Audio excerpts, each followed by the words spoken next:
is 2022, but we are here for a fresh one. And I'm so excited to be able to start off and kick off the year. It is going to be a banger. Oh, I am absolutely excited, and I guarantee we're going to see some crazy matches today. So we beat Mindfreak 2-0 on the weekend. He's just let it happen. Sicko spotted. Big clutch. And it was a result that we expected moving into the game. Not hoping for anything, but CD are tearing him apart. Don't underestimate anyone, and definitely don't underestimate clarity. They've been doing a pretty good job fighting these man advantages. Rez comes out. He's red Texas positioning. We're here to prove ourselves, so make sure you look at the top. Sober on sober action. The jump just evading his crosshair. Head drop down regardless.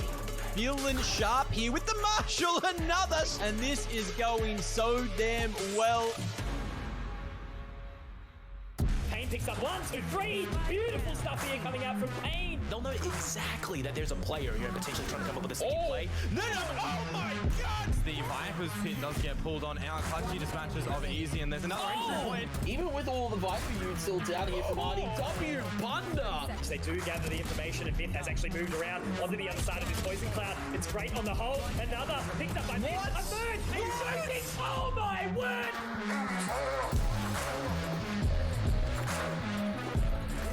G'day everyone and welcome back to the VALORANT Oceania Tour for 2022. We're switching things up this week. Of course, as always, started off with some beautiful highlights of last week's adventures. But today, joining me on the broadcast is Pilsky. How you doing, mate? Doing pretty fantastic. Keen to get into another cast with you. Haven't casted since we were doing a little bit of a different shooty game in the studio, but really keen to get into some more of these group stage games and get my eyes on some of these teams that I haven't seen before. No, that is certainly the one that we want to be seeing here. But before we get into who the teams are, what's happening in this tournament, we need to figure out how the tournament actually works. So here it is. Welcome to the 2022 VALORANT Oceania Tour, a year-long tournament circuit where the best players from Oceania battle it out for cash prizes, a place at the APAC playoffs with a chance to qualify for VALORANT Masters, and a shot at the global title. Teams can compete in up to 2 stages, consisting of open qualifiers, a regional group stage, and playoffs, each with their own AUD $25,000 prize pool. By placing high enough, they'll accumulate championship points to be one of the top teams fighting for a shot at the OCE Championship and a $30,000 prize pool.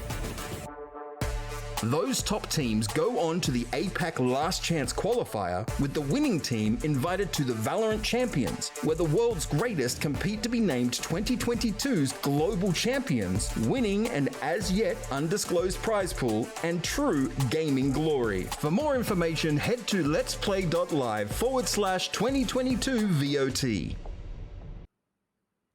Gaming glory is what the teams are chasing here, as well as that international slot, Pilsky. But there's some cash being floated around this time as well, of course. And the best thing about this one, every team is walking away with something. Yeah, exactly right. And I think that's really important. Sometimes you get these teams, they put in a lot of effort, they grind through the qualifiers, and they don't really get anything to show for it outside of gaining some experience and, you know, potentially getting a chance to compete and things like that. So at least there's a little bit of a cash incentive to try to keep these guys coming back for more and maybe try to go a little bit deeper and earn themselves some more prize money. And obviously that international spot is what a lot of these teams have their eye on. I mean, we haven't really had a chance to compete overseas yet in Oceania, so I know a lot of those teams are keen for that.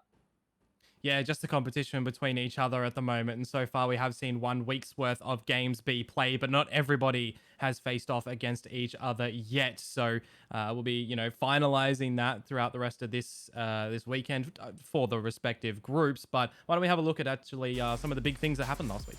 Yeah, for sure. I mean, this was a pretty fantastic game that I got to cover with Mac, Creamus, and Mindfreak. Those last Sunday's games were all bangers. They absolutely delivered.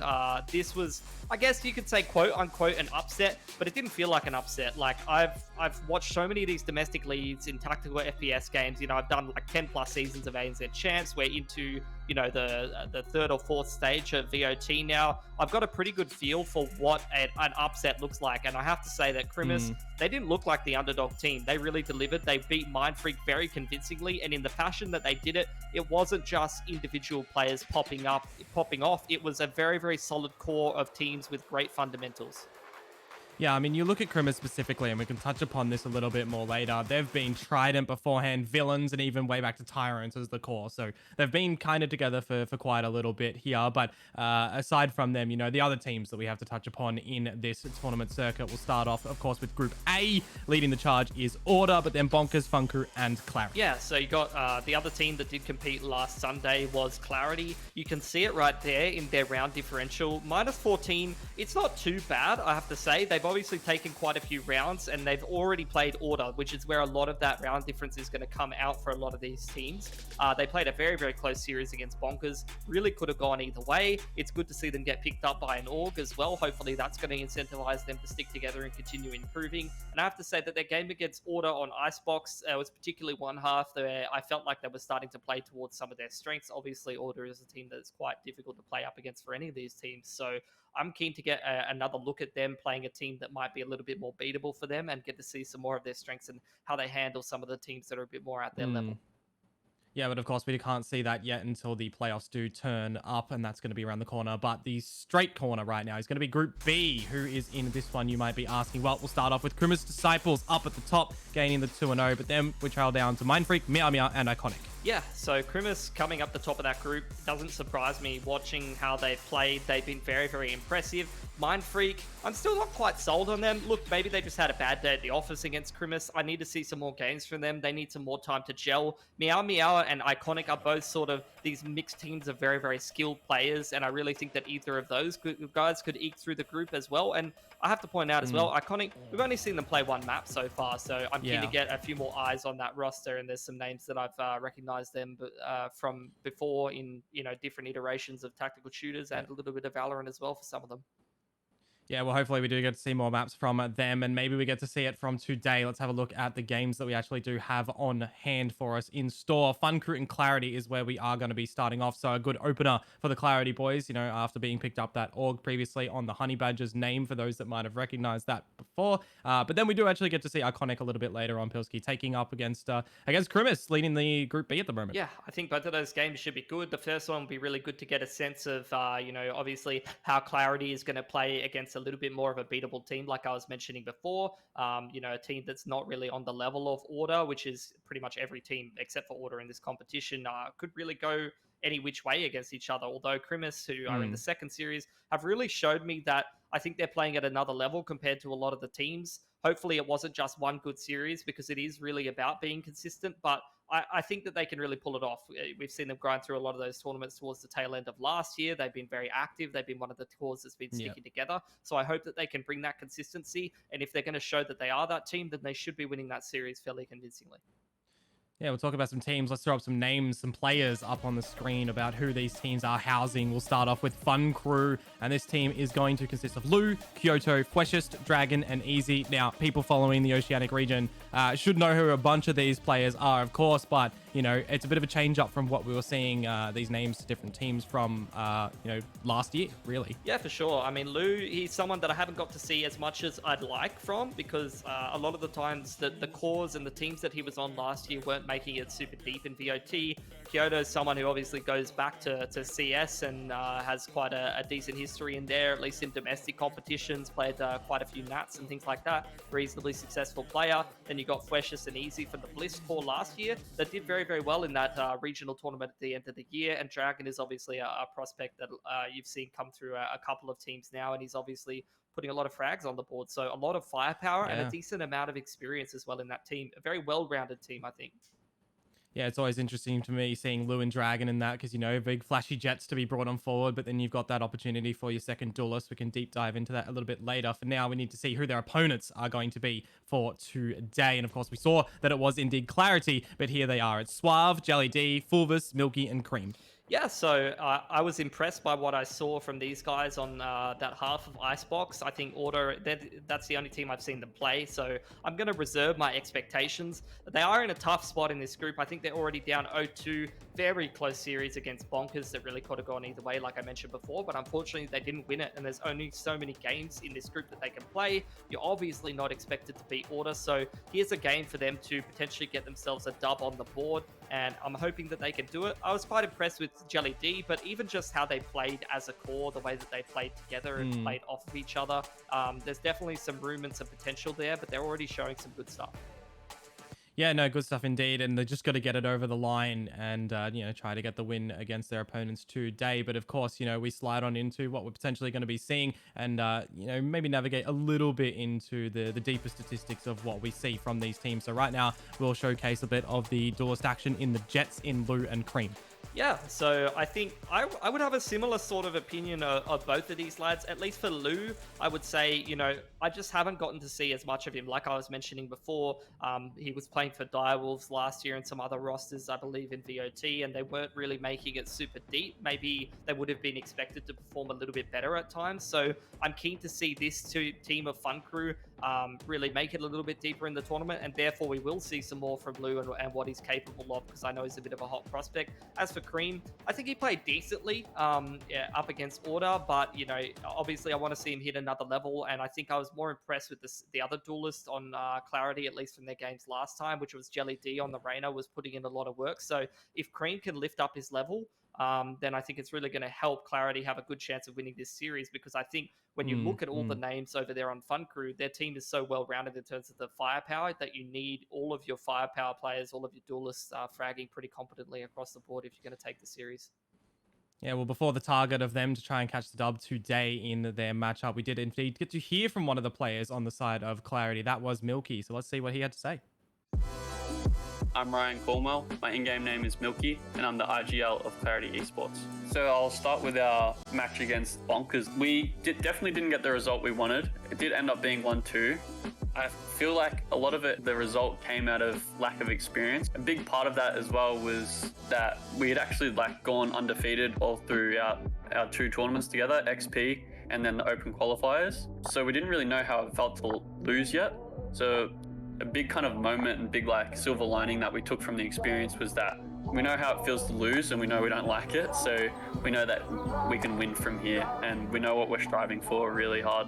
Going up against Order, as a lot of people know in the region, it's a pretty big task. And we knew Icebox is a strong map for us, so we really wanted to show them what we were capable of and show the scene what we're capable of against the best. So starting out early, we definitely lost a lot of rounds on defense. But then as soon as we swapped onto attack side, it felt like our team, no one felt discouraged. So on attack, there was lots of flow, lots of freedom in between our team. To be honest, the big moment for us was even when they called a timeout, just so they could kind of recenter themselves. It felt like we were showcasing that we can upset the best, so keep an eye on us. But on any given day, anyone can really show up and show what they're worth. So we're definitely not underestimating Fun Crew in any way. You're going to see a very cohesive group of play against Fun Crew, and you're going to see some nice Valorant. I think a lot of people are expecting some sort of upset because they know that our kind of play styles, theirs kind of counters ours a little bit. But I think that a lot of people aren't ready to put the respect kind of on our name that we deserve yet. I think against Fun Crew, a big thing is that they've obviously got a lot of strong players who have been around the scene for quite a while. And so kind of coming as the underdogs and coming as the newbies, it's going to feel really good to kind of prove ourselves that we can win. A lot to break down there from Milky, of course, but one thing that really, kind of stunned with me was the fact that they got Order to call a timeout. I think that really, puts the focus on what that team was able to do on Icebox against what is, the undefeated team in Order in our region. Pilsky, did you have anything from that you, really emulate with? I think, he pretty much said most of the things that I said in the cast when I was watching the game. It was good to see them start to grind the game back, even though they were, kind of getting hammered for 3 consecutive halves, and then they moved on to the attack side. It was good to see them to force out the timeout. It's good to see them showcase some good fundamentals, and you got to see some of the potential from the individuals. What I will say is I felt like they changed up their game plan right when they were starting to win the game, and I think that's something I see sometimes with a lot of underdog teams is they start winning rounds and they start picking up momentum with a very specific set of win conditions. They were defaulting a lot. They were playing with the rotations. And then after the timeout, they felt like they needed to change something up and they started five-manning and just hitting sites a little bit more straightforwardly, and they weren't finding any success with it, or as much success with it as they were doing with their different kind of play styles. So I'd really like to see Clarity play to their strengths today and play a little bit more of that loose style where the individuals can make some plays like Jelly D. And I think, they should have some pretty good success here against Fun Crew, but the game could really go either way. I think this could be quite a close series. Yeah. Well, potentially they might want to try and divert in towards the map in Iceboxes. They did put up a good performance against Order on it, but I dare say we're going to get that banned out by their opponents. Let's go ahead and have a look at what maps we are indeed going to see from this series and see if it falls in the middle, if we're going to get Fracture. Nope, Fun Crew have gotten rid of that and Split. So Icebox is potentially on the cards here. Is it going to be the last one? It is indeed. So there's the potential for that, but we'll start off with Bind.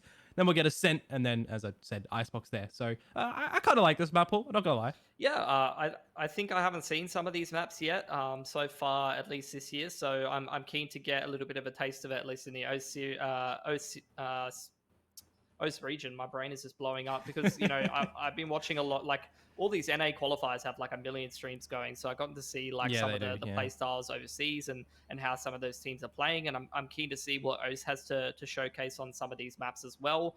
We got a pretty good bind out of Crimus the other week. So look, it's early on in the year. I'm not going to read too much in terms of the map pool and say one team specifically has a veto advantage. I want to see these teams develop a little bit more. I want to follow how they perform here in VOT, because it's one thing to go into the open qualifier and have a look at some of the results from Clarity. It's one thing to go back into some of the other tournaments. I don't particularly consider those things of the same level as what we're going to see here in VOT. So I think, sometimes you can perform really, really well on a map in certain tournaments, but that doesn't necessarily mean that it's going to have the same result now that you're going into a tournament like VOT. So we'll see. We'll follow some of these teams' performances on these maps, and then we'll get a little bit better of an idea around the veto, like later on, maybe stage 2 or maybe deeper into the playoffs.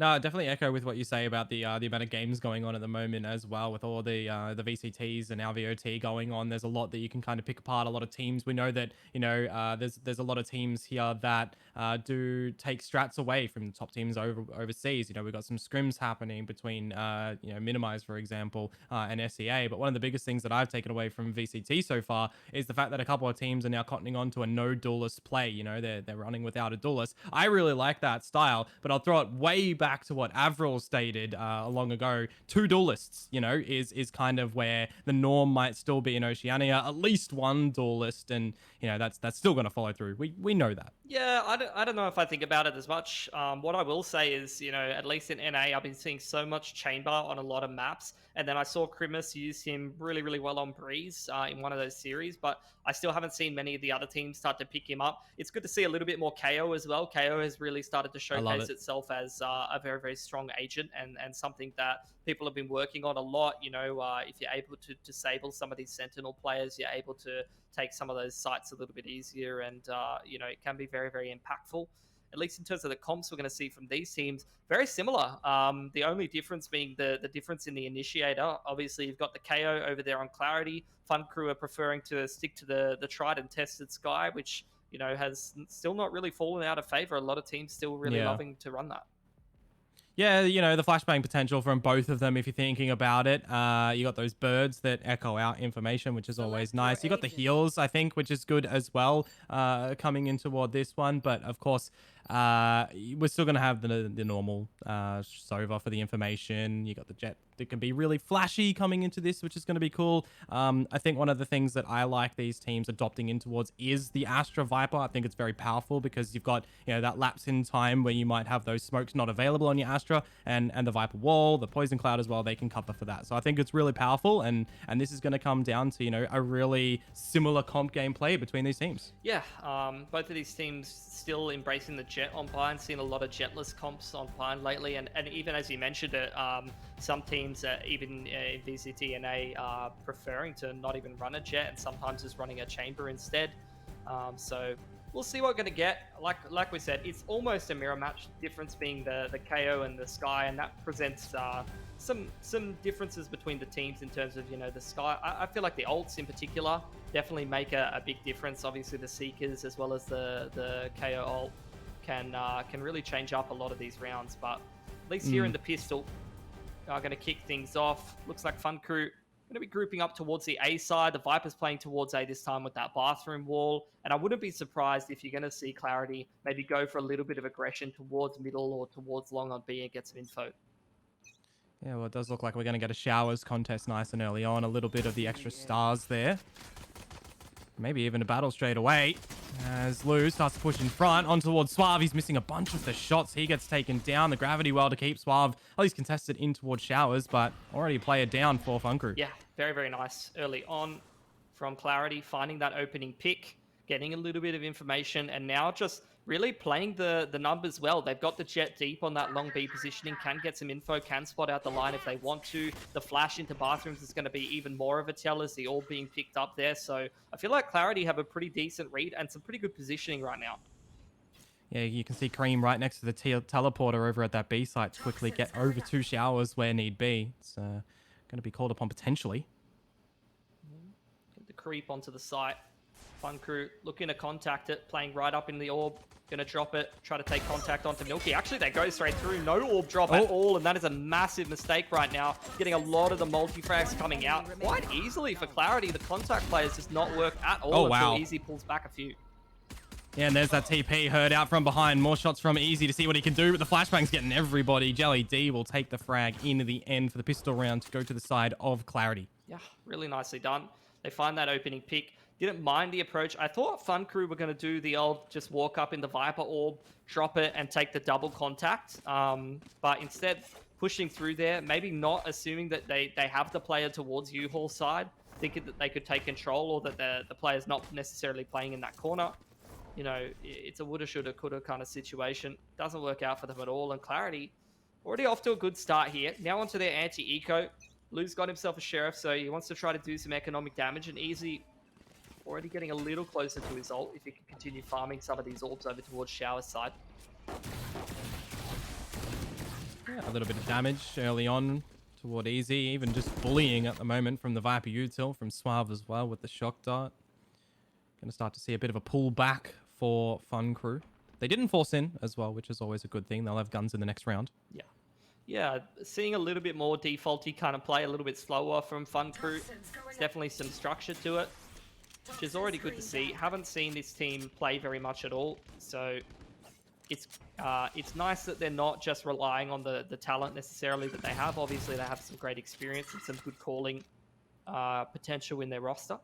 So hoping to see a very, very well-rounded team as they're going to group up towards a bit of a retake setup, playing backside here for Clarity.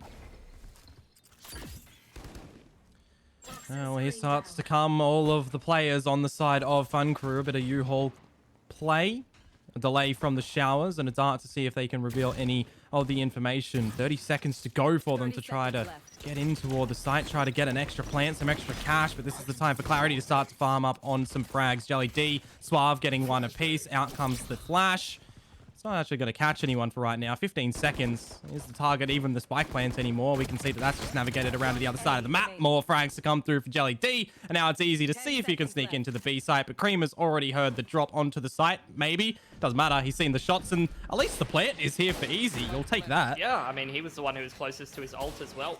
So that's going to be an extra ult all for him. But all things considered, outside of the plant, a very solid anti-eco there for Clarity. I really like the way they were playing around on the A site. They have the Vipers wall across in towards the bathrooms on the entrance there. They're able to sit back behind Triple. They're not really worried about contesting U-Haul. And that's what you want to see in the anti-eco. You don't want to be taking some of those closer range engagements, just kind of playing retake on the site, punishing some of those pistoling players. And it's worked out a treat. Now they get a really solid bonus, see if they can get some economic damage done. But as for Fun Crew, I mean, it's going to be a full buy across the board. Easy's 2 off his Hunter's Fury. So kill an orb. It's going to allow him to potentially get a pick in one of these rounds. Wouldn't even be bad to see that just held on to until the gun round. You don't really want to have to be burning these ults on the bonus. Yeah, exactly. It would be credit to Clarity if they're able to force out that ultimate right now on their lesser weaponry as well. You know, the Spectres, you got the Bulldog and the Marshal, but a play from them out through towards B mid. That's info already. Yeah, a little bit of info towards middle. Now you're going to start to see a little bit more of these tells. The dog straight up doesn't really get too much info there, and now they're going to change up the setup. You've had the flash towards Hookah. Now you're going to have this contact set up between the KO who can underarm this flash, but not going to be contested early on by Fun Crew. They want to take their time and burn out this utility before they force themselves into anything.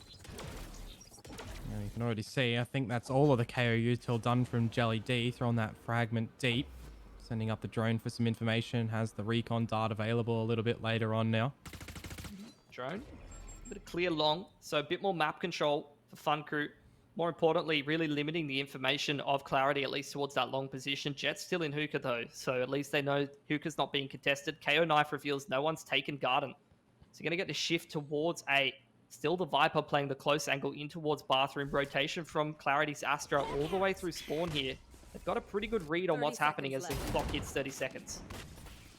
Yeah, now is the time for Fun Crew to start to get in and navigate toward a plant. Dragon's going to be able to take out Fulvis, which means no more defensive toxins. That wall was potentially good for a retake to come on through, but the bait on the plant starts to go down. And now the contest from Clarity is here as well. Can they try and get some damage on the back of this bonus round? Jelly D's been taken out. And now some more damage at least as Cream and Suave are able to find something. Hang on just a second.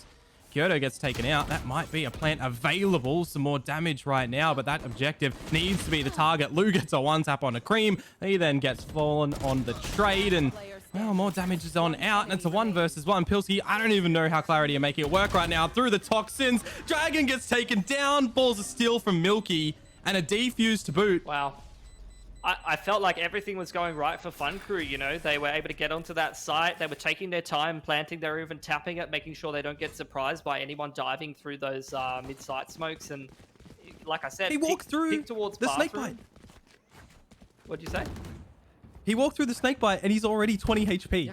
I mean, it's just a fantastic retake on the bonus, but I felt like that should have been Fun Crew's round every day of the week, going up against that bonus. So that's a massive boon to Clarity. Big clutch from Milky. He's already 6-0 right now with 3 assists. He's got himself the Cosmic if he wants it. Obviously, he can hold on to that later. And now, pressure on Fun Crew to get some damage done. The economy of Clarity is actually still quite damaged right now. Didn't pick up too many guns in the last. They're getting some decent picks already and not having too many issues cleaning up this half buy. So, say Clarity are off to a beautiful start right now. Yeah, farming up those ult orbs as well. Suave, Jelly D, both 1 apiece on the next ult. Suave's actually just picked that one off over in the Showers orb. So again, just making sure that they can capitalize upon that. That Showers control is something that they've gone for time and time again. So it's good. Well, it's good to see Clarity continue to contest it. They're not playing scared at all. It's exactly how I wanted to see them play today. In fact, both them and Grimace really just playing with a whole lot of confidence. Beautiful. Nice little spray down, just taking the duels.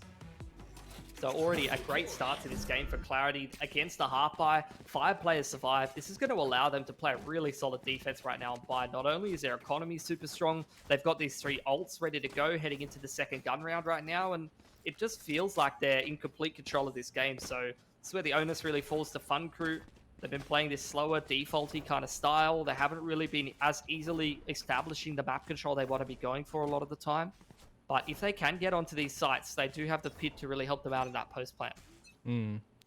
Well, they know that the Showers control and the contest has been a real big statement from Clarity so far. So now that Clarity are, kind of relieving the pressure from there, falling on back, it just puts Fun Crew into a position that they have to try and gather, and they used a lot of utility to just do so. Yeah, well, they've got that bathroom control this time around. They get the Seekers off the back of that orb.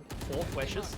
Lou trying to spot out that drone, take control of the bathrooms, but second player is spotted, so at least 2 players in bathrooms known now for Clarity, who have 3 players over on this A site, still have control of hookah right now and a deep line onto long B, not forfeiting too much info, not forfeiting too much map control.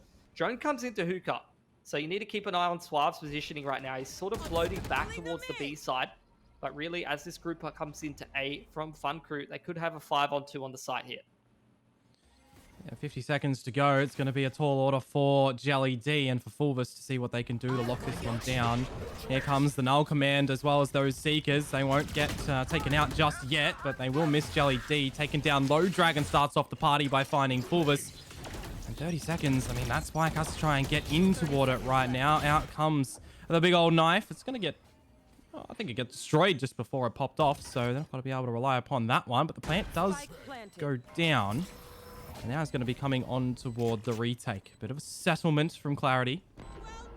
They situate their own utility. Cosmic Divide comes out. Big shot from Lou. Tries to get out of dodge, and he does manage to do so as well. And now a lot of focus is on this Showers position for them to try and take Lou out. He gets his second in the round. And now it's just down to Suave in a 1 versus 3. Starts to get a bit of a sniff out on towards Kyoto. Takes him out quite nicely, but he is revealed. And Lou will get the trade for a 3K in the end. Yeah, I'm really liking how Fun Crew is playing right now, even though they haven't been able to convert. Particularly that first gun round against the bonus was a big boon to Clarity. I really rate Fun Crew's play style right now. They're just working the map control. They're not rushing anything. You can see they've got each other covered in a lot of positions. They're taking their time, doing extra taps, knowing that they're playing against that KO on that A site. They don't want to see anybody die to someone diving through the smoke or some pop flash plays. So I really like how Fun Crew are just taking their time. They're baiting out a lot of utility. They're contesting the map controls nicely.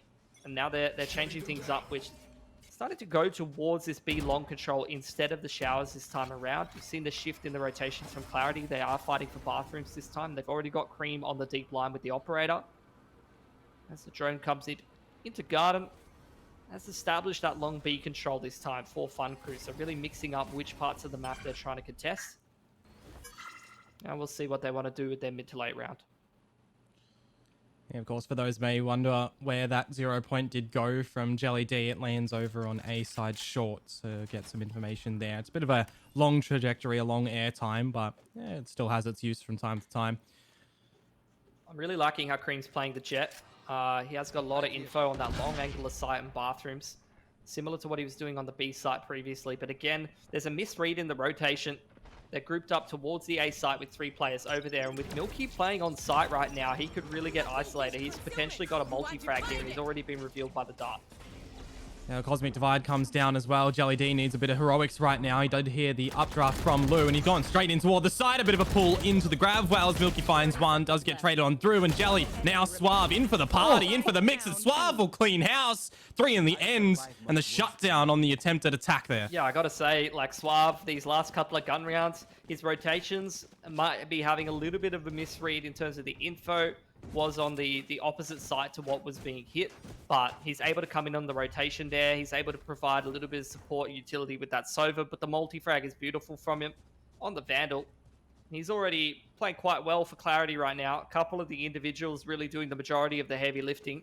And once again, Fun Crew, after winning their first gun round there, instantly reset, back on the half bite. Lou's got some knives though, so these are the kind of rounds you really can't count out.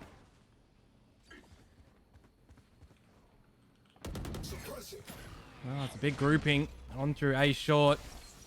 0 point in. Lots of utility in actually from Clarity. Feeling a bit of this pressure right now. Jelly sees that drone. KO in the U-Haul with those pop flashes could be pretty annoying right now for Fun Crew. They're already getting spammed out quite nicely. That puts a shutdown to any Viper utility that the Fun Crew might have wanted to throw on through. Still playing slowly, still looking for these picks. Lou's already copped a little bit of damage, but does get healed up. Easy exploring this other side of the map, making sure that they haven't got flanked. See if he's going to shoulder this angle. Sometimes you get a little sloppy on these half buys, but Cream over adjustment on the operator. Ooh. Hungry for it, but another miss. And this is the time for Fun Crew to send out Lou in through the cloudburst. He somehow manages to find Cream, and that's an operator recovered if he wants to. Does get traded out by Jelly D. Now Milky in, and just like that, it's all on to Kyoto. If damage was the name of the game in that round, there was some from Fun Crew, but Jelly D with the 4K in the end. Yeah, again, he's already showing. I mean, it's a team performance right now, but at least in the game against Order, I think Jelly D was kind of the standout for me. He was making a lot of plays on that Reyna. He was having a lot of impactful picks and multi-frags. And again, he's top of the scoreboard right now for Clarity. And got himself another KO ult ready to go there, which, I mean, in general, the util from Clarity has been really good at disrupting Fun Crew, who they haven't really shown us any pace changes so far. They've been playing this slower, defaulty kind of style, being stalled out by the utility. And again, they're going to be going for this bathroom-centric default, going for some map control over here. Lou contesting the line. He's going to be given it. As Clarity start to fall back towards triple.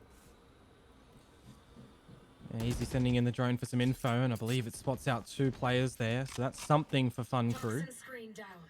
You need to get onto this site. I mean, they've been sitting on this pit for a while. They need to get into this post plant, but they've got the pit established, need to get themselves into an XVX, and they've had a little bit of a tough time, even when they are contesting for the site. It's felt like Clarity has had no issues just multi-fragging up a storm. Dragon still fighting for this bathroom's control, still showing presence so that Clarity can't get a good read on the rotations. As do see Fun Crew starting to size up this A site. But again, Cream's on a deep line. He's just so good at gathering this info. Yeah, well, the play currently feels like it's going to be over toward that B site with the grouping of the attackers. However, footsteps are starting to head back towards A, and the null command gets popped early. Yep. Bit of a deterrent.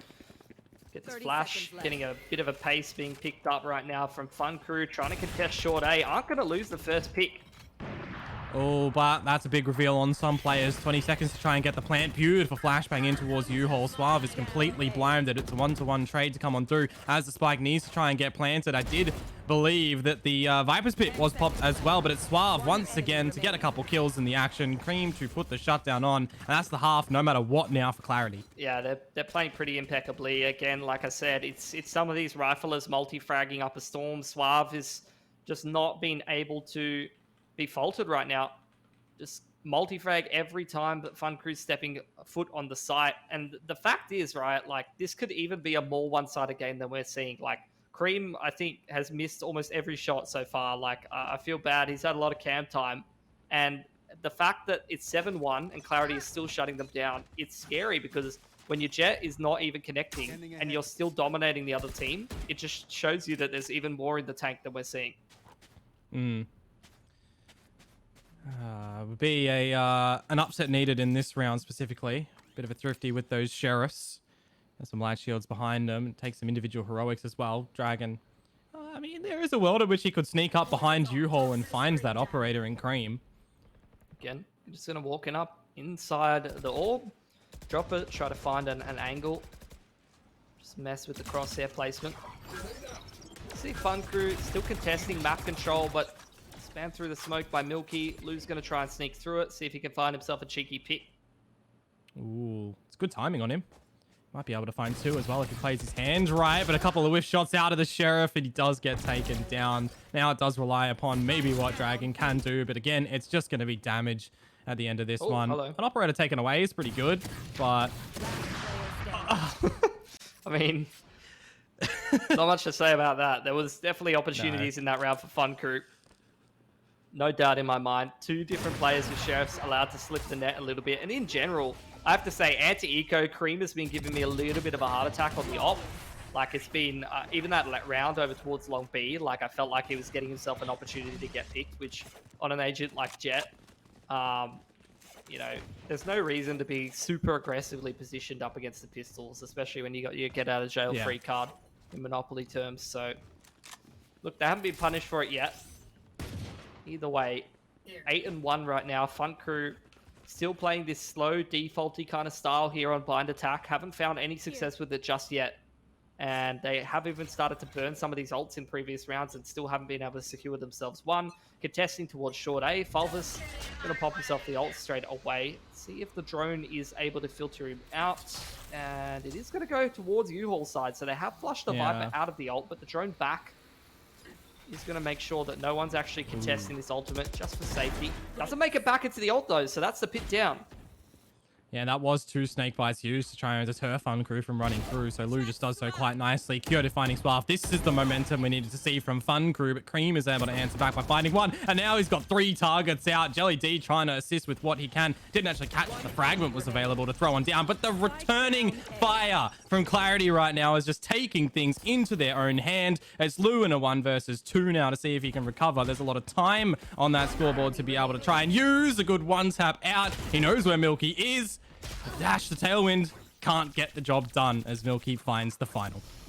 Yeah, it could have definitely been a round for Fun Crew. I like them to just pick up the pace and just no respect, use their individual skill a little bit more. You know, this slower defaulty style, it is establishing them some semblance of map control. They are pushing and pulling the rotations, but when it comes down to the brass tacks, when they are getting on the site, they're getting into the XVXs, they're getting into the post plants, they're just getting multi-frag. They're getting outskilled right now by Clarity, which it's a bit of a statement because I look at this Fun Crew roster and I say these are all very solid players across the board.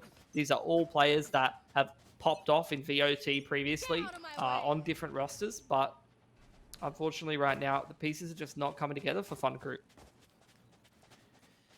Yeah, no picture of that final puzzle just yet. There is a little bit of a glimpse at what it might look to be, however, but they do just need to make it align properly.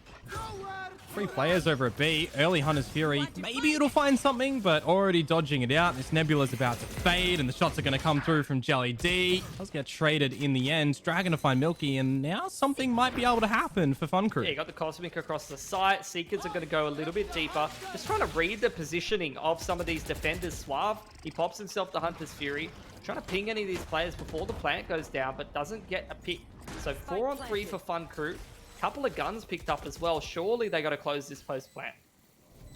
Yeah, Fletchers is the one to be able to utilize that Phantom tucked inside the corner. This should be a winnable round for Fun Crew. They do just have to ultimately, try and close it. Lots of this util starting to come on out for clarity, but they aren't able to get into the site just yet. Cream with an Operator 2 is not the weapon that you want to be able to utilize into a retake, but they're going to try their hand at it. The dash on through. Fletchers is missing a full clip. He gets taken down. Kyoto to follow in pursuit, and now it's the player advantage onto clarity for this retake. There's not really too much Easy can do with the damage or the utility, nor Dragon, so it's all down to the guns. The denial of the defuse for now, but clarity will still get it in the end.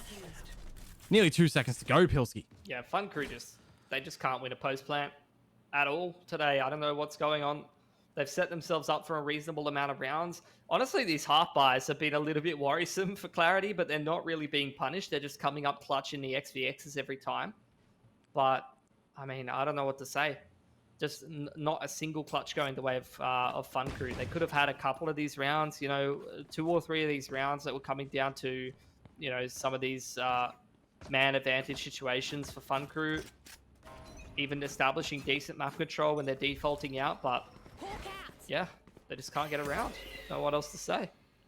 Yeah, I mean, it's the last round in this half. 10-2, if they get it at best, is still going to be a pretty hard comeback, but I mean, we've seen it before, so maybe it is just the attack side woes. Lots of information in the showers, at least, as Lou does capitalize upon the stun onto Fulvis, and now Suave around the corner as well. He's a bit vulnerable here, and he'll get shut down too. Yeah, Jelly D. He's gone in through the TP, applying pressure with the KO, but he's got 2 different angles to contest with. Probably going to get caught in the crossfire, but Cream's helping him out. Bouncing flash does catch out Lou, so you can see Jelly really fighting hard to get this round back in the favor of his team. Milky's on the side as well. Oh, more damage with a dink out onto Easy. Just the quick trades available at the moment from clarity when you think that they're going to get stuck in the showers as well, specifically for Jelly there. His teammate bails him out. 40 seconds. Going to be sucked off the plant. Denied that for the time being. Is going to potentially make Easy vulnerable here. Oh. 30 seconds left.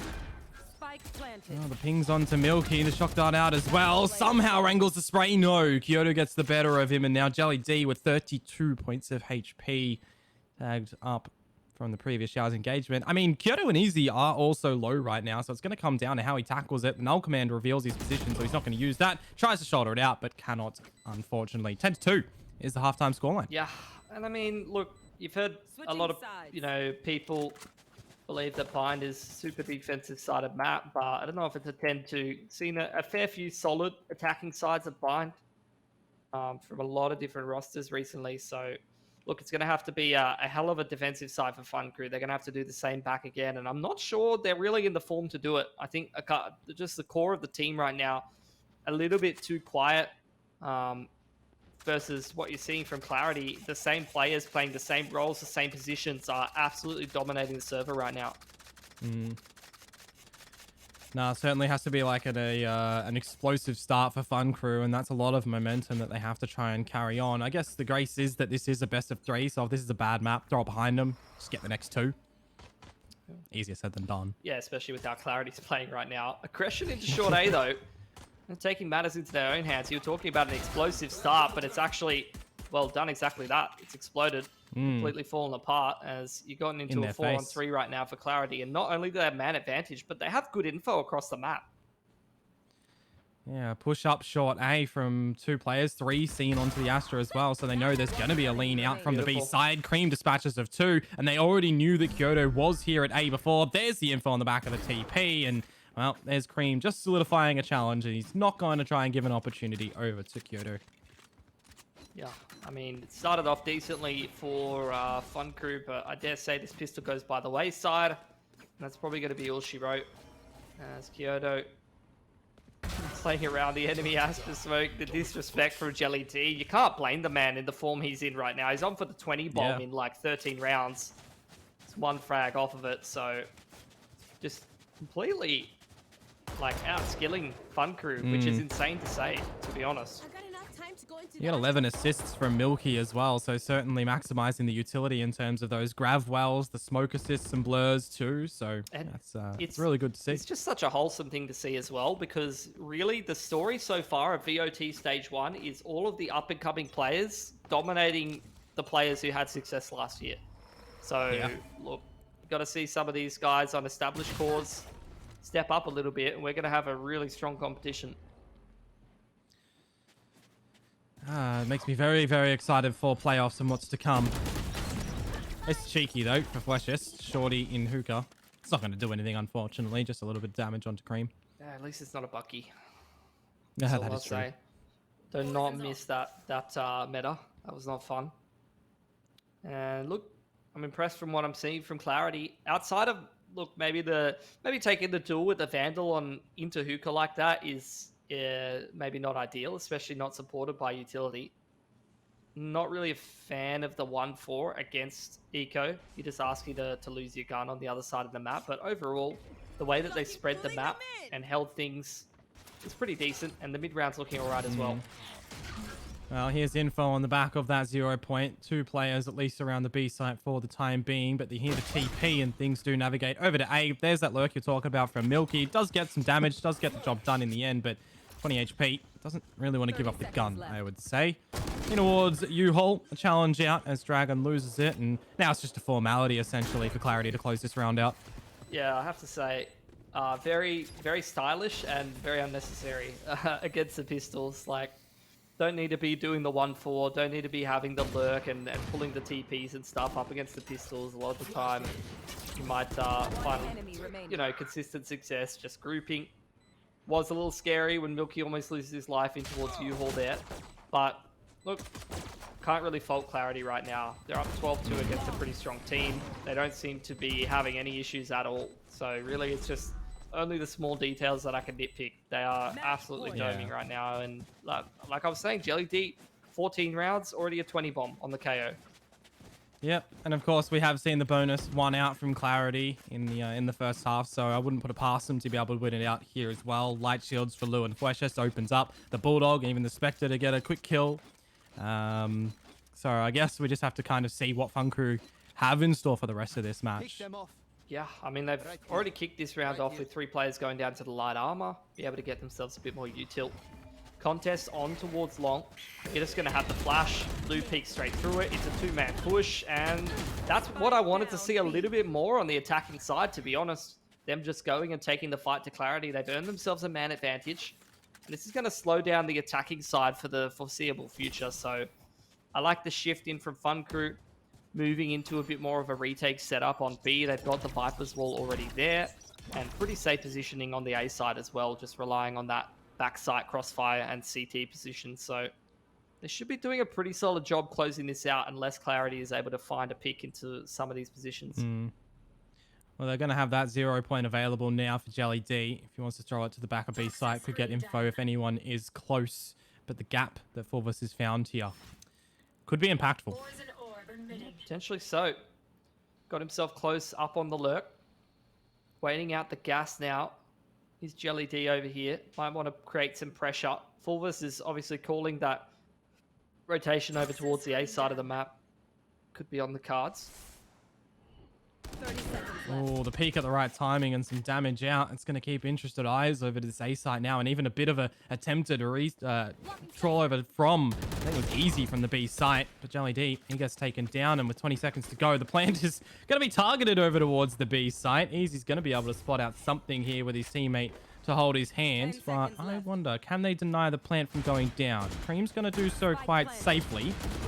And the Nova Pulse will get him there and into the tube as well. Oh, okay, Fulvus gets 2.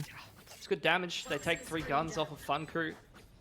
Yeah, look, the pieces could have come together there. A couple of small little details that Clarity could have been able to put the pieces together and just close this game out, but they're not going to complain about taking 3 guns off of the team that's buying. Lou's already been fragging up a little bit, so he's going to have access to the knives. This is going to even out the economy there for Fun Crew a little bit more after they've taken a couple of losses in terms of the guns, but I'm interested to see if they were going to commit to that. I was thinking they're going to even up their money across the board for a second and not drop.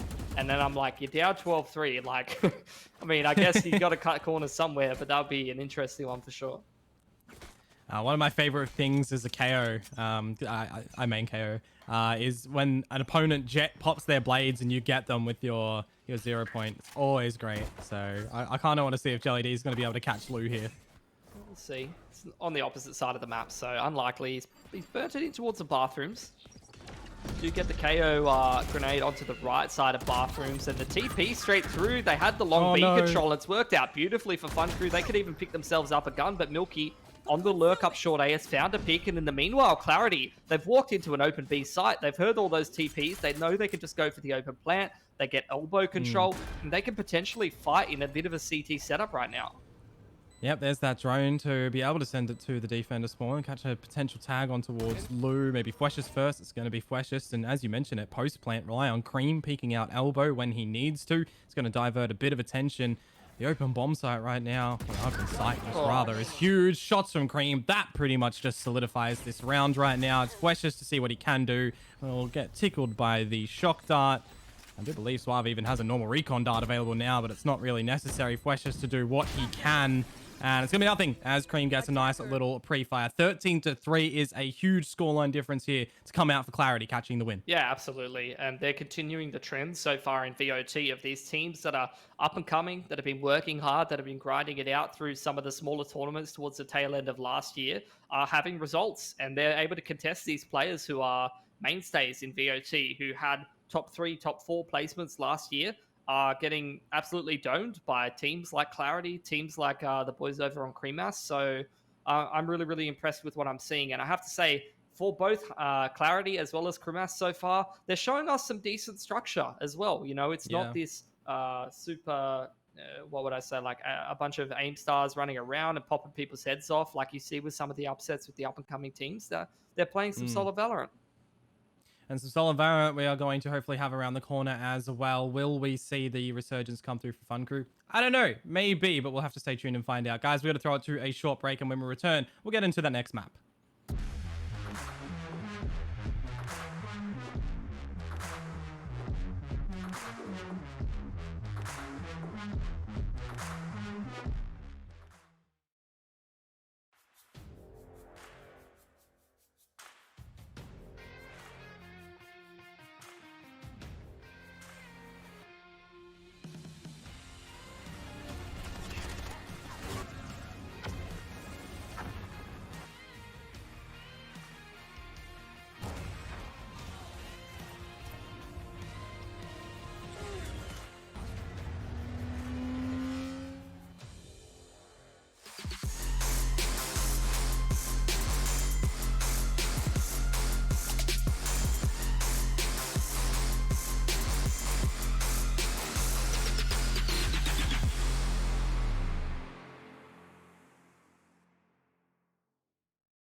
Show me what you got. Back up, back up, back up, back up, back up, back up, back up, back up,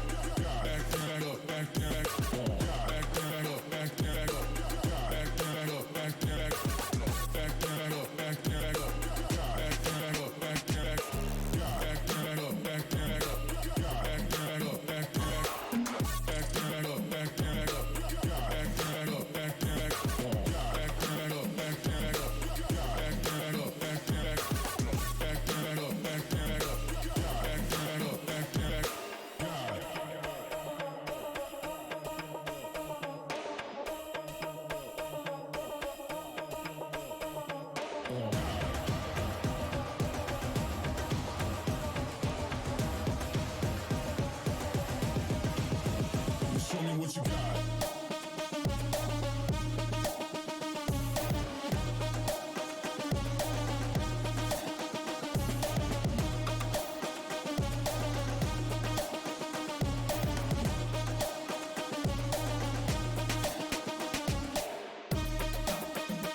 Well, thank you for staying with us here for the Valorant Oceania Tour 2022. We have just seen, I guess, a little bit of obliteration on map number 1 between Clarity and Fun Crew. Of course, Clarity winning that one 13-3 on their opponent's map pick. Fun Crew picking us into Bind Pilski, which does ultimately mean over to Ascent. You would kind of expect that to be more in Clarity's wheelhouse. Yeah, for sure. I mean, I feel like everything's in their wheelhouse right now. They've even got Icebox in the back pocket, which they showed a pretty solid attacking side up against Order the other day. It's just looking like a good day at the office for Clarity. Really can't fault a lot of these up-and-coming teams, but I have to say, like, it's almost surprising that they've gone 0-2 in this group. Like, obviously, you know, you've got these 4-team groups. A lot of these games hinge on those, 1-2, 2-1 score lines for who's going to actually advance and make it through into the playoffs. And the fact that they've lost a very, very close series to Bonkers, if they're not able to make it through this group, it's going to be a little bit sad, at the end of the day, because if they're able to play like they did, playing very close to Bonkers, play decently one map against Order, and then they show us a performance like that up against Fun Crew, it just shows you that even if they don't make playoffs, they're a very, very strong contender right now. And the same could be said for Crimis. The same could be said for, Bonkers, which is obviously a newer mix. At least they're a little bit more established in terms of playing in the top 8 from last year, a lot of those players. But, there's a lot of up-and-coming talent right now. It's great to watch. Yeah. And just targeting that map that we specifically saw there, cohesion and individual performances on the side of Clarity were just really showcasing through on that. And they, even on those eco rounds weren't really phased, putting in the full strategies and stuff. So I just feel like coming into this map, if we don't really see something completely different for Fun Crew, they might not be able to even get through the gates. I mean, 13-3, you have to try and throw that out of your mind and everything. But I mean, you didn't really get anything situated in that one. Is this just going to be a case of throw that map away? We've got 2 more to play here and try to get them, or does that just weigh on you too heavily? I mean, I'm not sure yet what we're going to see. I have to say, though, it's a pretty dominant performance, pretty one-sided. You got to be back in Clarity, especially going into their own map pick. They've been showing very, very strong form in this series, so you'd expect them to close it out. As for Fun Crew, though, they've got a lot of experience on their roster. They're going to know how to recover from one-sided map losses like that, so let's just see if they can put the pieces together and be able to try to make this a bit more of a series than it has been so far. Well, we got to switch up. Dragon is opting for the KO right now. You got Fleshes there on the Cypher. Different Sentinel coming through for Fulvis on the Killjoy. And I mean, we'll just be waiting for Suave to lock on through, which you'd probably expect to be Sova anyway. Yeah, at least in the open qualifier from Fun Crew, they were running the Killjoy as well, which was a couple of weeks ago up against a team that's not as strong as Clarity. But this time, opting for the Cypher. You've seen a lot of players who main that Sentinel role that are in their comfort zone there. They change around what they're playing from the day-to-day and switch it up. So that's a switch up from Freshest. Obviously, Cypher has a lot of interesting setups. Maybe he's back to his roots. Burgled a couple from Nats. I think Nats just released a Cypher setup video on YouTube. Very good. Let's see if he's going to use any of those. Well, all I know is one day I was watching Crunchy and he's throwing these one-ways, up on all those ledges near the windows and stuff over on the B site, and I was able to replicate a couple of them. Still nowhere as good as him, of course, but I think it's always cool when you throw out a one-way and your opponents aren't expecting it, catch them off guard. Yeah, there's a lot of one-ways on Ascent with those Cypher cages that you can utilize, so those are always fun.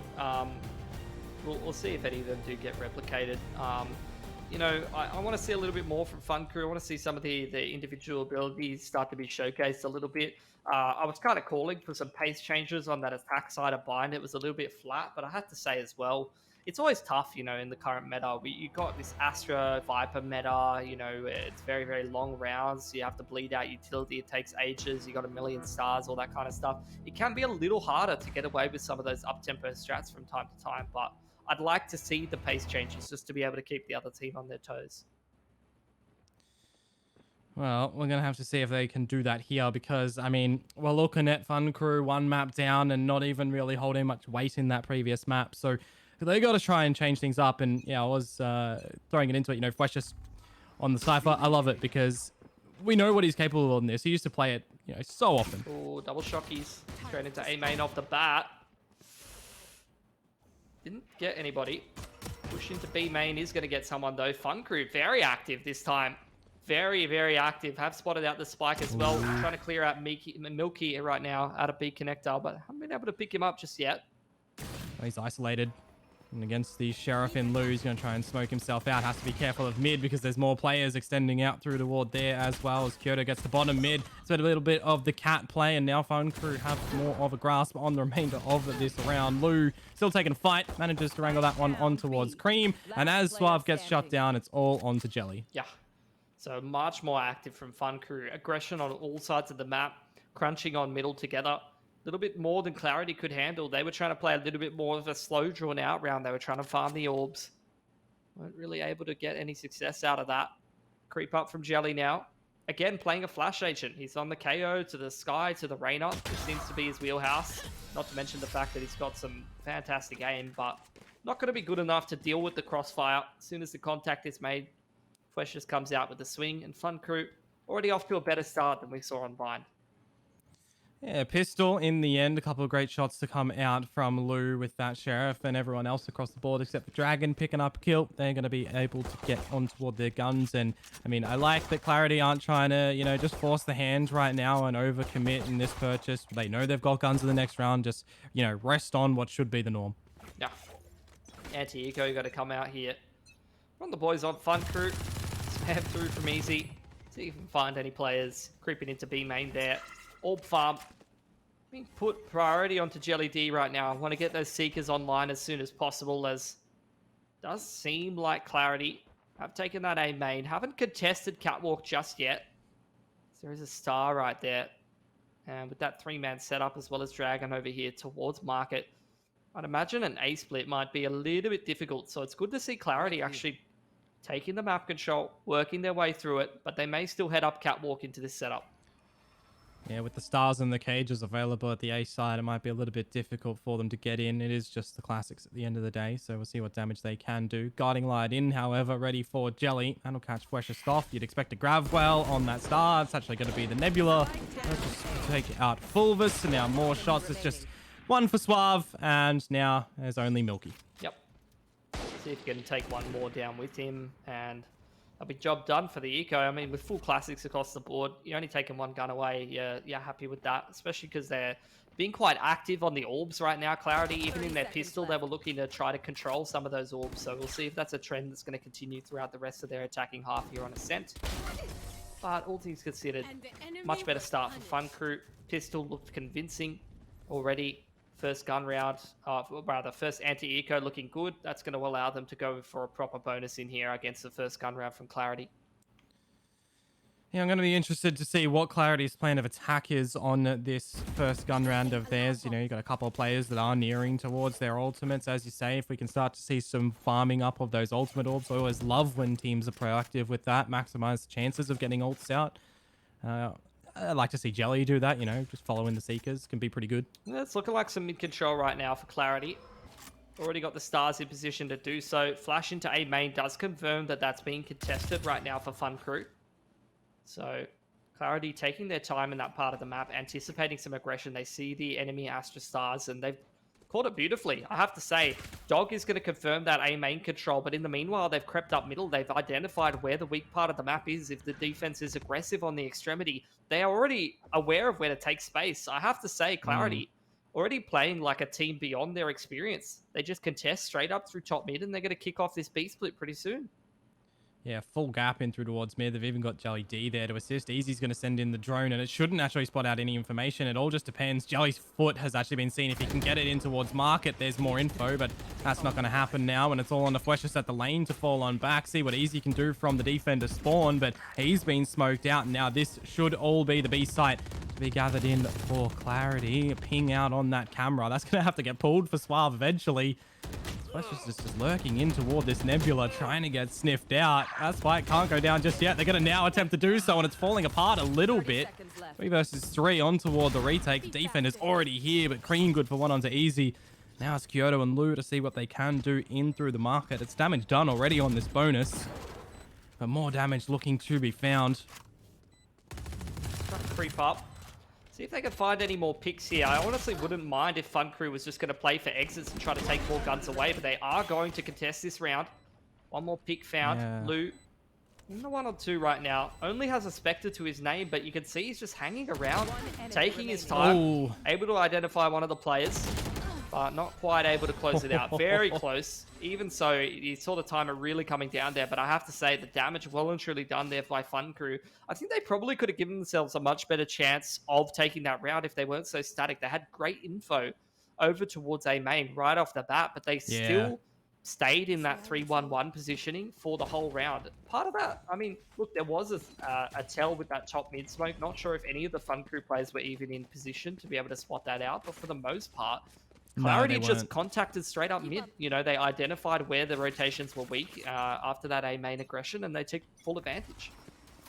Look, it's been a bit of a copy-paste round right now for that A aggression out from the side of Fun Crew. A gap in mid again. Easy's gonna migrate over toward it with Milky as well, but the Seekers have been thrown now. Yeah, difference is, though, you can see already the rotation from A early on is already there. Seekers really going to facilitate this B split being kicked off, though, as you get the dive through onto the button from Cream. Able to close that door, and you can see no space taken on the site yet from Clarity. Oh, it's a big shot out from Fweshus, but maybe needed one more. The trade will allow an upgrade for Suave, and this is the plant to come down now for Clarity. 4 versus 4 coming into the retake, and no stars now available for Milky. It's all eyes on the prize with the Vandal. Yeah, you see how they go. Drone comes in. Flash is going to just disrupt that drone, but it still clears Milky at lock, so he's under a lot of pressure now. And that pressure is going to subside with his body team taken on out. At least Jelly D able to get that trade, and now with the Flash as well, he has to just try and get out of there. Luckily, manages to drop down on toward the site. Big ping to come off that dart as well. All 3 defenders, and now the retake does start to come on through, but it gets shut down almost immediately. Lou, the 1-on-3, manages to find the first with Jelly D to put a stop to that. Yeah, very, very nice. 2 rounds in a row. Clarity just utilizing a similar strategy, not the exact same. Obviously, that bonus or that gun round versus bonus kicked off with the default to start, and then after they saw the A main control, they reactively go mid to B. But that time, off the back of the Seekers, a lot of the time, you know, you already saw it early on. Clarity was really prioritizing giving orbs towards that sky. They're able to have the Seekers pretty early on in the game. Obviously, Jelly D is, again, fragging up a Storm, so that's going to give him a hell of a lot more ults. But sometimes that's the best thing you can do with the sky. You have the Seekers available. Just kick off a strat that you're quite comfortable with. If it's aided by the Seekers, it can go a lot more smoothly. And now, look, in the anti-eco, they're just keeping it simple as well. Drone on through. Try and force their way in towards A, but a lot of players here for Fun Crew. Yeah, the fragment, the gravity well, putting a stopper to them at the moment, but they do manage to get the dash in, attempting for the switch. That gets shut down. The blades are missed out from Lou, and now it's just a bit of a battlefield around the A site. There is still some damage to come out from both sides. Lou and Easy to see what they can do. Make it just Lou, and he gets taken out by Cream as well. Yeah, beautiful. 3 up for the boys on Clarity, so that's going to give them the ability to drop a couple of guns over. Look, their economy isn't out of control just yet. It's still fragile enough for Fun Crew to continue fighting back for this half. Plenty of ults on both sides. The Cosmic could help out the retake. You get the Cosmic with the KO ult. It can be a very strong retake for Fun Crew. You can filter the majority of those post planters on the other side of the Cosmic, and if they're playing in front of it, they're going to get disabled. That definitely helps out. As for Clarity, though, I mean, they've got themselves a fair few ults as well. They've got that Cosmic to be able to facilitate one of these faster hits if they want it. They've got the Hunter's Fury. They're contesting this A control, and yet again, Jelly's going to be given one of the orbs, and he's going to kick things off with the dog entry, as he often see, trying to break a few of those trips, but wasn't quite able to do so. They're still available, but it wasn't a full commitment to that A site here. They are still running in for the default right now. You got Fulvis narrowing his ult as well, but of course the Hunter's Fury will be able to take out a lockdown, so they have to be careful for when Easy does have the ult for himself too. I'm waiting to see what the direction is right now for Clarity. They've stuck with 3A main and then like 2 towards B connector for about 30 seconds or so right now, and they haven't really gotten anything out of it. Yeah, it looks a bit disjointed. This is like the first time where I've been watching Clarity and they look hesitant, they look a little bit more unsure of themselves. They're going to finally start to apply some pressure to this B site. Dart's going to come in, try to scam one of these B defenders, and they're going to Cosmic across. So really, it's just a B fake. Ooh. They're pulling some of those rotations off of A, and they're going to try to get into this A site while it's empty. They're pulling all of the rotations off it at the moment. There's just Fweshus here with his utility available, and now it does look like the jig is up. They realize that it is, in fact, going to be an A hit. You've got the little gap to be found with the push in from Fulvus at B. Milky good for one. Easy to get the trade, and the plant does start to go down. I want to see this null command used in the retake potentially, but that's not going to happen. Milky gets Dragon, and now it's Lou on towards Milky. So still holding at least some semblance of an advantage in this round is Fun Crew, but they have to group up. They have to try and get in toward the retake and make it successful. The extension from Easy, he gets taken out. Cream finds Lou, and it is the bring back. I think Kyoto even got spotted out in the heavens there. I don't know where that dart just went. That got sent to the bloody beyond. And now Kyoto, with 49 points of HP, has to see what he can do. Just the contact setup. Oh, bloody hell. I was a little nervous. Suave was very, very slow swinging out of that smoke. I was worried for a second, but yeah, look, just relying on the fundamentals. Cream Cake takes contact. Suave straight through the smoke to trade. And Clarity going to secure themselves another gun round. And for the millionth time right now, Fun Crew yet again on the half bite. Clarity with control of the game. Economy still a little shaky, only one player surviving, so Suave right now really is the bank of Clarity. And look, let's see how they go up against the half bite. Yeah, show me the money. Jelly D, one away from the Seekers. You got Fulvus, one away from that lockdown as well. As I said, yeah, you got Easy, one off his ult, so he could technically destroy it, or even if he's got those shock dart lineups, we'll wait and see. I mean, I really don't mind just ripping the Seekers against half bite just to be able to limit risk a little bit more. That's exactly what Jelly's going to do. Definitely a fan of that. Oh, he's actually going to kick off with the dog entry first. Yeah, the push from Lou in mid. I've got your trail. Scanning ahead. Go. Seekers out. Dart tries to scan some of these players on the entry, but Clarity not committing out through the smoke just yet. They're taking their time first. Oh, well, here comes the explosion on toward the site. You got Milky holding for any potential lurk as that flash goes in from Dragon. He gets taken down. Fweshus looks like he was trying to figure out which target to go for. Unfortunately, it was none in the end. And now as Fulvus does start to get that plant down, it does look like things are coming up nicely for Clarity. Just not dropping to the pistols. There's that flank to come in from Milky. Looks a bit awkward on the spray, but does manage to find it in the end. And now it is just down to Kyoto to see if he can find maybe a single frag. And the answer is no. 5 alive again for Clarity. Just absolutely flying ahead on this attacking half right now. This is going to give them so much cash going forward, allow them to string these gun rounds together, even if Fun Crew are able to get a few in there. And look, Lou's got himself the operator, so that's a bit of a change up. We didn't see too much opping on Bind, to be honest, outside of Cream, maybe a couple of rounds where he wasn't finding a whole lot of impact. And I have to say, at least on this map, he's honestly looked more impactful on the rifle, but that's exactly what you'd expect on the attacking side anyway. See how Lou is going to kick off this operator debut. Might have had it once on Bind or so. Get the KO knife. Is going to stop that turret from having impact. In the meanwhile, Clarity exploring A main and contesting this part of the map. So they haven't given it. There's the cam, which is going to spot the A main cross if they want, but Lou's walked all the way up and he's been given a freebie. There's the spike dropped. Oh, and that's info that it's been picked up, so he at least knows that there's one more player. Be interesting to see if there's any push over at the A site, but that tag on a Fweshus is going to mitigate any push there. Yeah. So Clarity got to decide how they want to complete this 4-on-5. Wouldn't be terrible to just pick up the pace and try to find themselves some foots on this site. Creeping up Cat now. But still really taking their time. This has given plenty of time for Easy to actually rotate all the way through spawn right now. There's the cam spotting out the Cat push. Oh, and the tag on toward the trap wire. It's not going to be able to find a frag, but on the back of that, Kyoto manages to get Cream, and this is the time for Clarity to try and bully their way into the side. It's not looking too crash hot, as the Hunter's Fury does get ripped from Easy. Misses the first, and actually manages to hit the second. Fulvus does get the dodge out into that, but damage already done. 20 seconds to try and establish a plant, and definitely going to be vulnerable when they do attempt to do so, and the lockdown does get pulled. I don't mind it. Contest will have to be here early for Fun Crew if they want to try and do so, but now Pilski, the plant goes down. Yeah, do have time and space to be establishing that. And you do see Fulvus is going to drop both of his pieces of util to be able to contest both of the angles on the retake. So should help them for a little bit of safety. Turret will take contact on Heaven. I need a couple of sharp shots right now from Suave first and maybe Fulvus as well, but he manages to find the first, and now it's just down to Fulvus in the one-on-one. Can't quite navigate it as Dragon finds both of them in the end. And we get another round for the side of Fun Crew.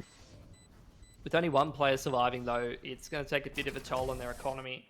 Going to try to put the pieces together. At least they've been able to secure themselves the op saved over, so Lou's still going to have access to that.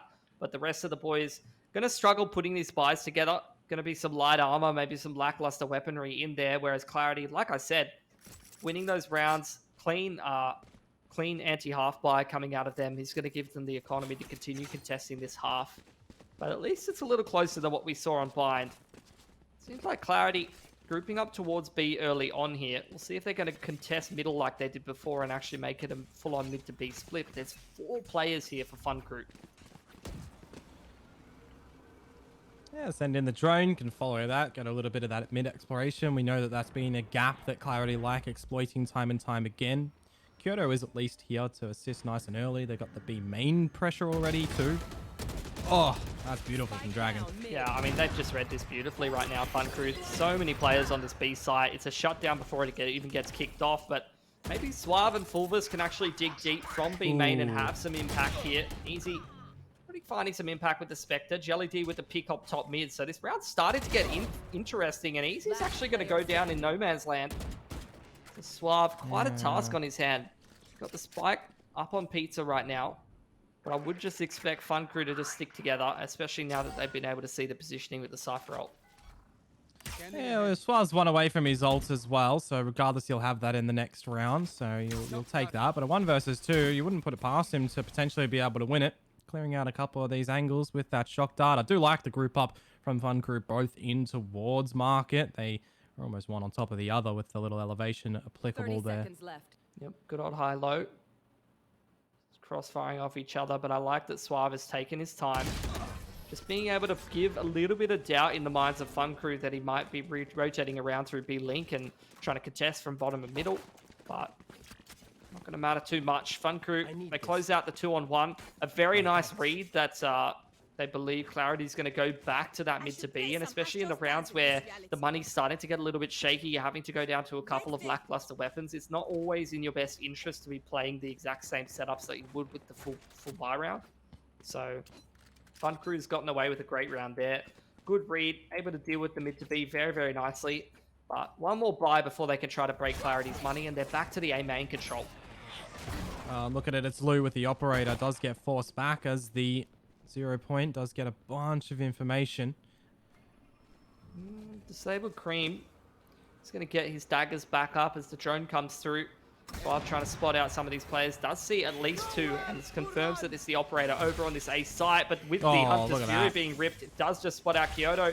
Cleared out early inside of that smoke, and Clarity in the meanwhile. Again, they did have 3 over towards A, but you've got Milky as well as Fulvus working in a pair on the other sides of the map. And this is just allowing Clarity to have this contingency plan to be able to go back towards this B side of the map, but they've been spotted out early. I wouldn't have minded Jelly D getting the orb over at A main. They already had that control, and with B main control as well, there was the ultimate readily available to rip on through, but he's going to try and see what he can do with the gun in possession, sneaking all the way up, but the gap in the smoke, the timing is quite unfortunate. Lou rips his head off for 1. Dragon's good for 1 on the Cream, and well, now it's not easy to see what he can do. It's going to be nothing there, but backed up by Fleshes. Again, it's the name of the game is trading. 1 enemy remaining. Lou from CT though, kind of dismantling this beautifully from spawn. Lovely angles with the operator, getting a little bit fortunate on the fading smoke timing. I think Jelly D has a couple more extra seconds on that Nebula, probably just goes ahead and wins that round for Clarity. And I think the early to mid round looked good for Clarity for the most part. They find that opening pick with the Hunter's Fury in the 5-on-4. They've got that contingency plan of being able to go back towards B main. But I think maybe trying to force it through the extremities too heavily could have really just slowed things down and got themselves a bit more map control.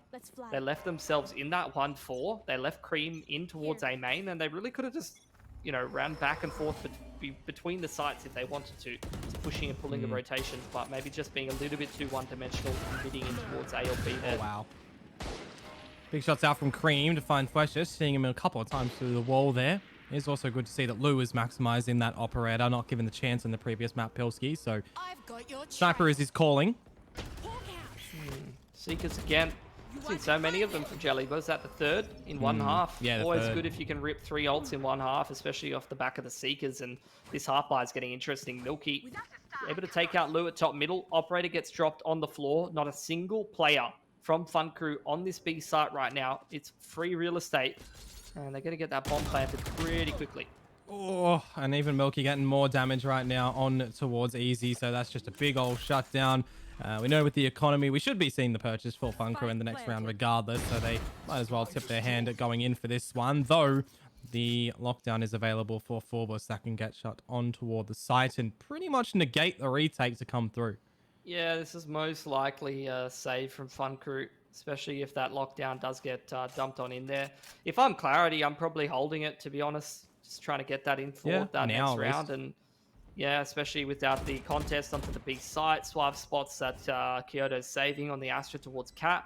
Dragon trying to play for some exits here.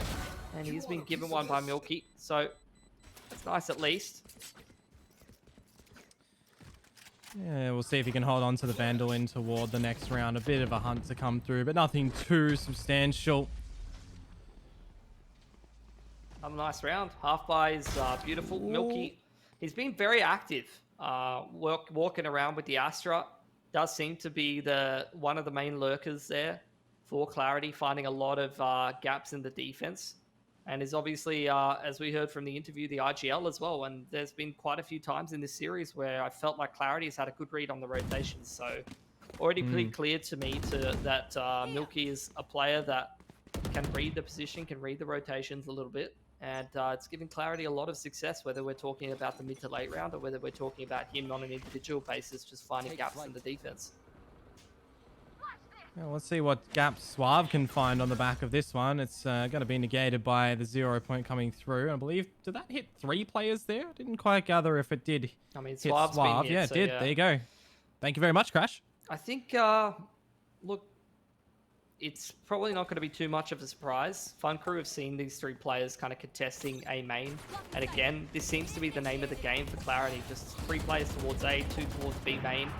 Haven't really been using mid too much unless they're going mid to B. Lockdown gets invested, but it is just for the fake here. So they are going to get this A site hit kicked off. Flesh just trying to play off his trap wires, see if he can pick any of these players committing into the site. I wonder if it's going to be a double pump because that spike is still over toward the B site, and we know that that's a bit of a staple from Clarity at the moment, these double pumps, but they're going to try and test their hand over at this A site, at least for the damage game right now. Flesh just finds Suave, Dragon onto Cream, but again, as I mentioned, it's a fake. The spike's over at B. Yeah, but now you're in a 3-on-5, so Fulvus really has to find some picks. I would have to say the Sky as well. Jelly D probably has to find picks, contest them before they actually hit the site, because you're not winning this 5-on-3. Otherwise, that's a rough wall as well, Pilski. Jelly D's nowhere near the action. If Fulvus gets taken out here, it'll be horrible, but he gets 3. Okay, he's done his dirty job. Jelly finds 1, and now it's just down to Easy. See if he can bring something back. Of course, he's not going to be able to with Milky behind him. Wow, what a lineup to come on through there for Fulvus. Yeah, nicely done. Exactly what you had to do in that 3-on-5. You've got to take duels. You've got to cut corners. If you just sit back in the site crossfire, that round's lost 100% of the time. And look, a closer half back and forth. I'd still say that Clarity probably impressed me a little bit more. So although it might be a closer game here, wouldn't be surprised to see the 2-0 come through. We'll see though. Fun Crew, their bind defense, their bind attack side left a little bit to be desired. So we'll see if their ascent is a little bit tied up. A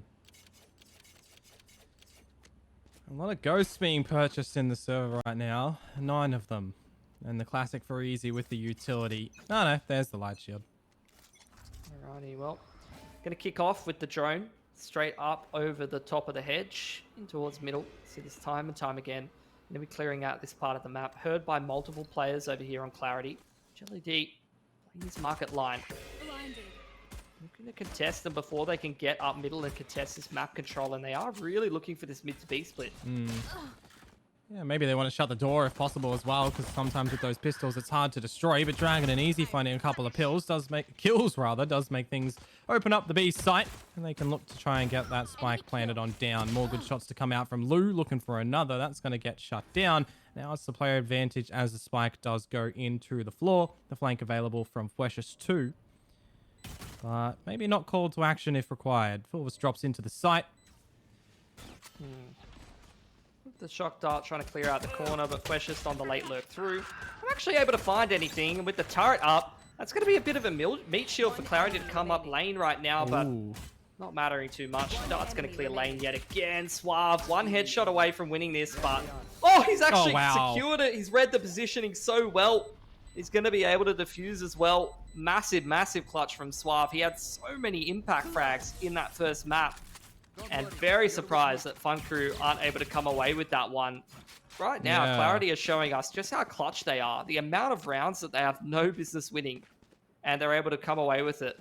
Like, honestly, it reminds me of some of those attack rounds on Bind, right? Where Fun Crew, I felt like they were setting up beautifully. They were in all the right positions. And then someone just comes in and multi-frags. Like, Clarity have got some real playmaking potential, man. You think about that round as well for Fun Crew. They get the spike established. They've got the player advantage. They've got the flank read on through. And Suave just kind of says no. He's just he's just fighting headshots. It's beautiful. Very nicely done. But missed opportunity yet again for Fun Crew. Maybe one too many. Only need to get to 13 in Val. So I feel like sometimes, although the comebacks are closer, sometimes you just get shut out of a game if you lose too many of these important rounds. Cream taking contact here. Baiting for Jelly D, who's hiding away towards Wine, can play that second contact and potentially just pick himself off an eco spray down. But that knife probably reveals him. Yeah. No. Ooh, actually not quite.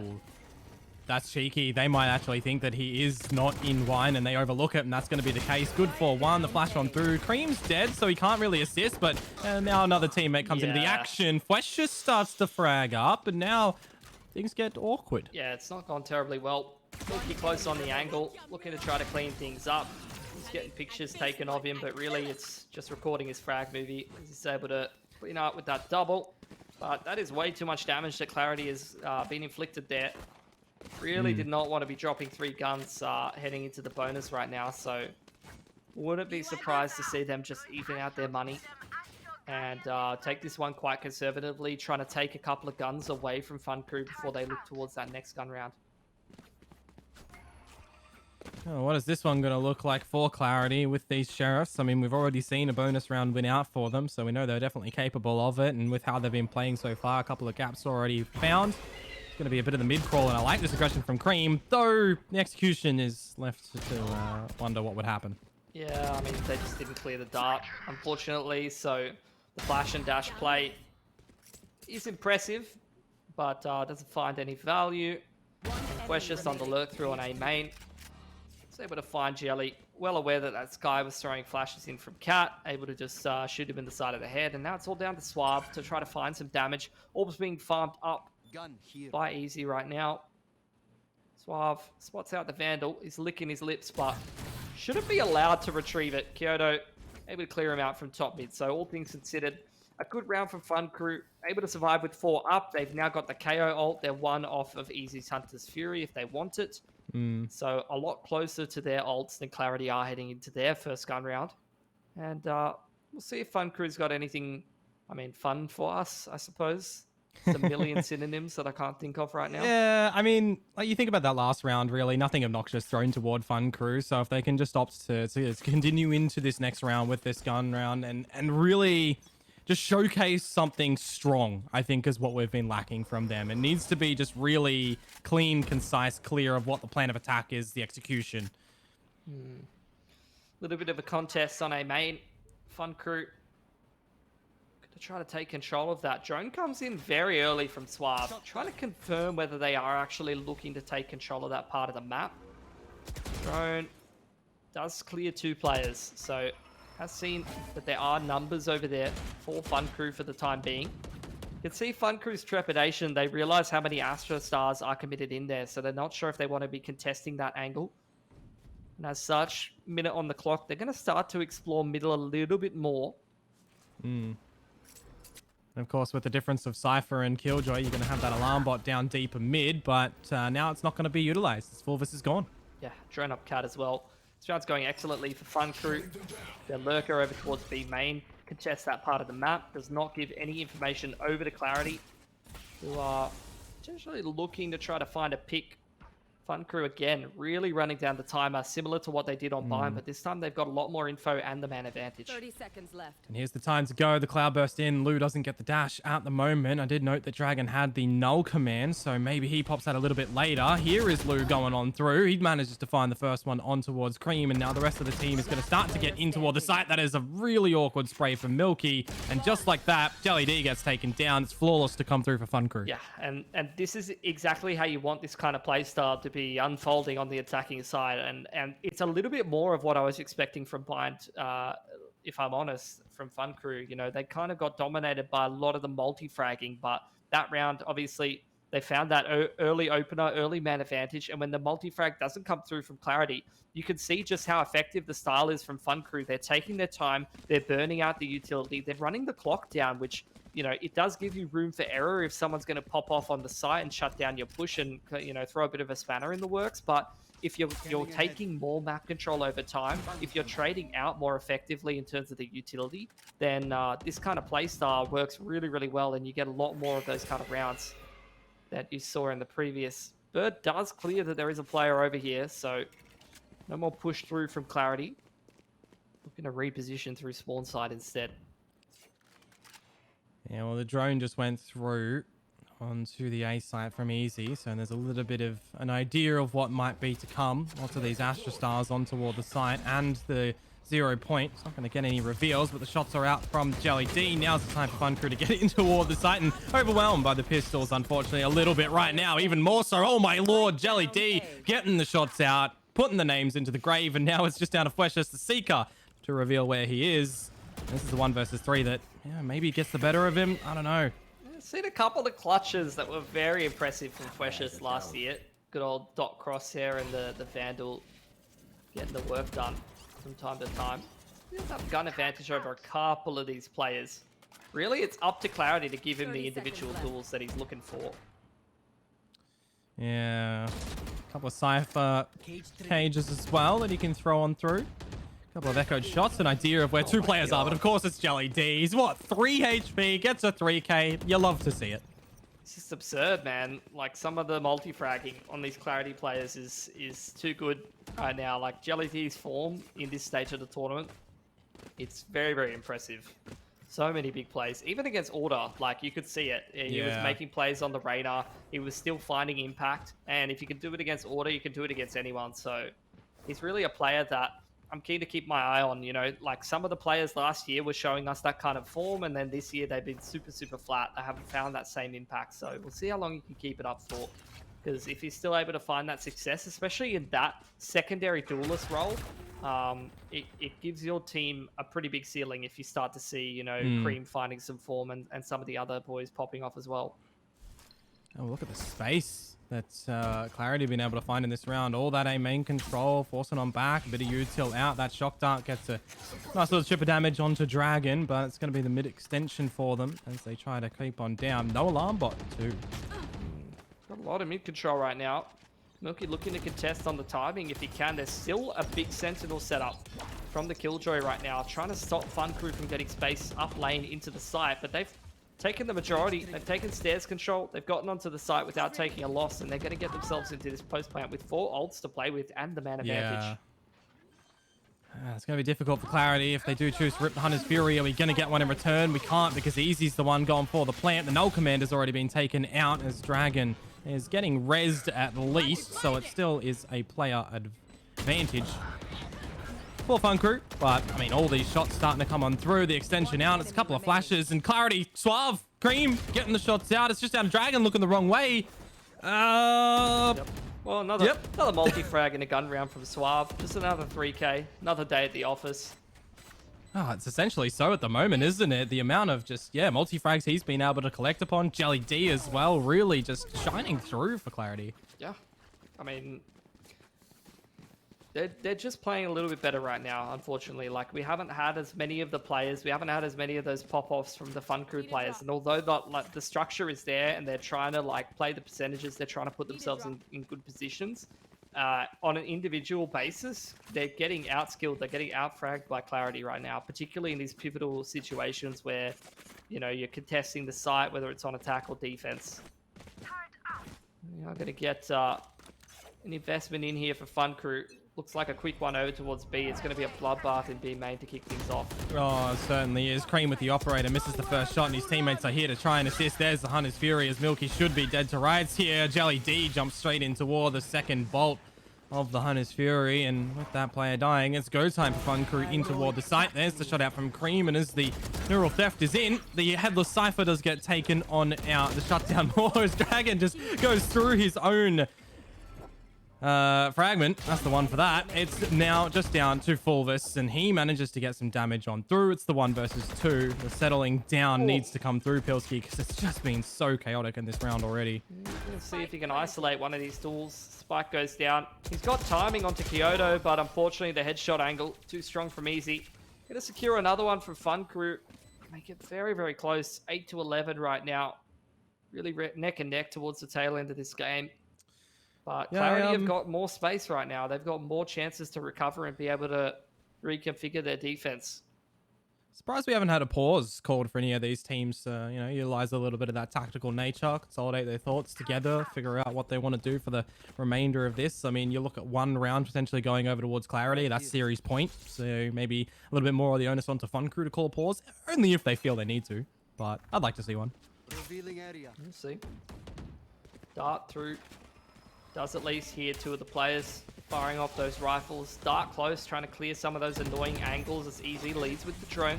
Is the nano there to be able to stop them coming out of A main and give them some issues right now? So Lou is deep into the site, but the rest of the boys are a little bit staggered behind. Yeah, and you can see with the wolf going on through, Lou hadn't been spotted out just yet, but the shots from Jelly D does get the trade in the end, and now it's the 3 versus 3. Spike not yet to go down, but it is in a bit of a rocky position. In the middle of sight, just to be able to find Cream. Now it is just going to be down to the one in Milky to see if he can pull off a 1 versus 3.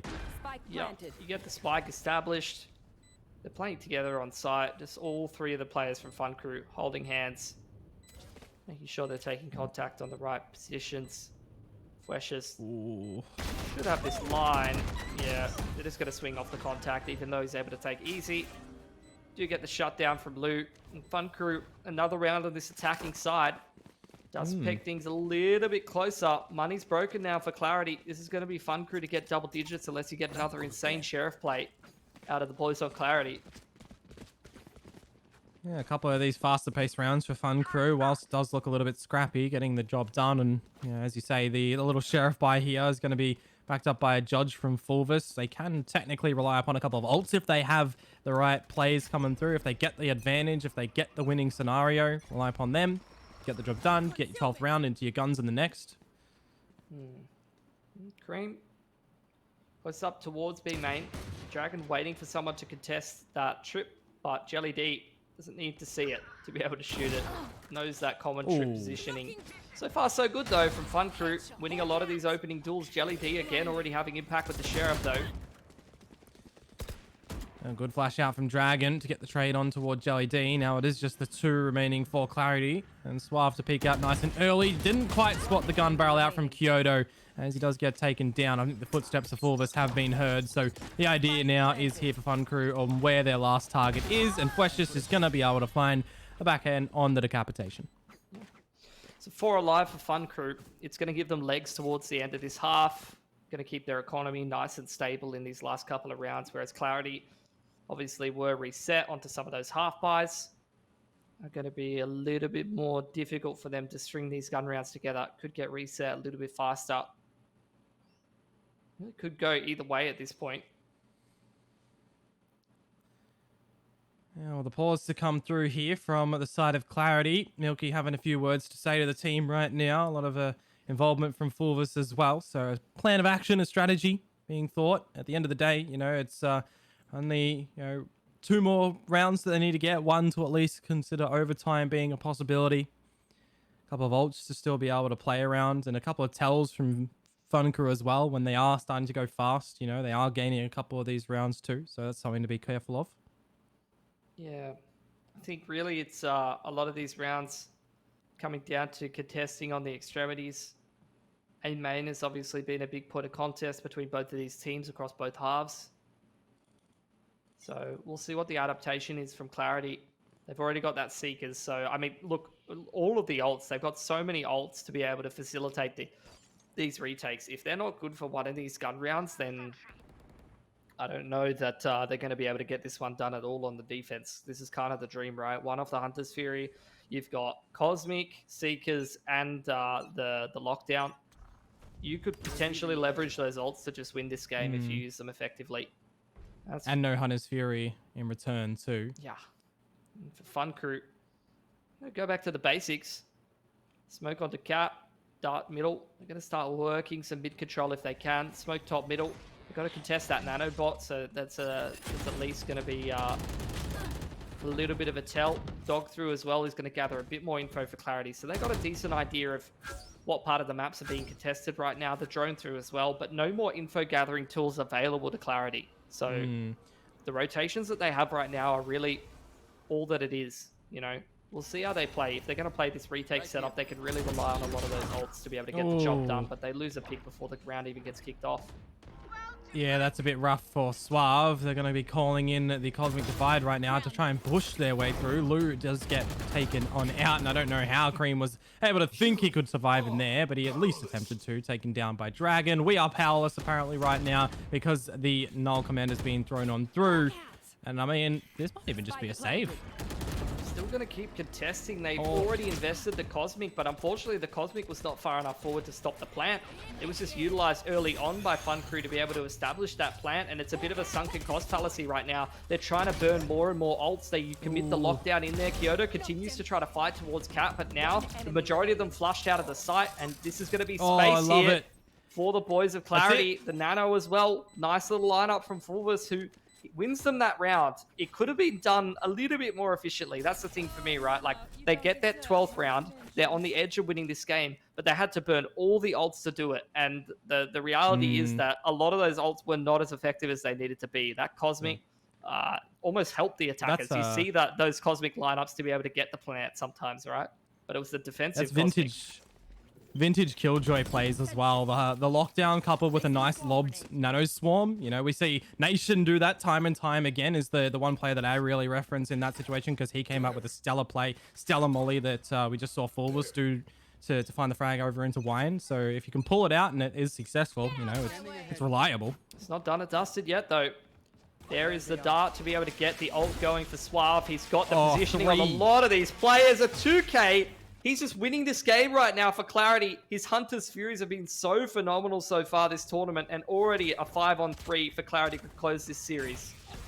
Yeah, but they need to be careful still. Lou with the blades dancing around can be dire. Some information on the bird going through, but that alarm bot now know that the gap is in mid. A little bit of a fallback on the site itself for the players at B. And that drone able to find Lou as well will force the hand for them to go in toward the beta bomb site. Yeah, but look at the positioning. Already playing backside, already know how far ahead they are. The two-man setup in towards backside between the Killjoy and the Jet should just get this job done unless some sharp shots come in. But Cream and Fulvus are holding fast and they're playing off of each other beautifully. It's a clean sweep from Clarity to close out that series, and it's just been beautiful play from them all night.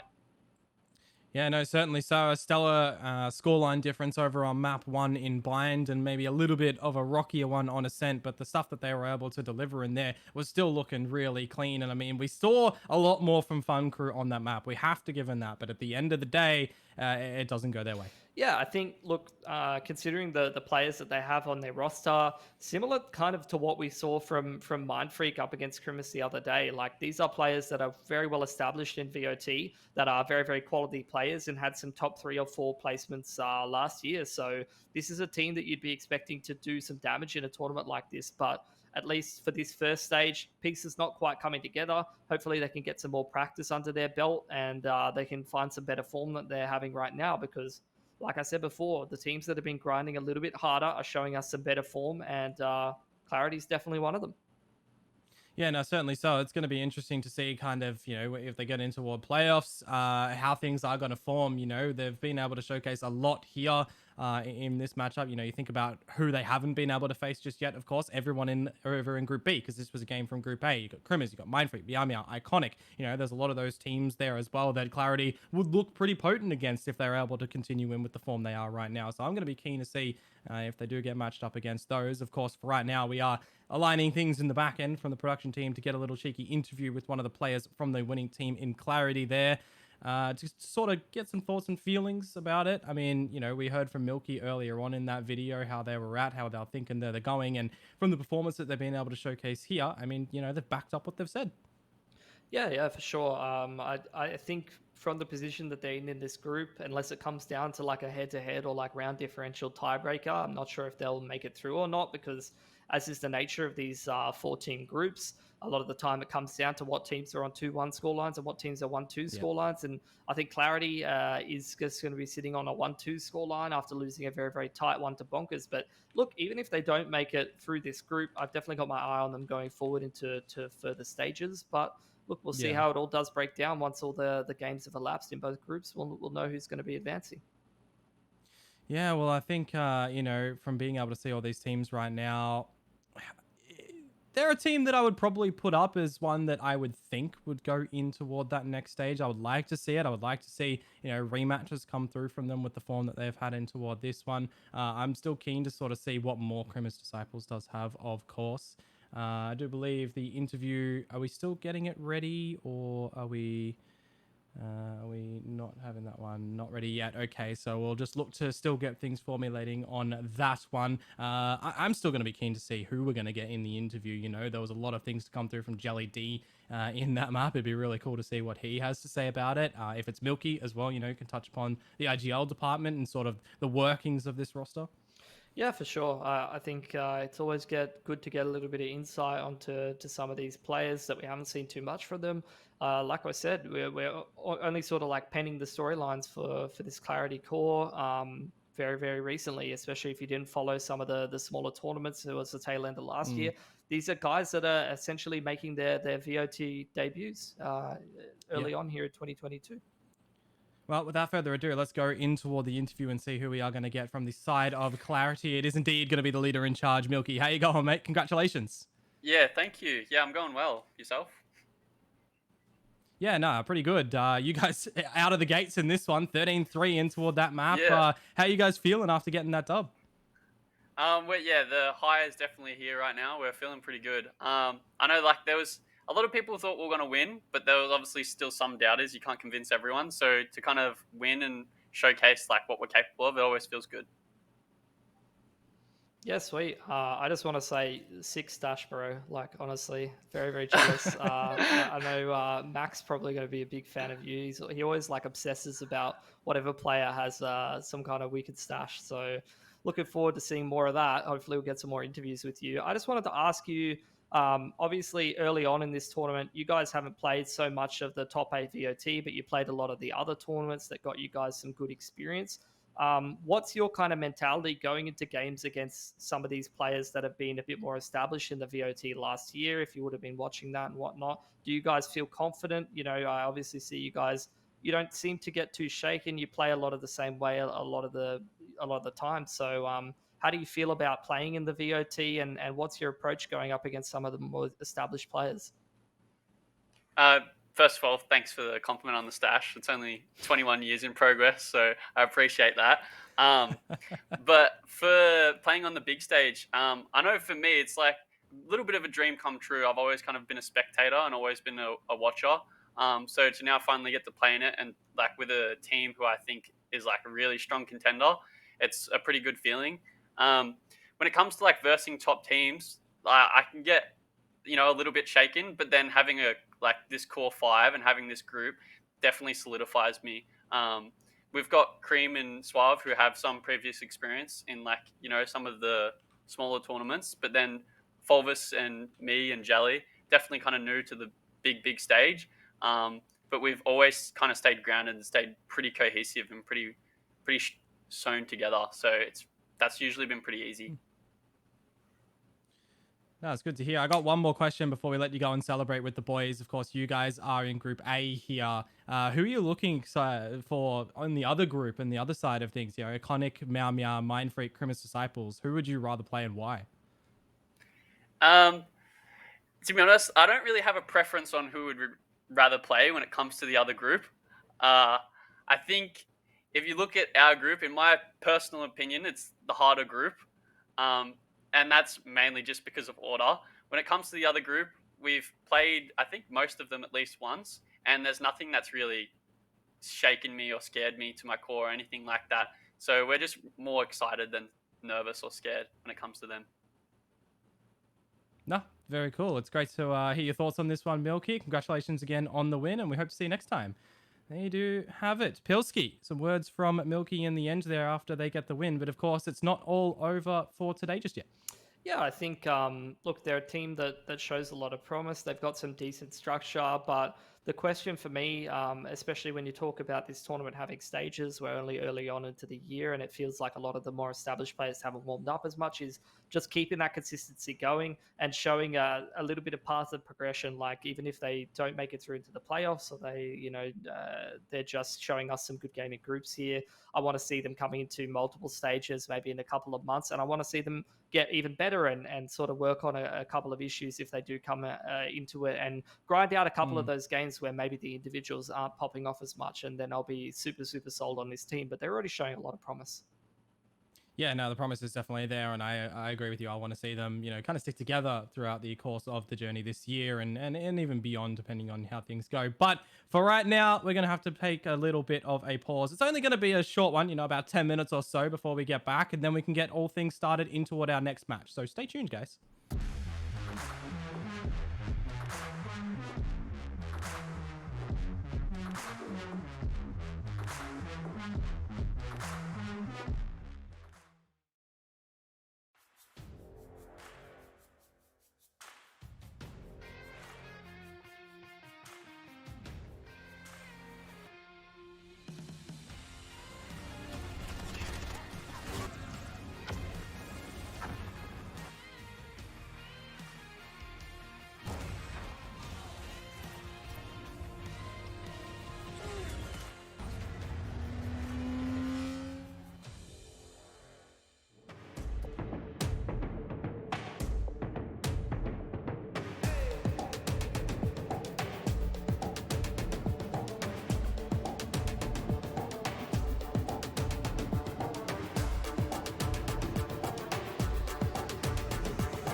It's 2022, but we are here for a fresh one. And I'm so excited to be able to start off and kick off the year. It is going to be a banger.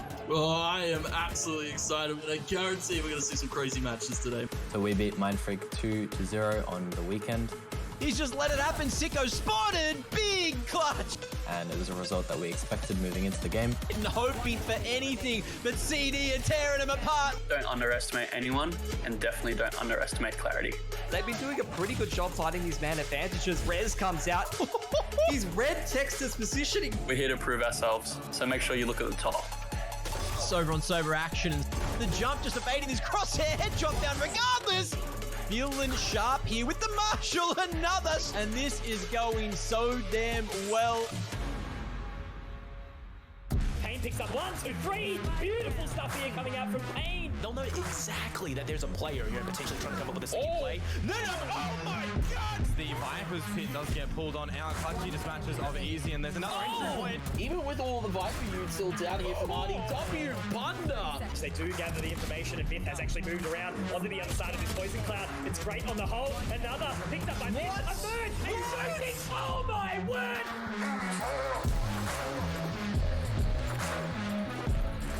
G'day and welcome back to the VALORANT Oceania Tour for 2022. We are halfway through today's affairs with match number 1 being concluded. Of course, Clarity picking up the win in the end after a pretty convincing first map, and the second one a little bit more closer in the end. Pilski, what are your sort of final thoughts on that first series? I thought it was a good series. I think, like I said before, we're continuing along the trajectory of teams that have been working hard over the break and some of the smaller tournaments doing very, very well for themselves. I think Clarity is a great example of that. Like I said, I don't know if that win is going to be good enough to get them through their group, because they are sitting down at that scoreline. They already lost to Bonkers, so they'll be 1-2 no matter what. But now that we're jumping across, we're taking a look at some of the other teams that I'm a little bit less familiar with. I'm keen to see what we're going to get.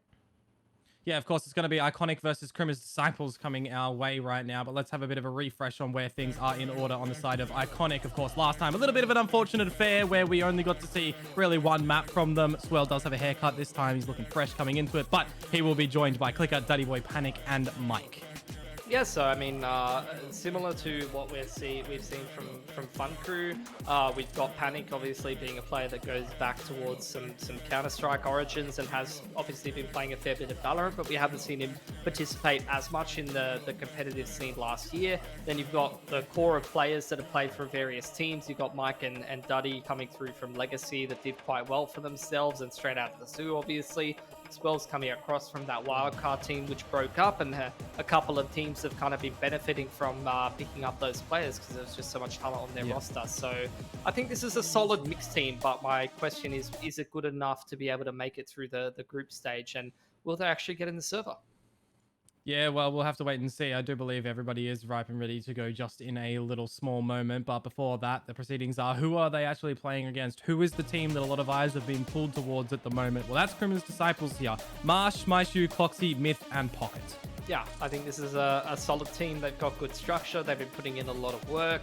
The individuals definitely have that pop-off potential.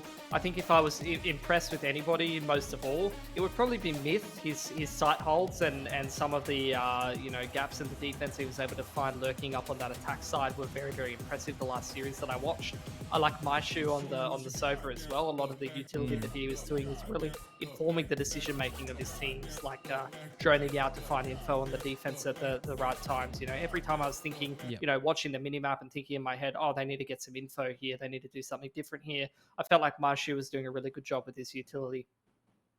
Yeah, no, as well, speaking of Maishu, the Sova and the Sky action coming on through, that is who we have picked for our little head-to-head display between these two teams. It's Maishu going up against Clicker, and you look at this one so far, granted, a bit of grain of salt, an unfortunate match previously for Iconic, but, I mean, where these two are concerned, they will be picking up the Sova Sky roll. Yeah, I mean, there's only one map of data there, so not too much to go off of for the teams that want to look into Iconic. Not too much of us to be expected, but definitely have seen a little bit of Clicker floating around in a couple of mixed teams recently. So definitely interested to see what Iconic's going to be bringing us today, because I feel like I'm already sold on Criminal's Disciples. So really, Iconic for me is just a bit of a question mark, and they haven't really played that many maps in this group. Yeah, well, let's see how more sold we can be. We heard some words from Marsh a little bit earlier on, so let's see what he had to say. I'm Will, and I'm known as Marsh, and I play for Criminal's Disciples. We were able to win both of our games in our group stage on the first weekend. So that was a 2-0 against Mind Freak and a 2-1 against Meow Meow. We've been a team for a long time. We have really good chemistry. I think we're nearing that 6-month mark. So our fundamentals as a team are quite strong in comparison to some of these newer rosters who are coming together and still kind of developing those skills. And so I think our fundamentals are one of the strongest in the region, and that's what definitely shows in our gameplay. I think a lot of teams and viewers underestimate us a lot. We definitely view ourselves as one of the contending teams in this event. And that showed on that first weekend. And so, yeah, we were confident going into that match, and it probably went more smooth than expected. We thought it would be probably a little bit closer, but the result was expected on our end. There's a lot of firepower in this entire group stage, and it's just dependent on the day whether they can show up. Because if they are showing up, I do believe that they can change the course of a game. But if we stick to our fundamentals and play the game that we know how to play, then I think we're confident going into that one as well. Now in prime position to set up. He's going to swing Cloxy. So yeah, securing like that top 2 slot, like obviously we want to try and take out the Giants, that is order. And we do believe that we, on the right day, can do that. Towards A, but Myth stands in their way, and he'll make it a triple. We're looking to continue our win streak moving into the regional playoffs. And then we're looking to make a couple changes here and there and try and like spice things up in that main event and look to try and take it out.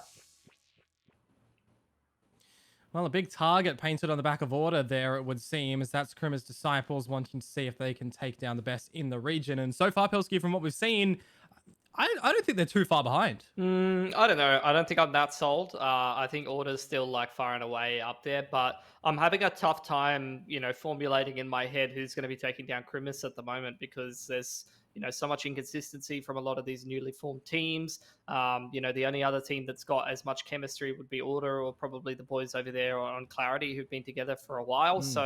Look, I think Krimis, as Marshall was saying in the interview, they've got good chemistry, but he was saying they're thinking about making some changes and trying to build on what they've already got. That's a luxury that you're afforded when you've got that chemistry. These guys have been working together for a while, so they've got a good map pool, and they've definitely got some levels to their game that other teams have just not been able to build up with the amount of time and effort that they put in.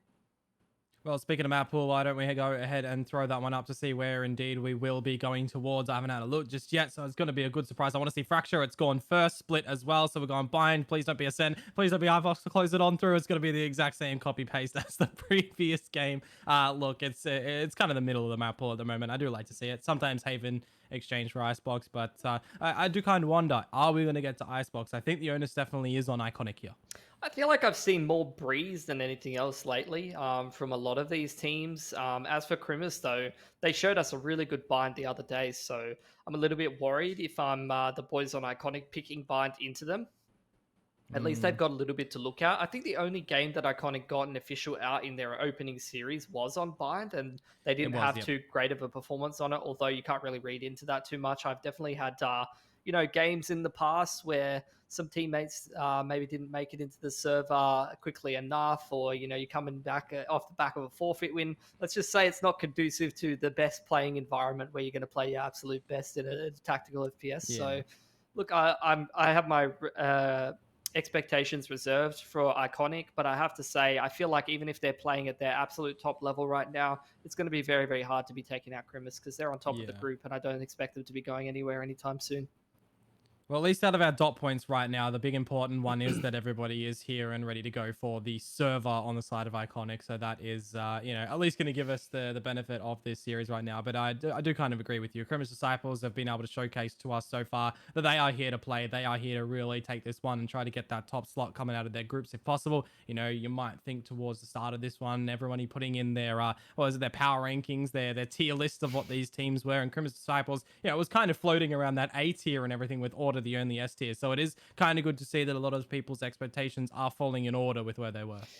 Yeah, I have no idea. Like, mine is like Order in S tier and then just question marks everywhere. That's basically how my tier list goes. I honestly, I'm trying not to read into anything too much just yet. I'm trying not to fanboy the teams that are doing really, really well early on. And I'm trying to not to say, oh my God, Krimis Disciples is going to be the best team in Australia or anything like that, just based off a couple of series. It's still group stages here at VOT. It's still just the first stage. There is so much time for a lot of these teams to start to get to know each other, and so some of these rosters to get a little bit more established. And then look, we get towards the end of stage 2. I feel like that's a bit more of a real representation of what level a lot of these teams are playing at. Maybe there'll be some more shuffles around.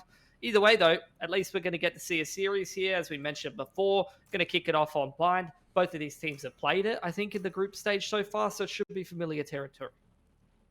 Yeah, I always do like picking up a Brimstone to assist with the Viper, leading for some nice little post-plants, trick shenanigans. Reminds me of that big old post-plant terror way back when. I actually kind of liked it myself, but it was also a bit demoralizing where you try to get your retake in, you don't see anybody on the side itself, and you're just dead to all the utility. But we know that's not going to be happening here. It's a change of the meta. It's a change of the game.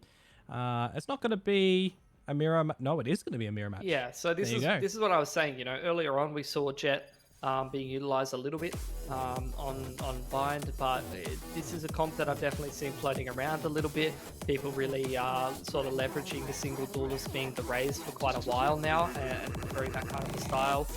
Sage has definitely seen some interesting plays with the walls and whatnot. Obviously the Brim, this is probably one of the only maps where he's super viable on, outside of like some really weird comps where I was seeing him run on Breeze and things like that. That was certainly interesting, but you know, on this map, he's definitely got a lot of bang for his buck, but obviously the downside being that you can really only execute a site once. You can't double pump like you can on Astra, and obviously you need to be a lot closer to where you're actually going towards to deploy those smokes. So I think the big plus of the Brim is obviously just the power of the ult, and there's so many great Brimstone ults you can throw out on this map. Oh yeah.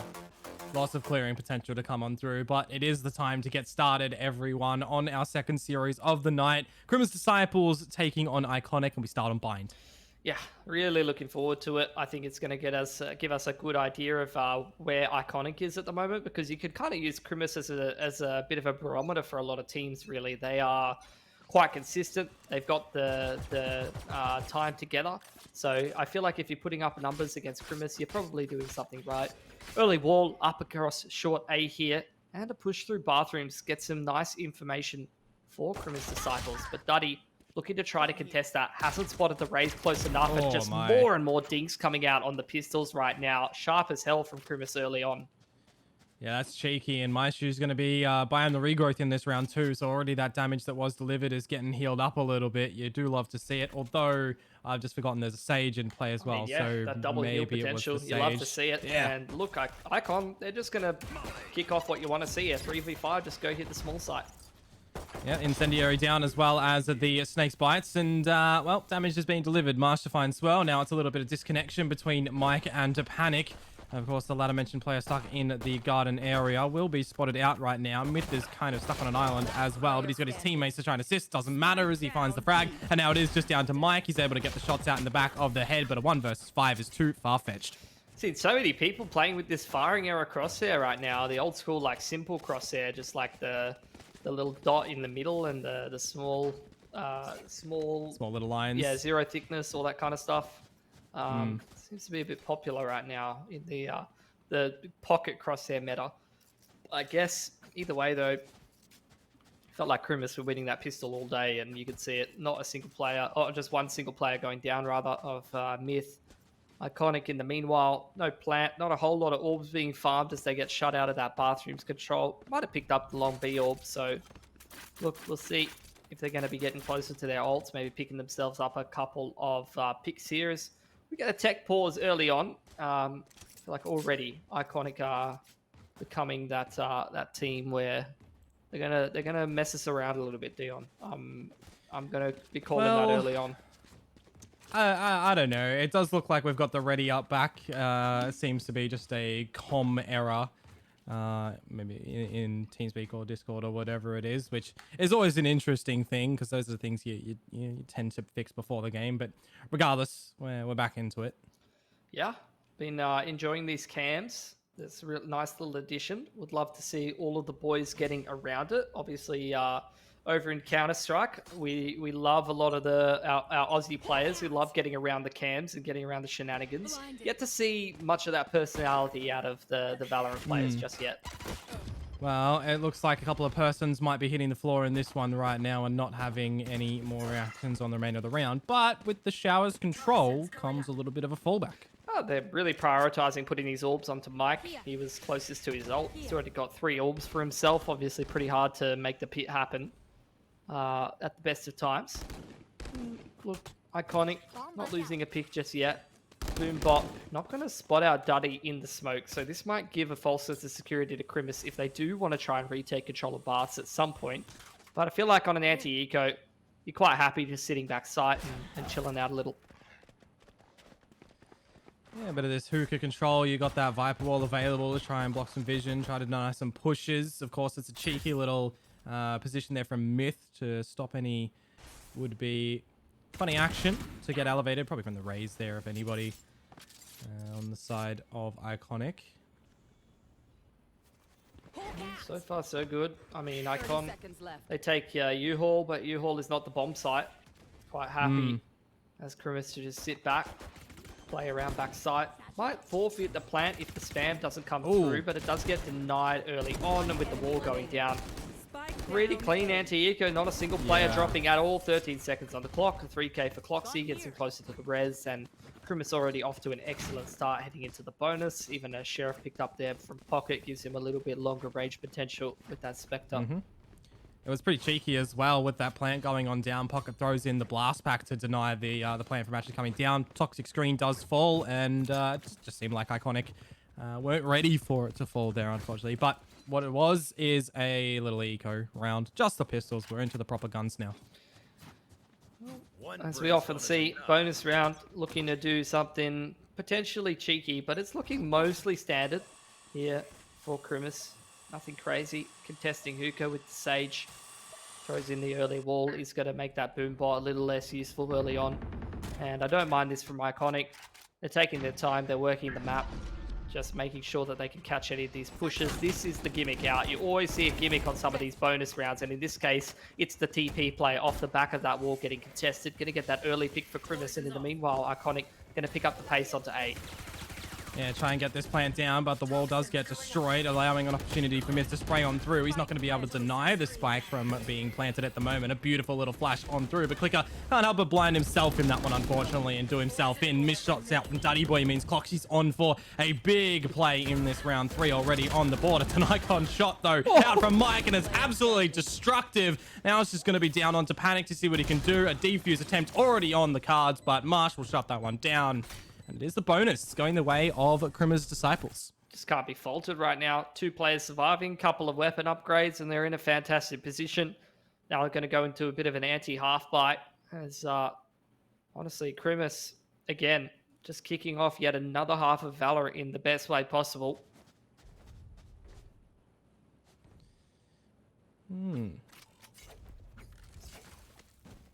Couple of vibes from our previous matchup so far. Still too early to fully follow on with that one, but an operator for Cloxy against the Sheriffs is potentially risky. He's even going for a bit of an early aggressive peek over to short. That is a gigantic circle. Yeah, it was the same. It was the same last week as well. We were memeing about it, me and Mac. He's trying to get pushed down, and he has actually lost the op in the open. And with a couple more Sheriff shots coming in here, Icon have space on the site, but with Pocket holding things down from bathroom. No operator being retrieved, no plant being established, and it's still a shutdown. It got dicey there. I've seen far too many players playing super confidently, even on the jet. Like Cream, for example, in the previous series, was a little more aggressive than I would have liked against pistols. Obviously, he has a get out of jail free card in the dash, but especially with the Sage going hyper aggressive up on short A there, it's little scary. Don't want to be handing over an operator to your opponents and gifting them a round that they had no business winning. But look, they got it back under control. Money's looking strong across the board. Not too much to complain about for Krimis. Yeah, well, we've got the Viper's Pit available. Cheeky little wall play from Cloxy right now. Yeah, I feel like he was super impactful in the series last week on Jet, on Breeze, but the Sage was a little more slow, I suppose. He wasn't really fragging as hard on this character, on this exact map, but they might be a bit of a different story. We'll see. That's a nice bird to clear out Hookah, but Swells dodged it very, very well. Yeah, you got the deep sky smoke, 20 seconds of vision blocking, but with the flash and the poison cloud, that's going to be a little bit of the bullying coming on through, and Pocket now going to pull out the rocket. It's not going to get anything, unfortunately, but it does force the opposition back. Yeah, they still got Swell here in Hookah, though, trying to control those rotations through CT. Giving them a contingency plan. Maishu playing retake from Elbow. It's just a 3-man setup on A, so there is a chance for Icon to go back towards this B side if they want to. They don't hit the TP, so there's no tell. Even if they could get up short, which they can't because they're getting contested by the one-way orb, even with the change on that short A box. So Icon going to try to get on this B site. If they do so, that's where that Viper's Pit can come in super huge. And Maishu, really, his job is just to try to see if he can find a pick from this elbow position before the retake comes in. that res is available, and Marsh does have the orbital strike, so maybe that's the call to action right now for the side of Krima's Disciples. We're going to have to wait and see, as Icon are just going to push straight on towards my issue with that Wolf coming on through. Orbital strike maybe now called to action as that pit is through, but Iconic, they've established control over through towards the elbow as well, and this might be looking like a pretty difficult retake. Yeah, I mean, as soon as you get on that site, you've seen Mike doing a fantastic job farming up the orbs all day long. Marsh, however, he pops the ult. This is actually already going back in the favor of Krima, similar to last week. Their retakes were pretty phenomenal. Panic, though, he's got the Brim ult. He's able to stop that defuse. He's going to start isolating these angles, isolating the one-on-ones, and he's played it beautifully. Pocket, does he have time? It's going to be damn close. Oh, yeah, he's got time, just narrowly so. And then T in the chat for Panic to come through on that one. 1 second to go. Just a bit of chaos, you know, those orbital strikes really being a bit pivotal for both sides. You almost help to feel. But end of the day, Grimmers, they do get that retake happening. They keep the operator into the next round just to pad a little bit of that economy moving forward too. I mean, similar to last week up against Mindfreak, their retakes were pretty amazing. And I was just thinking to myself as that was coming in, like, a lot of the time I feel like the Viper's pit is like, it's like round done. You know, you can't really contest it if the positioning of the Viper is on point and they're playing around it well. But Krimis have been pretty good at actually getting rid of those pits, isolating that Viper, clearing him out. Swill. Ouch. I mean, this is what we're used to seeing from him. The individual ability on this iconic roster is pretty iconic for sure. There's two-man advantage for them early off the bat. Just two really sharp shots.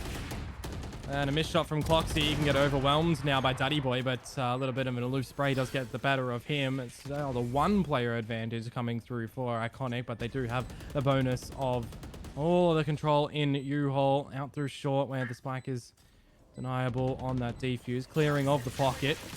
Just to make sure there's no one hiding close. How does the retake come out from here? Shots on through. Panic on the box. Gets the denial of that defuse there. More shots through. And now it's just down to Cloxy to see what he can do in the 1 versus 3. Swell gets the better of him.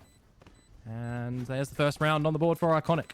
Yeah, and that is the individual ability of these players. Just both Swell and Duddy Boy have both shown it previously. Popping 2 heads very, very quickly on into that round. That's an open bomb site. Except for Cloxy still contesting the bathrooms, but that was not good enough. Panic as well in the mid-round. Nice little 2k from him, and there you go. That's a round for them. You get the rocket, the res, you get one off both the Brim and the Sky ult, so Icon could really start to pick up some momentum in this half here. If they're able to utilize this round, these ults for a round win, they can break Grimace's economy, and all of a sudden they're straight into the run of things. Yeah, back in towards Showers as well. Swell really trying to force back his opponents. The rocket does go on through, but for Myth, he's counting his lucky stars that it doesn't go his way. Yeah. Sky Smoke to block some vision as well as the screen, and is this where things get a little bit of a reset happening? I think Mike's even been seen. I don't think that they can force here. Like, the early opening part of this round has not gone well enough for Icon. So either they've got to slow things down and diversify their map control a little bit, or they've just got to wait for the rotations to settle a little bit more. In the meanwhile, Cloxy on that retake angle from CT.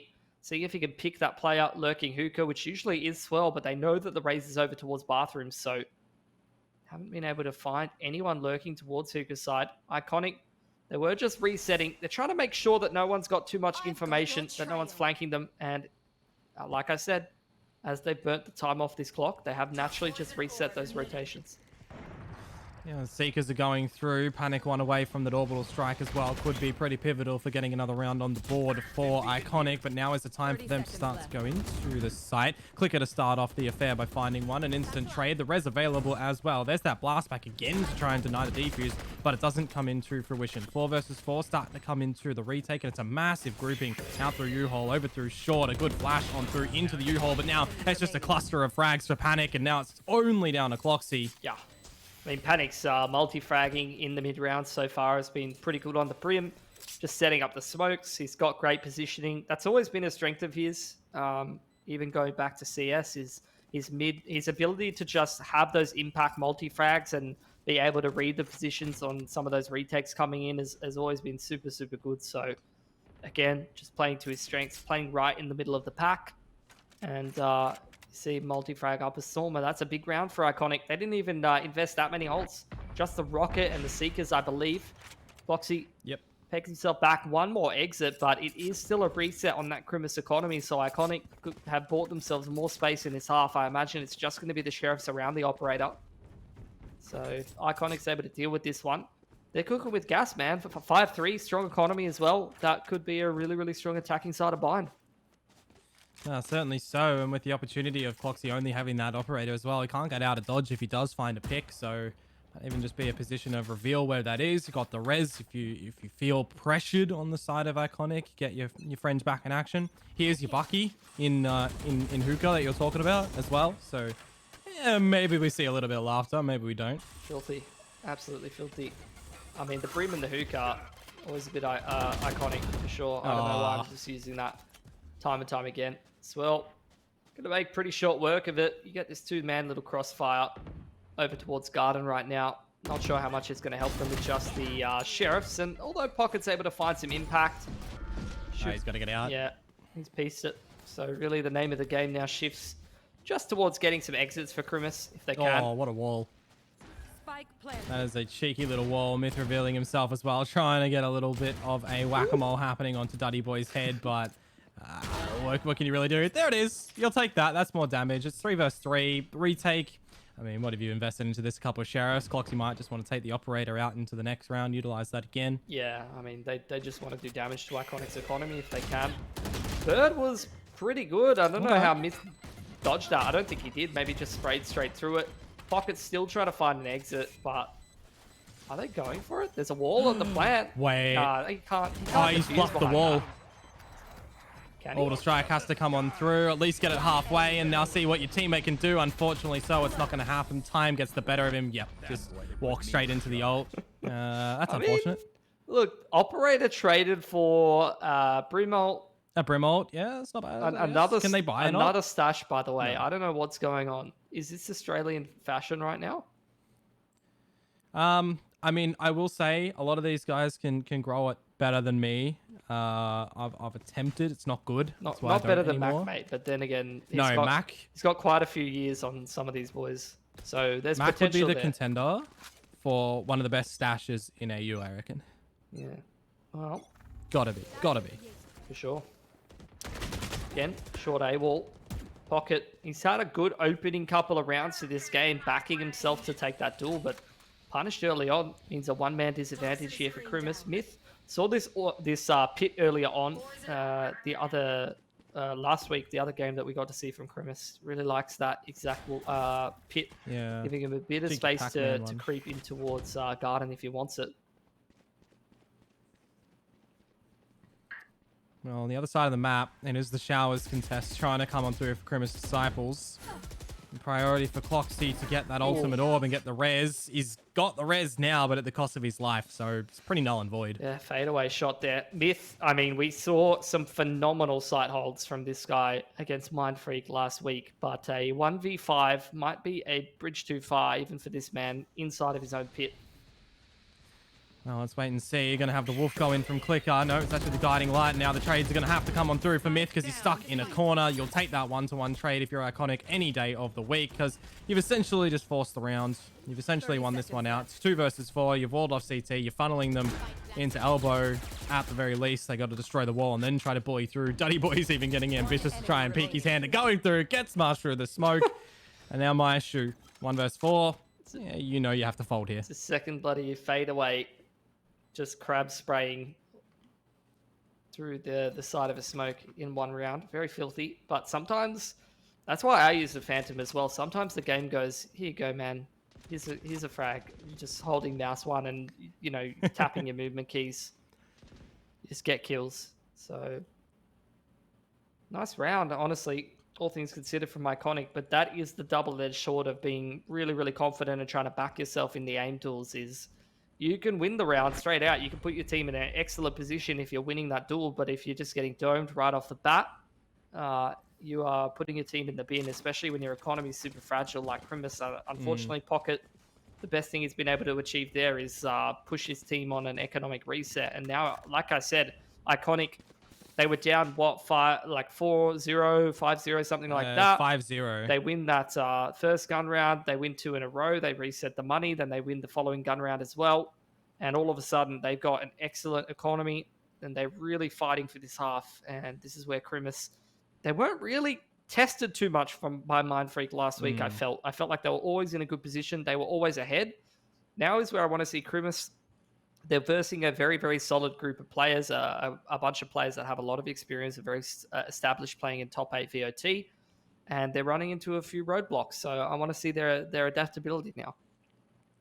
Yeah, well, it's going to be one of the interesting things in this next round where 4 ults are on the board for Krimis Disciples, even in the lesser equipped weaponry scenario. If they find a bit of a weaker site, they might be able to attack that together. We've seen a lot of that long aggression come through for Krimis and the Showers, so it's just, kind of a pick. What do they fancy at this point in time?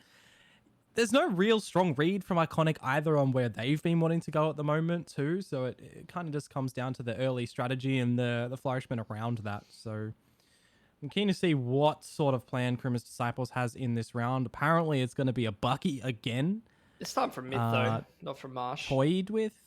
I must say, though, look, you've got 4 ults to play with. You've seen half buys one with much less.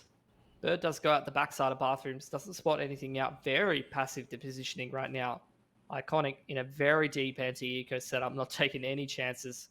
He's trying to play a contact setup off the back of these rifles, giving full map control to Krimis. So look, definitely don't mind these deep setups, anticipating aggression, but this is where you need to have a very strong mid-round and need to have a very strong plan of what to do once nothing happens. Nothing happens for this first 30, 40 seconds. You allow Krimis to get some deeper positioning. If they don't feed you picks, you need a good mid-round, but Panic might be on for a easier double here, potentially. We'll see. Gotcha. Well, there's the first one. Pocket is able to get the trade. He was the one with the sneaky little phantom to carry on through. No res available currently for Iconic. They got a bit of a marathon if they do want it. Same to be said for the other side. Rotations coming across, though. Myth only has a shotty, though, so a little bit harder for him to find impact, and as you often see, actually wall over the top. Looking to contest, looking to take some fights over the top of the Viper wall. Might not be what they bargained for, as the pistols are getting some damage done here from Bathroom. Yeah, we could even see the showstopper be utilized from Pocket here. It might be a little bit explosive, but we have to put a Parker in that for right now because they've got to get into the site itself. It's going to be that split retake from Showers and from the sign spawn. The Seekers invested here. Pilski gets a bunch of info on where these players are. There's that rocket. They knew Clicker was in the cubby, so he's dead to rights, and now all attention needs to really rely upon the U-Haul and the short location. Defuse starting to come on through. It's on the half already. 3.5 seconds to go, and now it's coming through. Duddy Boy for the first 2 in this attempt on the 1 versus 3. Baits Pocket out and gets the headshot as well to hold on. Yeah, nicely done. Definitely got a little bit spicy there for Iconic, but their money is strong enough to be dropping those rifles. They don't really mind that too much. What they're really interested is in the round. So realistically, they're probably quite happy with the fact that Krimis actually invests a couple of ults in there. They invest the Seekers, they invest the Rocket, and they still don't pick up the round. And as for Iconic, what do you lose? A couple of rifles, but when your economy is looking this strong and you're getting towards the latter end of this half, you're quite happy with that trade. So Krimis, look, last gun round didn't go the way that they wanted. It was a winnable half buy, but didn't end up picking it up. So we even up here at 5 apiece. Early Seekers, short A wall is starting to get read very well by Icon. They've been cleaning that up pretty early on. Seekers do read a couple of the positionings of these A players. They see the Seekers going to bathrooms, but Iconic's going to make their way straight up towards this B site and try to contest the Viper setup. Yeah, Swirl sending himself straight on through with the showstopper right now, trying to get the party started. It's a bit of a whiff from Myth, and Marsh good for 1, but that is all the res available straight on towards Clicker for the player advantage on this post-plant hold. One thing I did note before is full shields are purchased in from Cloxy, no slows. So he's really hedged his bets on his rifle ability in this one instead of the util. But things get slow a little bit. He could get a res if he gets across to the side, but it's probably going to have to be used for a bait, if anything. Duddy up on the off angle, and a man advantage here for Iconic is going to make this pretty difficult one. They're quite happy to trade 1 for 1 there, and the crossfires are really too strong right now. I really like how Iconic's playing this post plant. They're contesting all of the angles. As soon as these players make contact on CT, make contact out elbow, they're immediately getting swung from multiple angles, and Krimis are not even allowed back in the site. Well, Iconic to take the lead, 6 in a row for them after the 5 from Krima's Disciples, and it's just, Iconic really wising up to the fact, starting to play their own game. Panic getting a couple of crucial multi-frags as well. Again, Pilski, he's got the orbital strike. That's the 3rd. He's been farming it up, 14 and 7. Definitely don't mind him on the smokes roll, you know.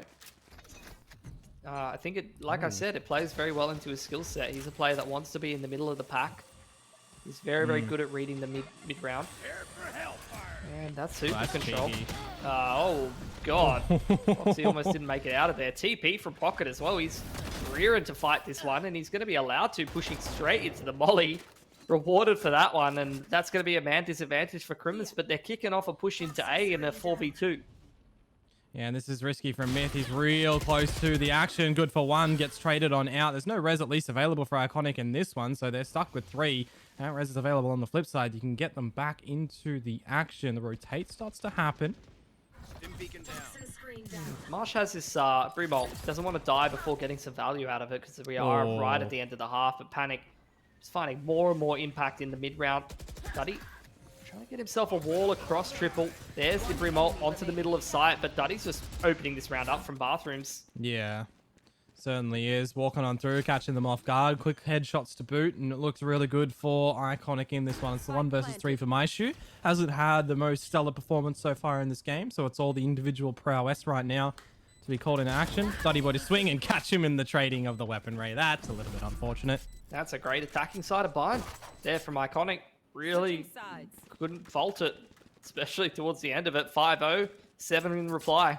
As soon as Iconic got a couple of those gun rounds under their sleeve, they started to reset the money a little bit and pick up some momentum, and they really couldn't be stopped. Grimace now moving on to their attacking side, and I have to say for their comp, you know, without any of those, many of those initiators, just the dog and the flash on Maishu on the sky to be able to find information, I feel that this comp is a little bit better contesting for map control and running those defaults. You know, a little bit worse rather than the double initiator comps. A little bit better once you get onto the sites, but in particular, I feel like it's a bit more, you know, defensive bias. So I feel like Iconic getting really, really good value out of that attacking side. For sure. It's an early flash, early warning as well, with some information picked up already from Iconic outside the B site. It does look like Krima's Disciples want to go straight early. They've got a big stacking advantage of players with only 2 here on the side itself so far. What damage can Clicker do? Only good for 1. Panic lining up an incendiary to try and deny a little bit of time, get some damage on through. It's only going to go to the offside of default, so the plant's going to be at the front of the site in the normal spot. 4 versus 4 on a retake now. Yeah, let's see how it goes. 2-man crossfire. If they come out CT, that's going to be very well contested. Pocket's got some hookah control as well, Dion. Yeah, well, the destruction of the wall. Marsh is waiting for that one. A couple of right clicks out from Pocket. See you later toward Duddy Boy. And now the funneling is going to come through from CT for the remainder of the Iconic boys. Just down to Panic now. He's revealed. Misses the shot. Pocket to close it. Pretty clean pistol round for the side of Krima's Disciples. It's been a while since they got around. Yeah, this is what I'm saying. Like, it's hard to find yourself map control with this comp, but if you get on the site, there's just so many tools to be able to stall, to be able to delay. You get that Sage Ball in there, slow orbs, Brim, Molly. You got the spits as well. Very hard to get back into the site once you've forfeited it. So this is where, like, if you're able to hold it down, you're able to utilize your utility, and are you efficient enough at that on the defense, or is the other team going to be able to get into the site and then it's going to be too hard for you to complete retakes? That's what I feel like this mirror matchup boils down to a lot of the time, is how that sort of dynamic works out. But either way, Krimis definitely making this game neck and neck. They pick up that pistol pretty convincingly, and they did have a really big dry spell of rounds, you know, 7 in a row from Iconic. So to see Krimis pick up that pistol, going to start to add a little bit more wind in their sails, and hopefully they can pick up some momentum with that and start to put the pressure back on Iconic. Well, we do have a technical pause right now to come on through. Technically, it's from Krima's Disciples, but both sides did call for a tech pause, so we're just waiting for things to come in order to come back toward us right now. But yeah, for what you were saying, you know, it took a while for Iconic to try and figure out what they were rolling towards on their attacker side. Once they did find what worked, they just continued to really roll with it. And now you got that flip side. If Krimis can get a couple of early rounds here, maybe they're able to continue on through and upset the balance of this defensive side. We're not probably going to see a round gathered here with the full eco. Maybe in the next one, but if they win the bonus, and when I say they, I mean Grimace Disciples, that's another collection of bonuses that they, are able to run with. I feel like they've been winning so many bonuses so far. Even against Mindfreak last week, they won a couple of bonuses. Let's see though. Short A stack here from Iconic. Chilling up behind the defensive wall. They take contact after dropping the wall. They're going to start to make their way up there. That's going to be a lot of orb points for Myth, I'd imagine. Oh, there's 3, not 4, but I think you're still happy with the outcome of that one regardless, specifically with the Bulldog. It's not like a Vandal or a Phantom that you've just lost. We'll see. It's Panic and Swirl alive, so like you got 2 players that holding on to that Bulldog. If they get some exits, they're quite happy to be stacking up those ult points on either of those agents. They're gonna just rely on the 2-man setup. Swirl's gonna take contact for Panic, I'd imagine, and try to see if they can find themselves a trade, get themselves another ult point on that Brim. Yeah, well, Panic's, orbital strikes in the first half are pretty influential to try and capitalize a couple of rounds, try to get them. So, be nice to see the farming of that. But here comes the damage. This is what we expect. Swirl sends himself in. Somehow manages to get across. If he got a frag, that would have been pretty dastardly funny. But hey, Panic's going to go up in smoke with the spike. Oh, going to get an See if he exit. can get a frag here. Maybe 2? No, just the 1. No, that's big though. Able to utilize that Bulldog to pull 1 more frag back. He's able to get himself an extra ult point. So he's probably quite happy with how that's boiled down. 3 out of 7 already as they move into the first gun round. They take 2 guns away as well. That's a big difference from 4 surviving into the bonus. You have to go down to 2 players on those pistols. A little bit less dangerous, a little bit easier for you to win this first gun round for Icon. Good to see Panic having a good game for himself. Obviously, he's someone that even in CS and then early on in Valorant felt like he could have potentially had the potential to play on some of these top rosters, but just haven't seen it yet. So hopefully heading into 2022, he's going to be someone that we see on a couple of these teams. Yeah, it's certainly going to be... I think it'll be really disheartening if we see any rosters break, between stage 1 and stage 2. There's points on the line. It's really good to see these teams stick together and get it away in the end, because at the end of the day, right, there's lots of international opportunities through the circuit this year, and if the teams are breaking up, it just nullifies any potential chance to get internationally. It would get back on the international scale. So for a lot of these players, it's their first time. For some, it's returning, and they've already tasted international before. They want to do it again. Surely. Yeah, there's not that many players, I don't think, who've been international, right? I think it's just a couple on order, maybe. But I could be wrong. It's Pocket contesting that, who can control Duddy's playing on top of his wall, very cheeky. Getting, like I said, just that 1 initiator player, so that's the only kind of map control that they can find with just the utility. But they have got garden control. He's going to force potential rotate out of clicker. You see him dancing around in CT spawn there. Yeah, nice little collection of 2 for Duddy Boy. Shut down a couple of guns on this bonus. Make it look clean. Carry all your guns into the next, and you'll start to farm up something nice on the defensive side of this map. Walk in toward Mike's crosshair. Out of ammunition, it looks like, for the last one, but at least a trade, and now it is just going to be Cloxy to see if you can get any more damage out with this Bulldog, get closer to that resurrection. 30 seconds left. Would be good. I mean, it's been a pretty nice first gun from Iconic, and a lot of that work comes out of the work from the classics in the previous, and then that one last little exit being pegged back by Panic. It's just allowed this round to go a little bit smoother. Cloxy, 10 seconds on the clock. 10 seconds left. Not going to check the off angle. Easy as you like for Swirl. And 4 players surviving for Iconic is a great start to this half. Now Grimace back on the buy themselves. Have got the Viper's Pit early on, similar to what Iconic had on their own attacking side. So again, this is what I'm talking about. Grimace, the name of the game for me really is how the early initial stages go in terms of getting the map control and how easily they can get onto these sites. Because I feel like, particularly with the Pit, they get themselves in a post plant, it's going to be quite hard for Iconic to complete those retakes.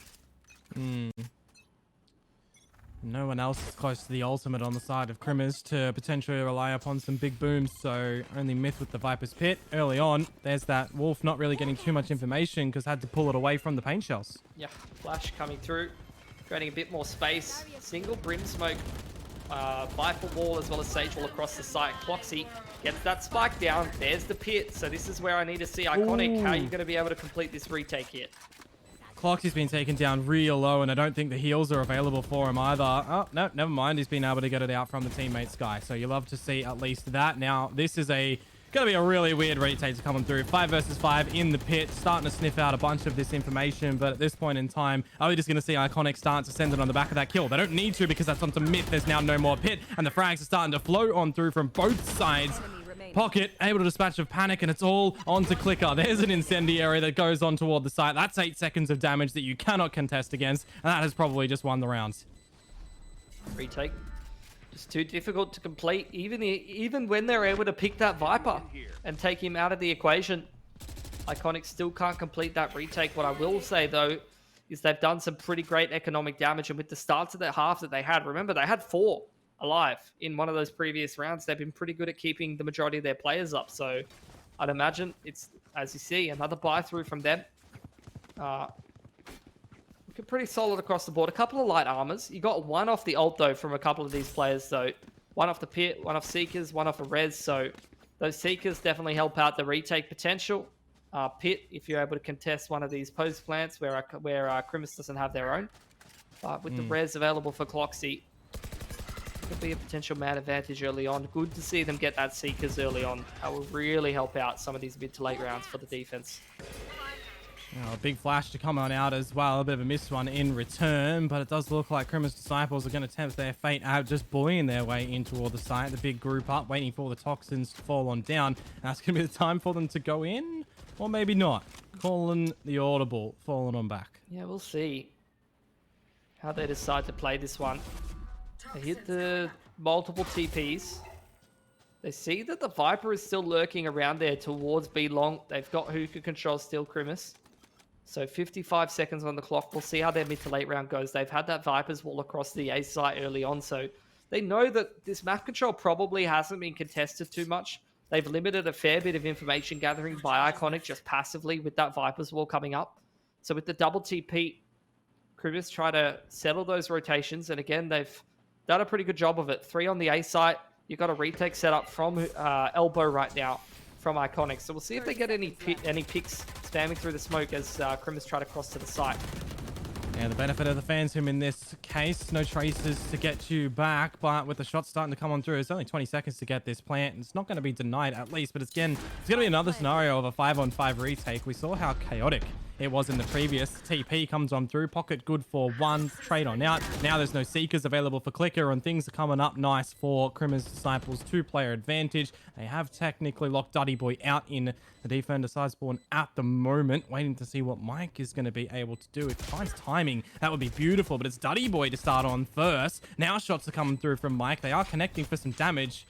Would have been cool to see a wall to at least try and get that defuse secure. But it's a beautiful shot to come through from Cloxy. Marsh follows it up, and it's a 9th for Crimmers Disciples. Yeah, not only a 9th, but like a very, very important round to be picking up. They're going to reset that economy out of Iconic, who have a fair few ults available to them. So being able to secure that one for Crimmers, put yourself in the driver's seat, potentially grab yourself double digits if you're able to deal with the Sheriffs. And then it's going to take Iconic a couple of these rounds, burning some ultimates, trying to get themselves back into the swing of things. As for Crimmers, I mean, I'm not really minding their playstyle on the attacking side, to be honest. You know, we're talking about defaults, we're talking about map control a lot of the time on Bind on this attacking side.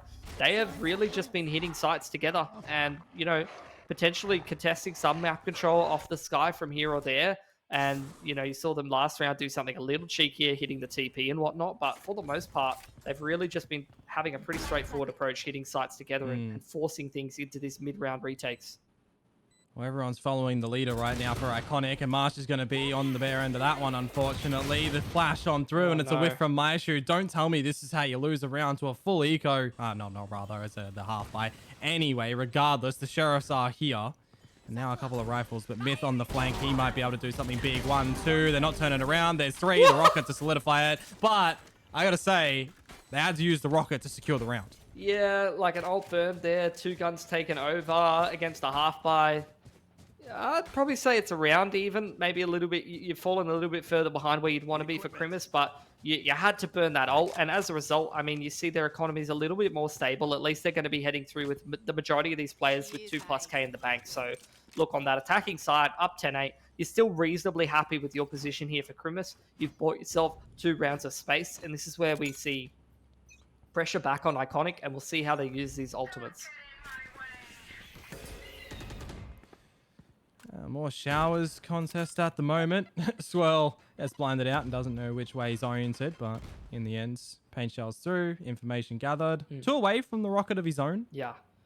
You're going to see if they can farm this orb on Panic to get himself the Brim ult. Indeed, he'll be given that. The dog utilized is going to give Cloxy the ability to spam Panic through the smoke. It's man advantage there early on for Krimis. Get that pit over on the B site. The res out, so a lot of these ults being invested, but Iconic doing a very nice job fighting together over the backside of these bathrooms, and they're able to wrestle themselves the man advantage back. In fact, a 2-man advantage off the back of that res.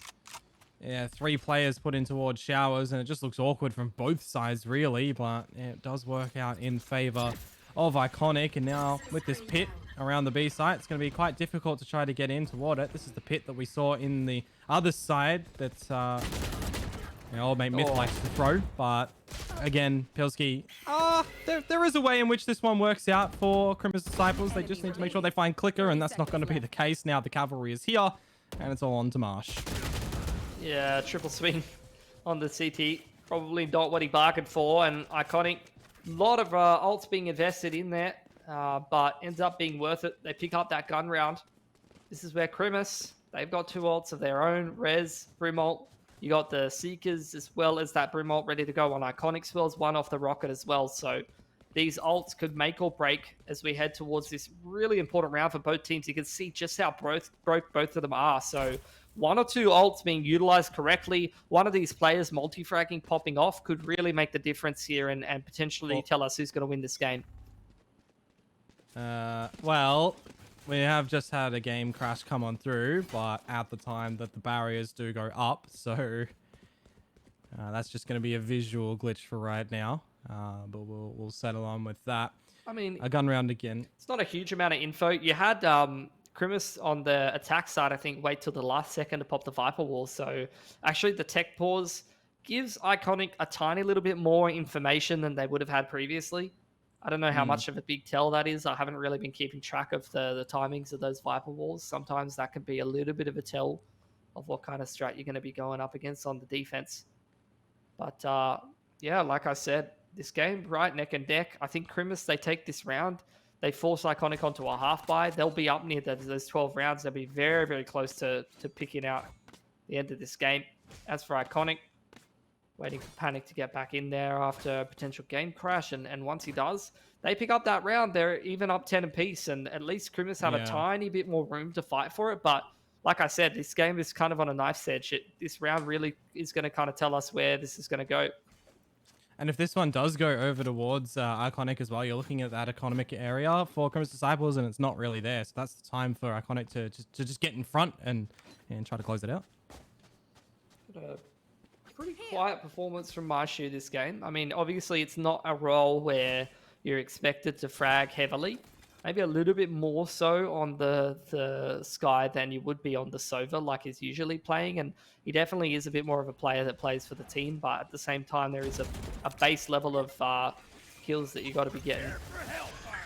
There's the Brim ult to take the bathrooms control in favor of Krimis, but they still haven't been able to get up short A yet, Dion. Yeah, it looked like this one was going to potentially come in quick toward the site, but a bit of that Viper util from Mike has slowed it down a little bit. I can't help but think, like, it's that tiny little bit of info allowed them to play close in towards the pocket and play that setup where they're relying on the combination of the orb and the snake bites to stop this push in its tracks. Either way, it is a investment of the ults and an A push that never really got kicked off for Krimis. They burned 2 smokes in towards that one as well, so at 1 minute on the clock, Krimis, they don't have any map control to speak of, really. And I'm not sure how this mid to late round is going to be looking for them, quite honestly. Yeah, now the Seekers are going in as well, so that's information on where the play might be happening towards with 40 seconds to go. And, you know, B Short being gathered information from Duddy Boy, it kind of locks them into A. Yeah, you've already got Panic. He can go on the fast rotate. The wall comes in as well. This is going to allow the defenders to start to lean back towards that A site. Mike playing so close with this Spectre, but he gets full blind. You got this two-man setup, though, from him and Swirl contesting short A. At least a couple of trades back, so we'll see if Clicker can further delay this plant now. That's an interesting amount of kills from Pocket, and now with Myth getting that one as well, the plant's going to be able to go down. Panic good for the trade onto Pocket, and it's all onto Myth. He does get taken out, however, by a headshot. And there's that scoreline tying up that you were talking about. 10 apiece. Oh, man. I don't know. I feel like it's like another universe, but that last second tech pause off the back of that short A push is getting shut down. It's an interesting one for sure. Can't. Yeah. I've seen so many rounds like that in CS as well. Like, anyway. Yeah.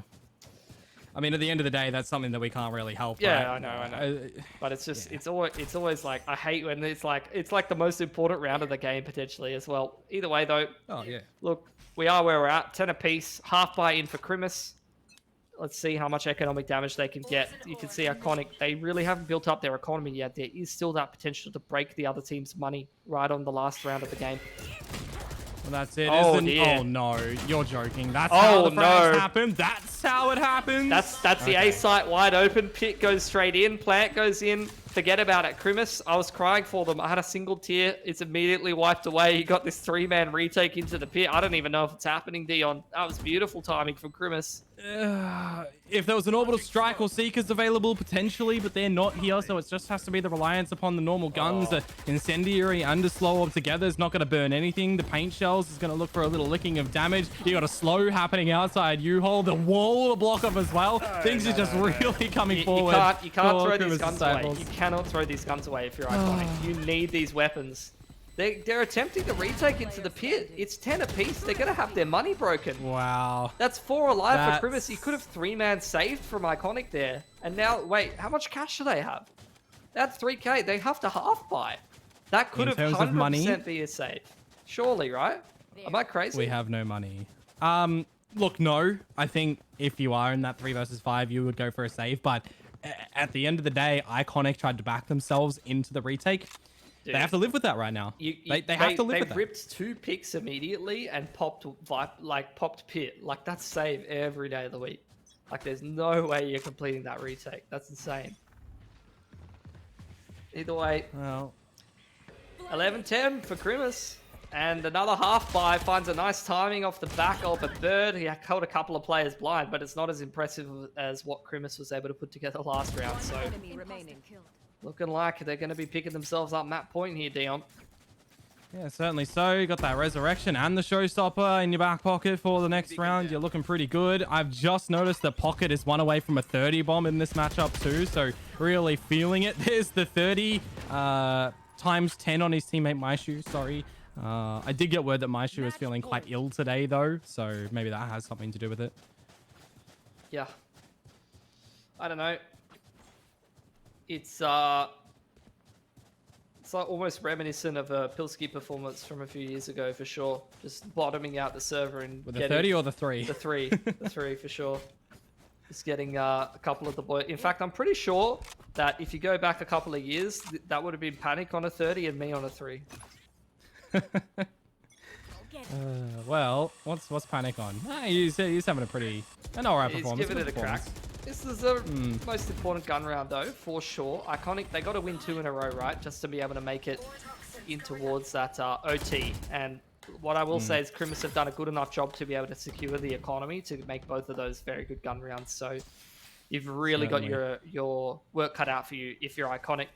Mike really trying to contest Hookah, and he's going to have a lot of players heading in his direction. Nice little off angle from Duddy, switching over to the Vandal from the Phantom that he had success on earlier. Really wants that 1 bullet on the player coming up long if he can get it. Well, Mike is in a very risky spot. He's going to get cleared. He's going to get rocketed on out as well. And that's going to be the heal to come back through for Pocket. Bit of an overextension for Marsh. That means that there's no Brim Smokes now available. He's already Still do popped have that. 2 of them, though, up on into the Whoa. site. He's back. That's cheeky. Yeah, I mean, that's what we saw all of last week from Myth. He's been able to rip open the A site all by himself. Up on the lurk timing from out bathrooms, but Panic spots him into U-Haul, and Panic has kind of threaded the needle here. Oh, but the shots to go left, right, center, around the opponent, not toward the one where it needs to be. Clicker shows us how to do it with the headshot, but it's the player disadvantage for Iconic to go into the retake. Yeah, one off Seekers here. If Clicker can get himself a kill, he can potentially rip those. Marsh has got himself the Brim ult, though, so every single second that gets burnt off this clock could be very dangerous for Iconic. Where's he putting it? He's already on toward the ult, ready and available. There it goes. It's actually going to go out toward the drop of heaven as well. Shots starting to come through from Mike as he's getting interested in water, but he's not near Duddy Boy, and that toxic screen does go down. Now it's all onto Mike. The shots need to be absolutely beautiful from here. There's one, but the trade out from Maishu for a couple in the round. 13-10 is the final scoreline here to Criminal's Disciples. Yeah, definitely got a little bit spicy there. Maybe getting away with a little bit too much on that half buy. I felt like Iconic potentially set themselves up to win that game when they shut out that A site play in that 10-9 round, I think it was, and they evened things up 10-10.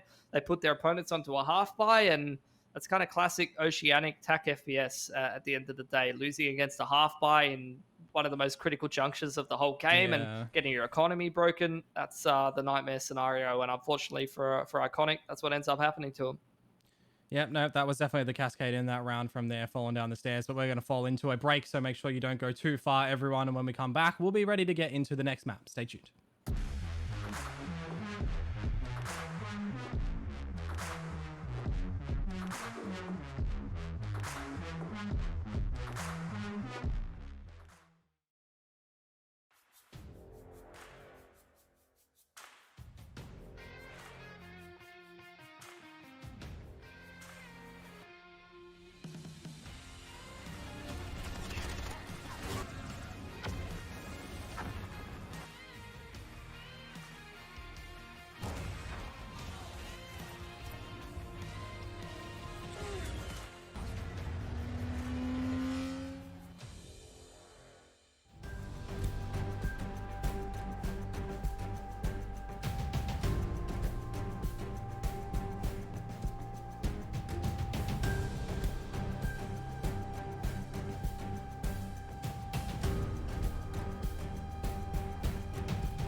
since 2022, but we are here for a fresh one. And I'm so excited to be able to start off and kick off the year. It is going to be a banger. Oh, I am absolutely excited, and I guarantee we're going to see some crazy matches today. So we beat Mindfreak 2-0 on the weekend, He's just let it happen. Sicko spotted. Big clutch. and it was a result that we expected moving into the game. And hoping for anything, but CD are tearing him apart. Don't underestimate anyone, and definitely don't underestimate Clarity. They've been doing a pretty good job fighting these man advantages. Rez comes out. He's red Texas positioning. We're here to prove ourselves, so make sure you look at the top. Sober on sober action, and the jump just evading his crosshair, head drop down regardless. Feeling sharp here with the Marshall, another, and this is going so damn well. Welcome back. Thank you for being patient through this short little break. Of course, we have just concluded map number 1 in our last series for the night. 13-10, a valiant effort put up from Iconic at the end there, Pilski, but just not enough to get over Krima's Disciples. Yeah, I think they definitely set themselves up to potentially pick up a win there, but unfortunately, some of those critical rounds, when you get to like 10-9, 10-10, some of the economies started to get very, very dicey, and if you get broken on the wrong round and then the other team has some ults available, it's all about just balancing that normal economy, the ult economy, and if you can kind of strike the right balance of those things, if you can win yourself a half buy or potentially win yourself the right round where someone goes huge, someone gets themselves a multi-frag or wins a nice clutch, then that can really be the difference maker in a tight game like that. And that's what Krimis were able to get away with, but particularly that half buy round where they found the perfect timing up short A. That was a big difference maker, but that game definitely could have gone towards Iconic. There was definitely some individuals that were going pretty massive for them, Panic and Duddy in particular. Yeah. Very, very nice play. That kind of reminds me like that SOTS core last year. There's so many good players from there, so many good players from the wildcard core. You know, you got all these cores of teams that were very, very good last year that broke up, and just so many good players floating around there that can really do damage, right? And of course, on the flip side as well, there you look at the performance that Pocket was able to specifically do in here, just putting up frags time and time again. You know, Krima's getting a lot of multi-frags and a lot of rounds really coming down to the wire that they were able just to pull away. Stellar start to the beginning of the map as well. You know, it was 5-0 unanswered, and then you get that resurgence come through from Iconic, and we're really starting to feel like, okay, maybe this is going to go down to the wire. But as you say, that pivotal round where Iconic tried to just bully their way in toward the retake didn't work out, spiraled down from there. I mean, that's not, hopefully we're not going to see another recurrence of that come in toward Ascent as the next map, where, I mean, there's a lot that will probably fall into a consistent factor in this map, you know, a lot to draw from binds that can be reenacted here. Yeah, I mean, Krimis, they're going towards an Ascent. I honestly wouldn't have even minded them going towards something else. I was really impressed with their Breeze up against Mindfreak last week. But really, the world is their oyster. When it comes down to a match like this for Krimis, I'm sure they know what they're doing in terms of the veto, and they're quite comfortable with whatever they want to be going towards. But as the team that's been together for longer, has more chemistry, they should, in theory, have a deeper map pool and a deeper playbook than Iconic do. So I hope that they've been able to win themselves the veto, because, you know, what we're used to is these teams that are a lot more established. They can potentially play around with the veto a little bit more and try to work their way into an advantage. So they've already won their opponent's map pick. Hopefully now heading into Ascent, they should be quite comfortable to close this series out, but we'll see. Yeah. Well, before we do head into Ascent, we are going to have to throw it back towards a little bit of a break here, not beating around the bush. We do have a little bit of, just some players getting things ready. So when we do come back in a couple of minutes' time, we should have the map ready. So make sure you do stay tuned.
Well, good evening and welcome back. Thank you very much for being patient with us in this slight little delay for getting the map started. It does look like all things are in order now, and we're just about to get in toward the map. Now, Pilski, our first series of the night ended in a 2-0.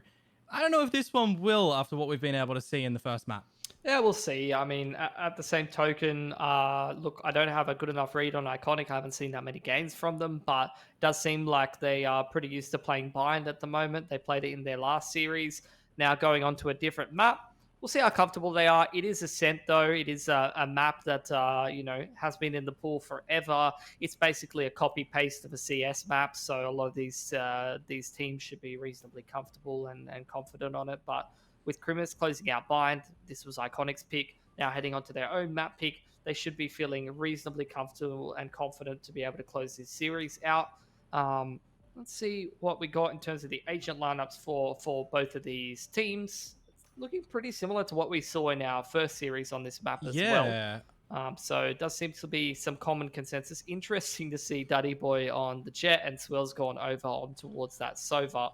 So yeah, this was another kind of thought of mine when you're talking about some of these newer sort of mixed teams coming together is you got a potential role conflict with some of the players, some of the new combinations that you're putting in. So some players going to have to potentially make room and allow some of the other lads to go in their more comfortable role, and then we'll see who takes a back seat and who is able to adapt a little bit better.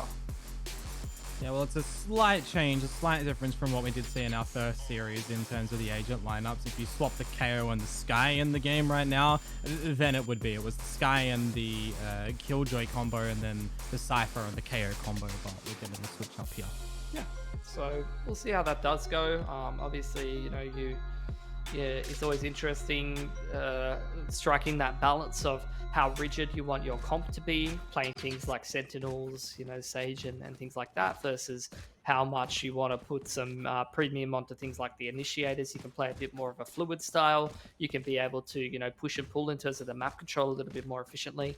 But, for the most part, you got a pretty good balance of both on both of these teams. So we'll see how it goes. I'm really looking at Iconic kicking things off on this defensive side, and we'll see how confident and comfortable they are on their opponent's map pick, as you initially get that cam, immediately getting taken out of the equation. Dart over towards short, towards the tree, is going to allow Krimis to take this catwalk control, I'd imagine, as Mike gets scanned out. He has to fall back, and this is going to allow this A split into the site. Yeah, cheeky position from Clicker as well. Maybe a one and done. There's the first one, but is it going to be done? 11 HP down to 0. The plant looking to be established now from Krimis Disciples, but Marsh walks straight into that trap wire, and it will get destroyed for his teammates. So here we go into a bit of a post plant. Nice and early. It took a while, but he still gets that spike down. You get this late lurk on through from Myth. He always does a fairly good job in some of these positions. Cloxy looking to try to contest Heaven. He still has his dash available, so he could potentially try to get himself a pick and just fall out of the way. Oh, that's beautiful. Dodges the Nova Pulse as well. Gets a frag, gets some info, gets out of there. Now Mike in for one on the trade, but the overwhelming force of panic on the site leaves things to be more interesting than they might have should have been. A jumping right-click attempt, but with 40 HP and a 1 versus 2, it is going to be a little bit difficult for him. A tap on toward the spike. Maishu reveals where he's playing from, and that's all the bait that they needed. Krimis Disciples walk away with a pistol, and Maishu, he gets the frag in the end too. Yep. Very nicely done. Attacking side already kicked off quite nicely from Krimis as they head into their anti-eco here. As for Icon, see how much they're going to invest into this save round, how much they want to try to do some economic damage to the Krimis side, or how much they want to put premium on that first gun round. Already a couple of investments coming out with the Sheriff and the Marshals. Is going to obviously as well give you a little bit more access to some early on ults and things like that if you're going to be chipping in a few more picks there. So Krimis looking to try to deathball their way towards B early on, probably just utilizing the utility of the Initiators, obviously the KO knife, the drone through to limit the risk, double smokes on towards the important parts of the map, and just going to filter straight into the B site. Full retake to come out here for Iconic, so we'll see how many exits they're able to get.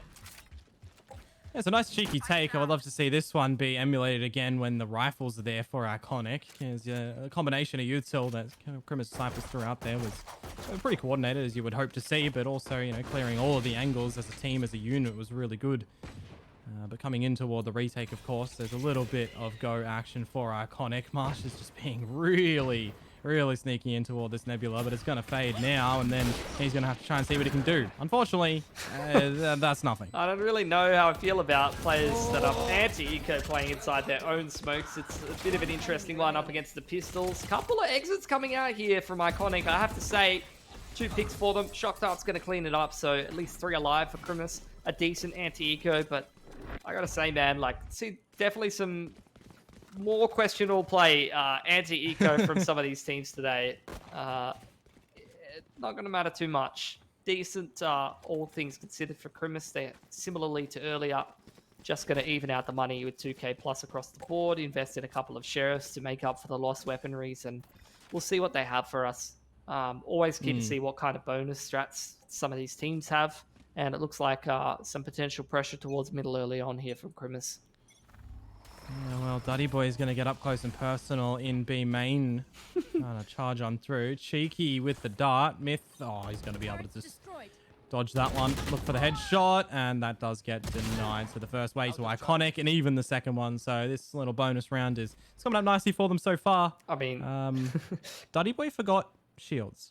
Oh, did he? That's interesting. Yeah. I was going to say something else about Duddy Boy. Oh, you sure he didn't just take damage and lose his armor, or he actually forgot to buy it? I don't know. Anyway, my favorite thing about Duddy Boy, and I've seen it already once today, is we show player crosshairs on this broadcast, which is something I love. But my favorite thing about Duddy Boy is you can see from map to map, his crosshair changes quite frequently. Yeah. Like, he just changes his crosshair mid-series, even after... Like, he literally played insane last game, and he's already changed his crosshair a little bit, so... Well, you've got the agent crosshair profiles now that you can come out with, so maybe it's just different crosshair per agent. Different, keybinds per agent as well, you know? Sometimes, players, when they play Jet, as opposed to other agents, they want to make sure they got E and Q on the dash if they play it that way. Make sure they can go either which way, but it's just personal preference. Look, 3 on 5, not minding how Iconic's playing.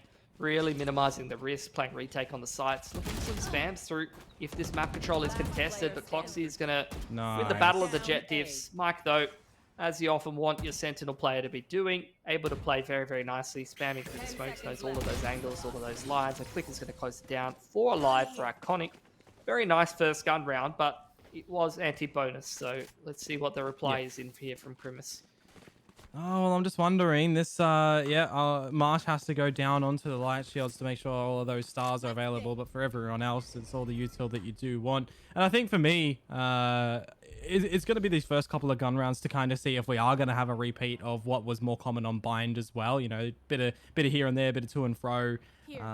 Or if we're going to have one team just really pull away, because I don't feel like there's any full strong suit for a peel away at the moment. Yeah, we'll see. Early on, scans coming through. A lot of mid-contest coming in from both teams, and Iconic already getting the better of that. They want to push the issue. They want to just keep pushing straight through middle and taking the fight to Crimus, and so far, so good. 5 on 3, and they're still fighting. You can see Myth is just shocked. Yeah. He's like thinking about the B main push. Man's wide peeking him down middle. Iconic, this is how you love to see them play, especially the names on this roster. So much talent.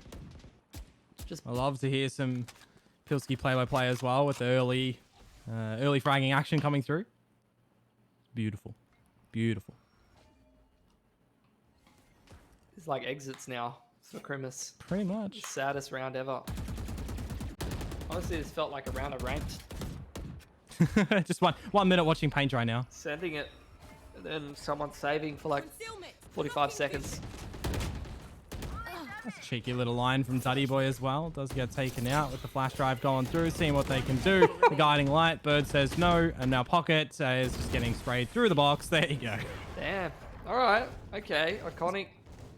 That was very nice. Very nice anti-bonus. Very convincing. First gun round. Just sending it out mid. Just outskilling the other team. Now forcing them on the half buy and their money. Look, if the anti-eco is looking good this round, then this is a very strong start to the defensive half for Iconic.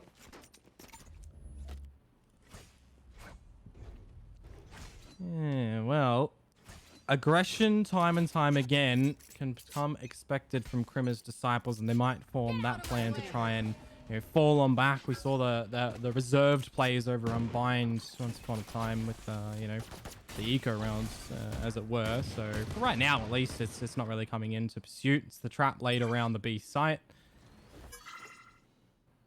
A nice orb control, getting value out of the half buy. Jet knives in there as well, so quite a dangerous prospect for Iconic. Definitely not a round that they can take for granted at all. Two-man crossfire in between logs and the boathouse, though, might be quite difficult to break. But jet dash in towards the smoke could definitely make that a little easier. You can hear the cam, I think. Looking, yeah. Oh, they're he definitely could have just looking clicked for it. it. Could have clicked, but obviously can't see it when it's not open.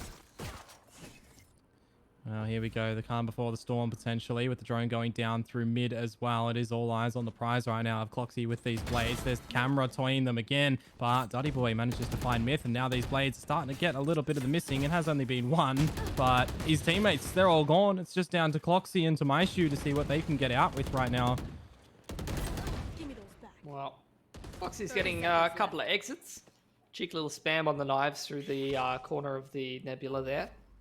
Two-man set up into B main. Cam is still available there.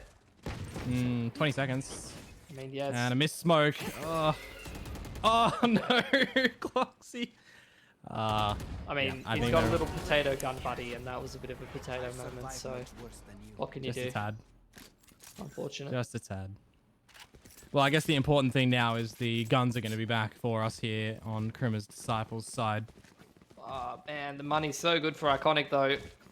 Gun rounds on gun rounds for these lads. They got 4 ults to play with as well. Probably quite happy with how this is going. Orb control could do them a lot of favors, though. One off that Killjoy lockdown, one off the Astra ult as well. Those are big impact ults here on Ascent.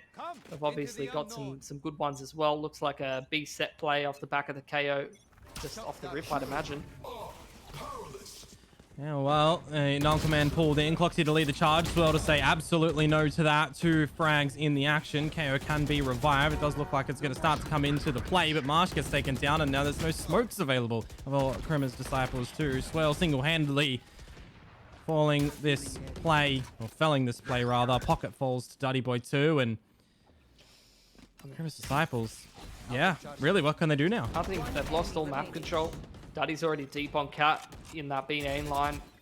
We've got Clicker already deep in towards B connector, and that is very convincing gun round. Iconic picking up a lot of momentum. Krima's kind of falling flat a little bit, getting somewhat concerned just how clean some of these gun rounds have been from Iconic and how much money they have access to early on here on Ascent. They didn't even have to use any of their ultimates, really, on the side of Iconic. That's just on the back of Swirl, getting a couple of cheeky frags, keeping the contest in through towards B main, and the team kind of just collapses and collates around them as well, locking them into B main. It's not something that you're going to be able to rely upon time and time again, but if Krima's Disciples are going to give you the same sort of play, maybe it does happen again. Contest in the line. Duddy almost gets blocked to his death up against the pistols by Swell there, and he will go down. That's going to be an operator straight on the floor as Swell. Trying to fall back off the back of getting tagged and rely on his shot darts and playing around the site. But yeah, this is definitely getting a little spicy now. A couple of ults available to Krimis as well as they secure the B site.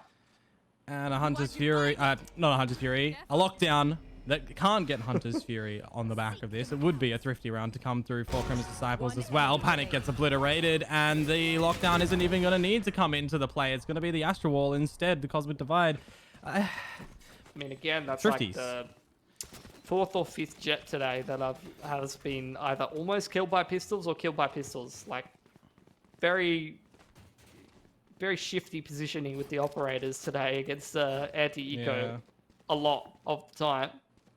Either way, I mean, Iconic, that's not a round you would want to be dropping, but you do have the money to be backing it up at least. The problem is now they've given Krimis a little bit of an in straight back into this. You can see they've also got strong money. They've also got another gun round in their back pocket if this one doesn't go so fantastic. So it's kind of shifted from Iconic. I felt like they were in the driver's seat. They throw away that half bite, and all of a sudden it's a dead even game.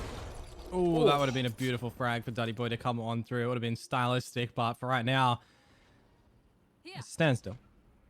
I'm going to regress. Don't mind that. A lot of control of B main. And not much that Myth can do. I mean, he's on that Killjoy. You got to burn a lot of utility if you want B main control. I remember watching Vision Strikers on this map. They didn't mind doing that from time to time. Click up.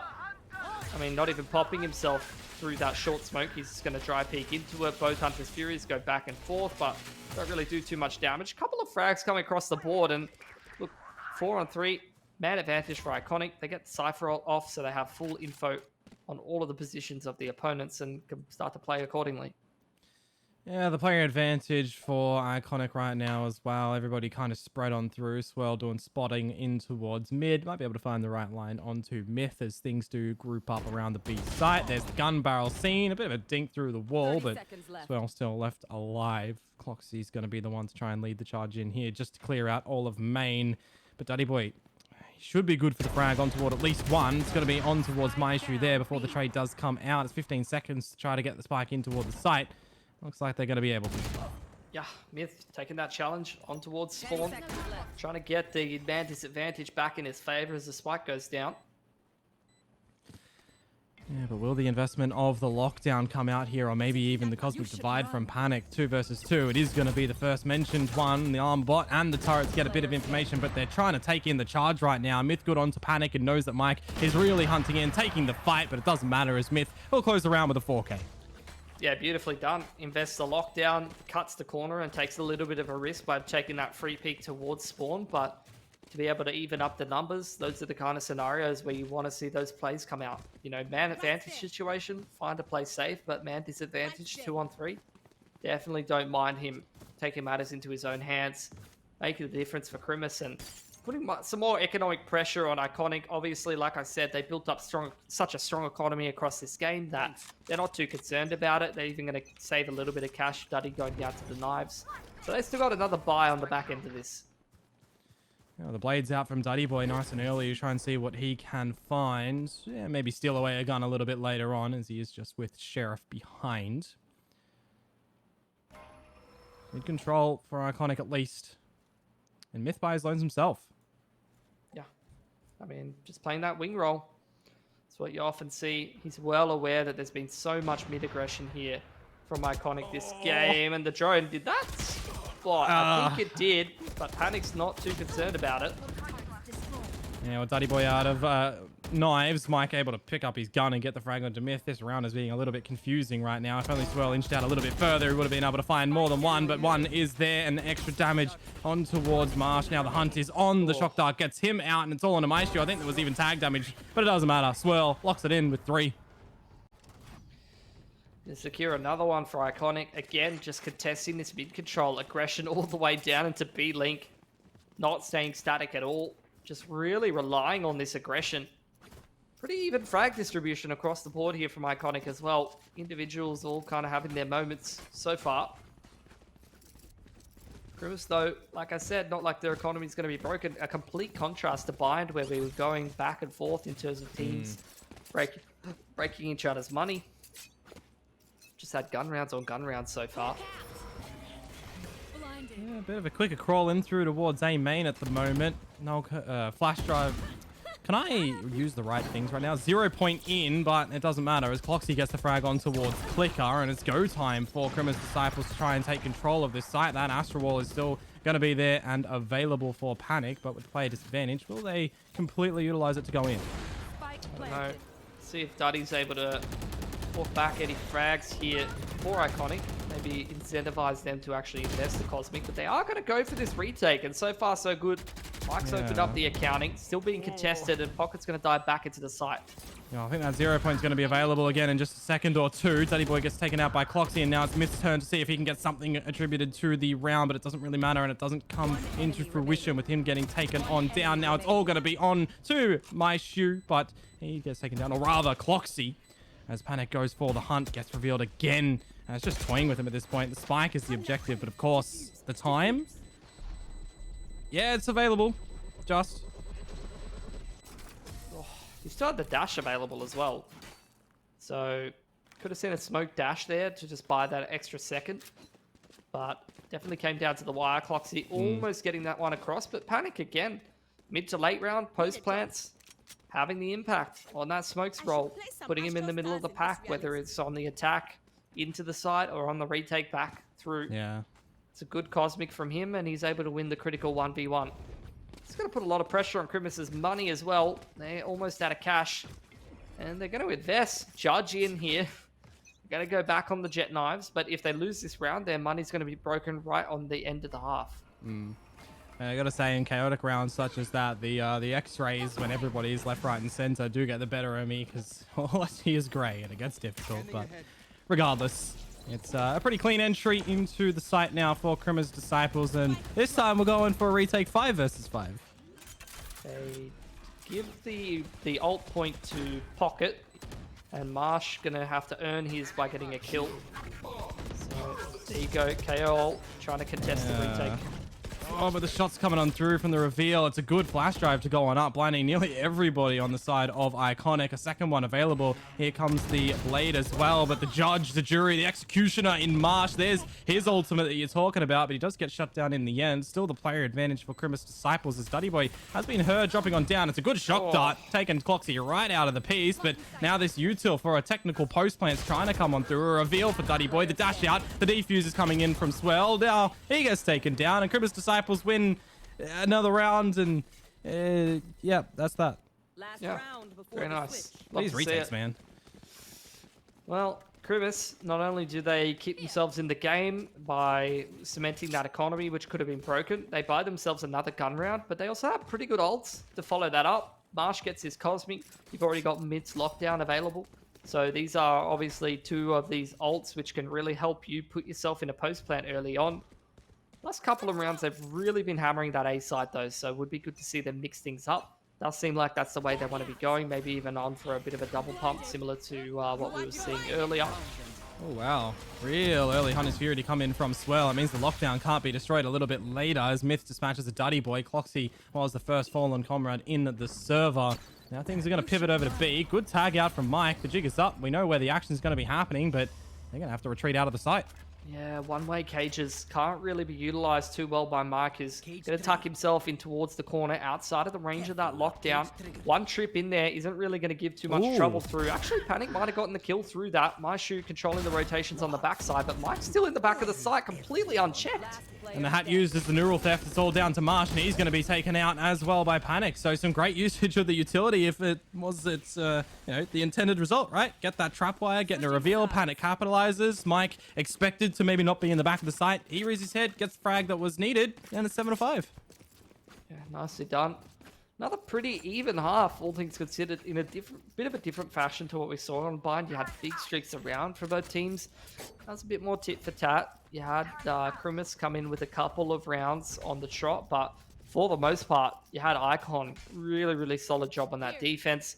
They definitely mixed things up in the early to the later parts of the half. You had hyper aggression straight down middle in the early couple of rounds, and then they're a bit more tempered, particularly in the man advantage situations. They were playing a bit more retakey, so definitely dimensions to that defense. But let's see what Crimis have for us. Yeah, I'm just kind of hoping it's not a one-dimensional approach on this defensive side. We saw some good work put in from both sides over on Bind on both sides of the map. So really, it's just going to have to be following in pursuit of that. A bit of a mid-crawl to come out right now. And again, you know, like we saw Pilsky in our previous series for tonight, the alarm bot down through bottom mid to at least cover that off.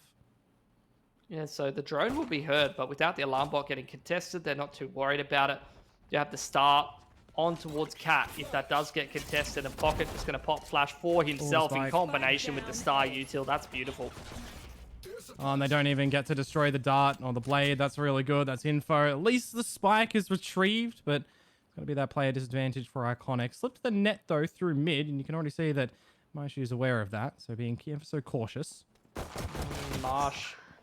He knew that was dirty. I don't know why he's on his horse all the way through spawn. He's going to lose his life as a result. Myshu not checking the corner either. Probably going to lose his life as well, but luckily able to get away. This is a lot of pressure on Myth now if this ends up going towards B, but with the spike on Catwalk right now, Duddy Boy, interesting to see him take that duel considering he's the one with the spike, but at least the teammate's close enough to trade him out. Not that they'll be needed. This man's on form tonight, and once again, that's his third crosshair change of the night. Doing it at the half this time from what was it, the thick outline previous one. Now it's the thin mid to long boy. Anyways, it's a two-player advantage coming in toward the hold for Iconic, Myth and My Shoe, to see what they can do to get back into this one. No shock dust, pelt in towards Hell. Information onto Panic, but at this point in time, it's just a little bit of a bait to draw attention away. The flank is at least red in, so that's a tick on the old ultimate for Myth. With the drop down, not going to be able to attribute to anything, unfortunately. Too many angles to deal with. Double health setup with one player in main, and when you don't have your Astra alive, things get a little sad. Now save for Crimus, as that's both pistols going the way of Iconic. Having a pretty good day at the office so far. Could be a 3-mapper on our hands. Yeah, potentially so. Wouldn't mind it right now, to be honest with you. Get a little bit of icebox action in. Let's take at least one down with us. Yeah. Saw a bit of icebox last week, so wouldn't be bad to get it in again. Pretty good diversity of maps. I was scared it was going to be Breeze Central, but yeah, so far seen a couple different ones. Haven't seen any split yet, so that's a bit sad. I'm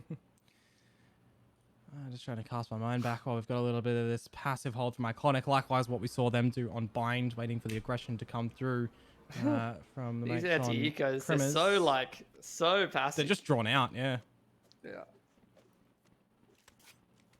I'm just trying to remember what maps were played when I was doing the old casting. I think it was the Bind, Breeze, and Icebox I got. So still yet to see Fracture. Oh my god, that shorty skin. Nightmarish. That's a good little shocky from Swirl.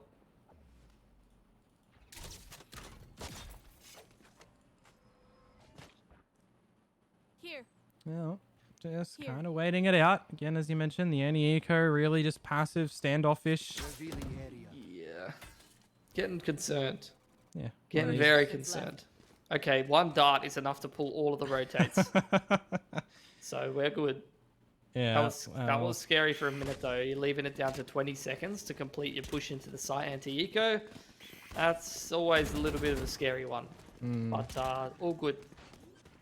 Yep, Spike will go down. 10 seconds And it left. should be all in order for Iconic to just clean up from here. Yeah, the classics and the shotties. Maybe they're good for 1 or 2 kills. But there's just too much control around the site for these guns to really get in. It's going to turn to that exit strategy now. Yeah, got to get them exits. I mean, this is one of the sites where you get B main and CT, and it's you can get a lot of exits for sure. Cam isn't going to spot anyone on the CT line. 3 seconds on that Skybird. Oh my, this could get really entertaining real quick depending on how many players exit. But, oh, Soil, he had the right idea. He's going to go to CT where only one lays in wait. Man, this eco around Criminal Cycles, I feel like they got hard done by just a little bit with their gamble stack. Big boy trying to farm up some stats and farm himself up the blades. 1 off the blades, so good effort. 5 alive for Iconic. 9 and 5. Very good start to this game. 2 Vandals, 3 Speckies to take into the bonus. 1 off the Jet Knives. Looking good, man. Looking good. And we're seeing the dynamics of Pocket right now. From 30 to 4. The duality of man. That's it. At least he's got the 30. I just have 4 to 4. Or maybe 5. Oh, we're also seeing the return of the Odin in B main too. It's been a little bit. I did see that Swirl attempted it on the previous half. It was like the last round though. They were going for that retake, but we didn't get to see any of the Odin spam. Will we now? Probably. No frag though. Nah, good damage though. I love that he's holding it for the contact on the Killjoy turret. That's beautiful. Already Iconic. Straight up middle. Pressuring that Killjoy bot that is going to immediately start to pull the rotates a little bit thinner. Pocket knows that he has to contest top middle. Off angle spotted out. Jet duel is a bit of a anticlimax there as Flicker sending Wolfer straight up short.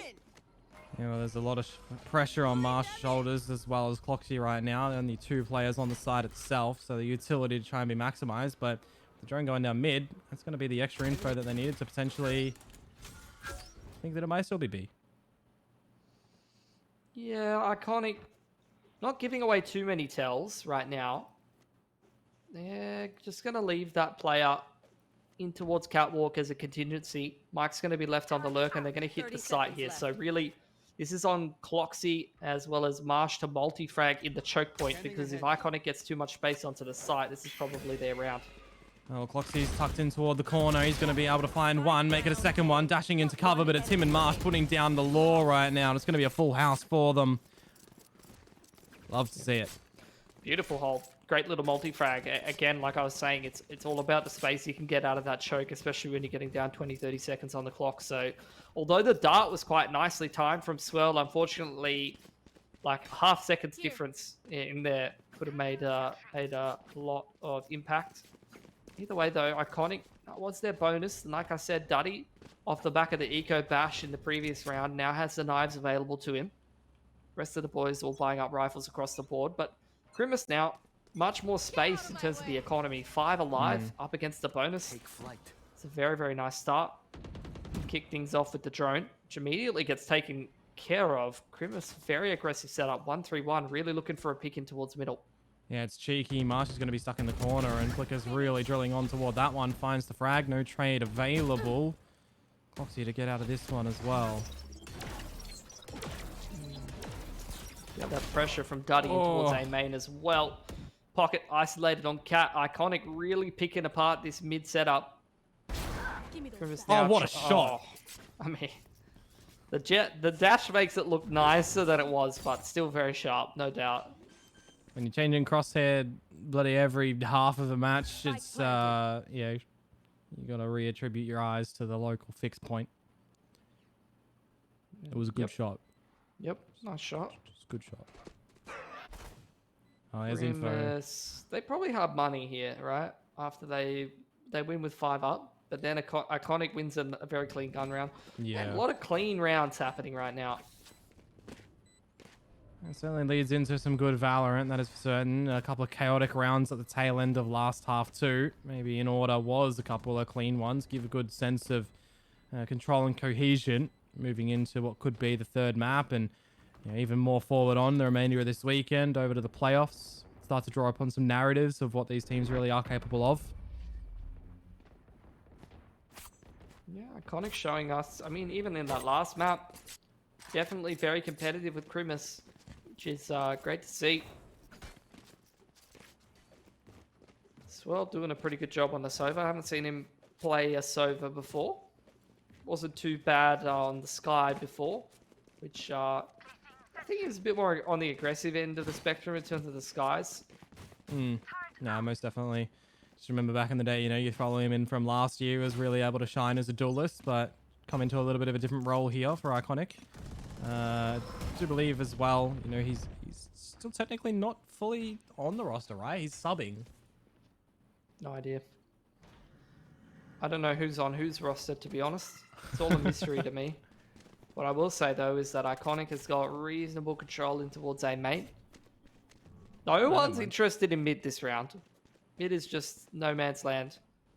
Getting my shoe again, gathering the info, droning through middle, as we've seen him do a couple of times. Doesn't see a single soul, so this is good info for Grimace to be quite happy leaning on the setup they already have.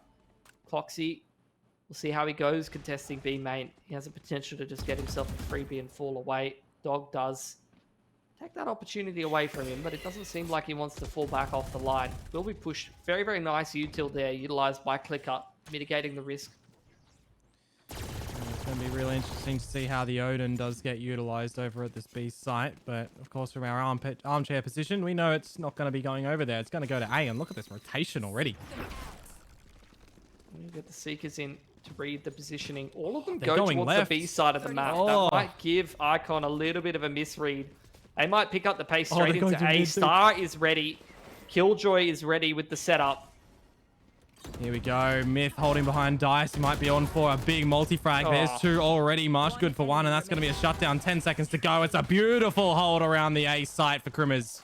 I have never seen the Seekers screw a team over harder than what I just saw there. They're watching the Seekers on the minimap all go towards the B side of the map and then up middle. I remember last year when we were casting, actually, and I think it was a bind map. The same thing happened with the Seekers. Actually just robbed. It's rough, though. Hey, the one ultimate that you think is meant to be the big thing that assists you for rounds goes wrong. I mean, it's been famously one of the worst ults in terms of just bucking and not doing what it's meant to do. Yeah. That's very nice use of the cam by Mike. He's just done an excellent job in B main, contesting that ult line, dealing with the dart, all on his lonesome, keeping a couple of players preoccupied. In the meanwhile, rest of the boys stepping into the space there in middle. Marsh! Oh, He's so vulnerable. He's fine. He's fine. Oh, but the audible, the rotation over towards the A side is a massive comp for Duddy Boy right now, and he's even sleuthed the angle, found the gap. Cloxy has been taken out, and he's even going to try and piece together some more aggression. Maybe a little bit overzealous, but if he wins this duel, could be huge. No, Duddy Boy has no chill, man. Watch enough of this guy already. He's going to keep pushing the issue. Maybe a little too fast sometimes. Sometimes you got to be happy with the one man advantage, and then you just turn into the entry for the team. But either way, you're not going to complain about a 4-on-4 on the attacking side. Star goes out towards short here. They're trying to block off the vision from Tree so they can swarm into the side. There is still the nano over towards Dice there, but it is going to be a plant over here towards Gen side. Yeah, we're going to have that lockdown potentially utilized to try and get that retake happening, but Myth doesn't have complete control of Tree at the moment, so he has to be real careful in how this one is going to come on through. No reveal. Just get on the back of Look that. at Icon. They're really contesting this one. You're even having the drone to try to secure that control of short. And so far, Krimis doing a pretty nice job clearing that part of the map out. Yeah, 3 versus 2 coming in toward the later stages of this retake. 1 star available, but Click has found the timing, but he's whiffed the shots. This is real rough. The flash has to go out onto the side. The bird doesn't get anybody right now. It's a drop. It's a big drop into the side as Mike cleans 2. Clicker for the 1. Oh my, Iconic. They get the job done. I love it. I love it, though. Really contesting short heads-up play. There were just so many, like, I mean, the longer the game's out, we're seeing more and more of this kind of stuff, but there were so many, like, situations last year in Vault where people just weren't reading ults at all, just insta-lost around, but that was very heads-up play from Iconic. Contesting short, not allowing the lockdown to come into fruition, and as a result, Krimis left with a pretty scuffed buy. Cloxy on the operator is really the standout. Click anywhere in this mild dot, and you will get a frag. Oh, very narrow focused, overlooking where Marsh is playing. We've already seen him play this position before. Cloxy good for 1. The trade as well manages to find another. That would be absolutely huge. He's going to get some damage out on towards Marsh, but he's locking himself next to the fridge. Can he be as cold as ice right now? Maybe. Oh my lord! No, never mind. Unfortunate. He slammed the fridge door closed. As well as not interested in making a sandwich right now. Underarm flash into pocket. Need to clear out the corner. Spike gets dropped over. And you get the Hunter's Fury as well to contest here from Swirl, being very aggressive on this Sova play. And he's able to deal with Maishu, evening things up 2 apiece. Good movement around the corner, but Mike sticks around. 1 versus 2, 17 HP for Swirl. He's already got some pretty nasty damage and shots in this round specifically, but that HP. Is it too much? I mean, look, he either goes B and walks into a line here, or he goes A and with the time probably dies to Nano, so... 30 seconds left. Well, we'll see if he can get a pre-fire shot happening on a pocket. Nah, never mind. Off angle too strong. No one pre-aims that. 2 alive. Economy. It's dicey. Still dicey for Krimis. Here's the half buy-in. This round's super important for Krimis here, Dion. They got to keep their money strong. They're on the comeback train right now. They need to give themselves a little bit of room for error. Can't drop too many guns over.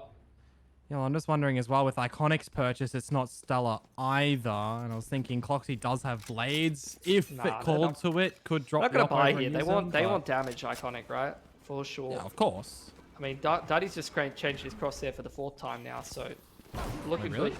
Yeah, I think he upped the gap, maybe. Man's a weapon. Well, they're already in toward the A site, and they're just trying to gain full control of it. Pocket in his own fragment, trying to see what he could do. At least 1 good for the frag, and the damage on out. Maishu and the Nano Swarm. Too much damage onto Panic. At the cost of a lockdown being brought out here, I think you're okay if you are Iconic. I don't know if that's necessary, though. I feel like he ripped it when things were already, like, going well, you know? I don't think it's super necessary there. There's the fragment. Forces the issue. The shot's out. Okay, things are getting dicey. 21 HP for Mike and out. Hey, Pilly, if you were going for damage in this round as Iconic, you're happy. I mean, look, lockdown there to like guarantee the economy is good is not terrible. I mean, you never know you're going to get double spam through smoke. That's just unlucky. Let's be real. But it's not terrible, to be honest, to try and guarantee your gun rounds. I don't hate that. Christmas now, their money's terrible, though. Look, all of that effort has not done them any favors, Dion. Their money is terrible. 11-9 right now. They've got no room for error. Iconic simply one gun round win away from probably just putting it in the sack and heading through to Mac 3. No, definitely agree with you on that one. Iconic calling a bit of a tactical timeout right now just to make sure all things are becoming in order.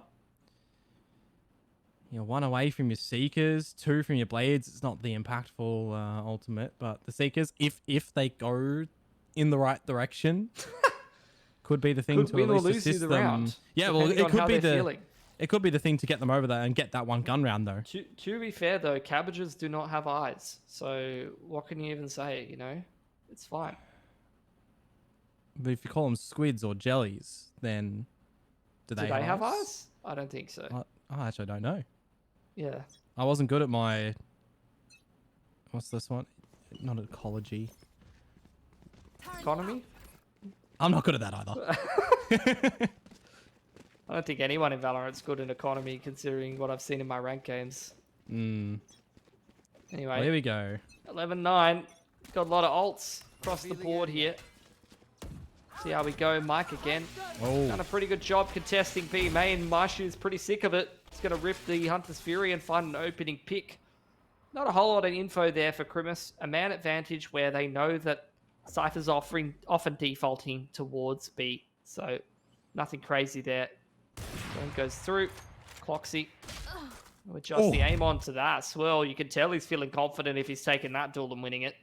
Yeah, massive frags, or at least bring it back in. But again, you know, how impactful is that going to kill going to be? Okay, yeah, we get B main control, orb through, then we go Seekers in Cosmic, and we Gucci. We're straight into B. That's a post plant, but then you got the Cosmic and the KO ult to reply. So we'll see how this one breaks down. And you got some Odin spam attempted to come on through too. Oh, they're doing the lane Cosmic, and he's not getting the orb. Okay. Waited for the shock dart to come out. This is actually pretty neat. So Clicker's going to get the Seekers with the plant. Just the walk explodes straight through the Cosmic. I'm keen to see when he's going to rip Seekers, or if he's going to rip Seekers. Because he needs to think about it soon if he doesn't want to get KO altered. Yeah, well, remember, one thing is they only need that one gun round, as you've been suggesting. So if the Seekers don't get ripped here and they lose the round, it's one of those what-ifs. But let's go in toward this retake, shall we? He's holding the cabbages. Look at Panic as well. That position is super key. Shots out from Marsh nice and early. Duddy Boy is down for the counts. Well, remember, there's no utility available now with this null command coming on through. It's all down to the shots, and the shots are working. A treat for Crimus Disciples, but it's a one-on-one right now. And Panic has managed to slip the net in through towards this lane. The res is even happening. They need to go for the target on the res, on the defuse. What? Hello? One enemy. Yeah, I'm not sure about that one. Not sure about that one. Iconic though, big gun round to win. Very creative use of the ults. And that is going to give both of these teams a very cooked economy. As it all breaks down though, winners get the rifles. Couple of rifles there on Crimus. Knives on Cloxy. It's not terrible. Two pretty lackluster weapons on the Astra and on the Sova. But you've definitely seen buys like this work before. Won't count him out. And if Crimus wins this round, they're good for 2. And a couple of upgrades, maybe.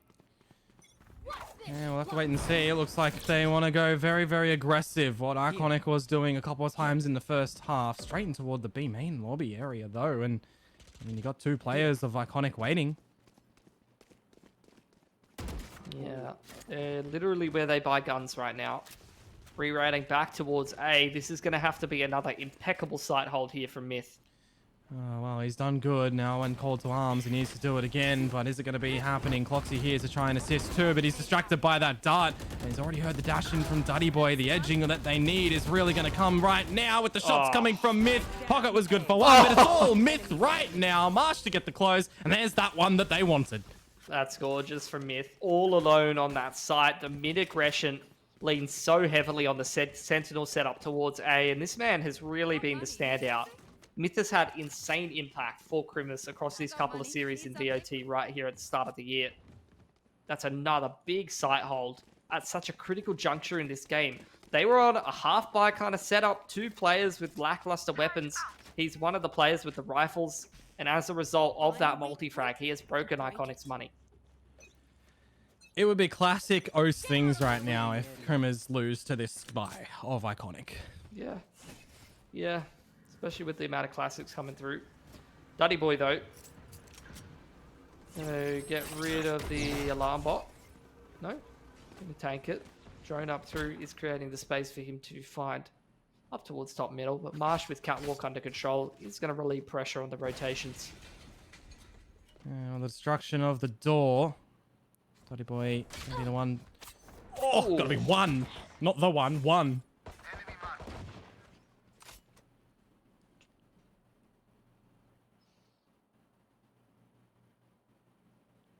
Right here. Yeah, I mean, Iconic in the positions that they're at Right here. basically require Krimus to make a mistake to lose this round. So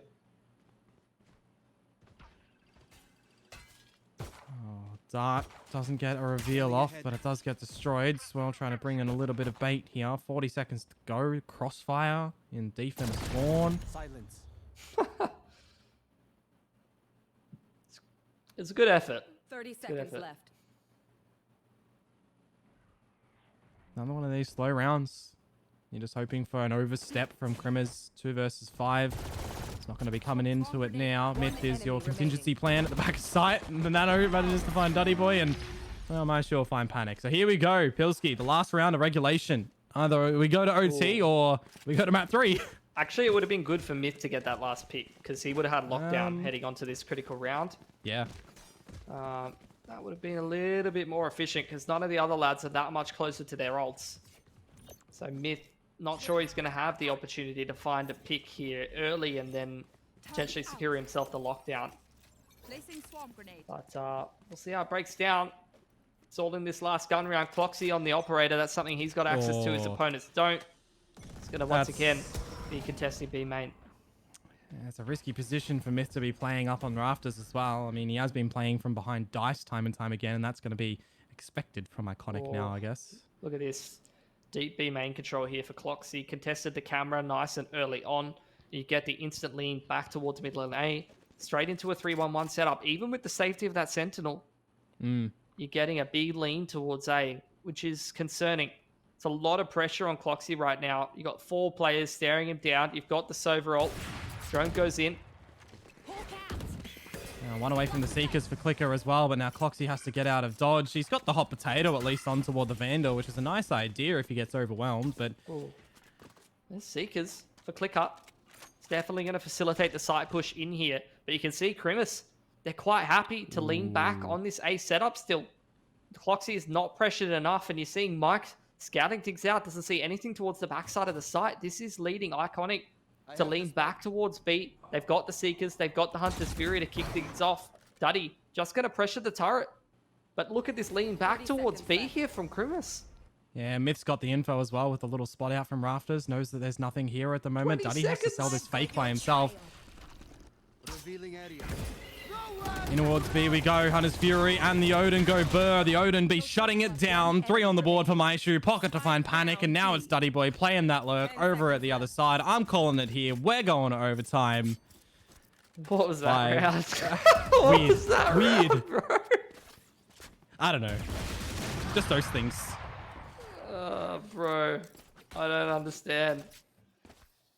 It went so well for Iconic, you know.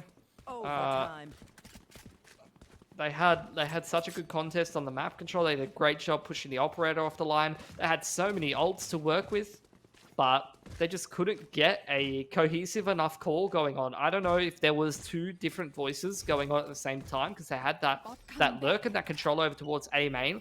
They've got Duddy going, I can't see a bloody thing on the A site. I'm able to shoot this turret for free. And then you've got bloody Mike on the cam going, I don't see a single thing on the B site. It's like, okay. They've been done in by their own utility and their own, yeah. Yeah. It's rough. Unfortunate. Either way, though, OT. See which way it's going to go. Both of these teams really fighting all out for it. Again, Clicker, aggressive.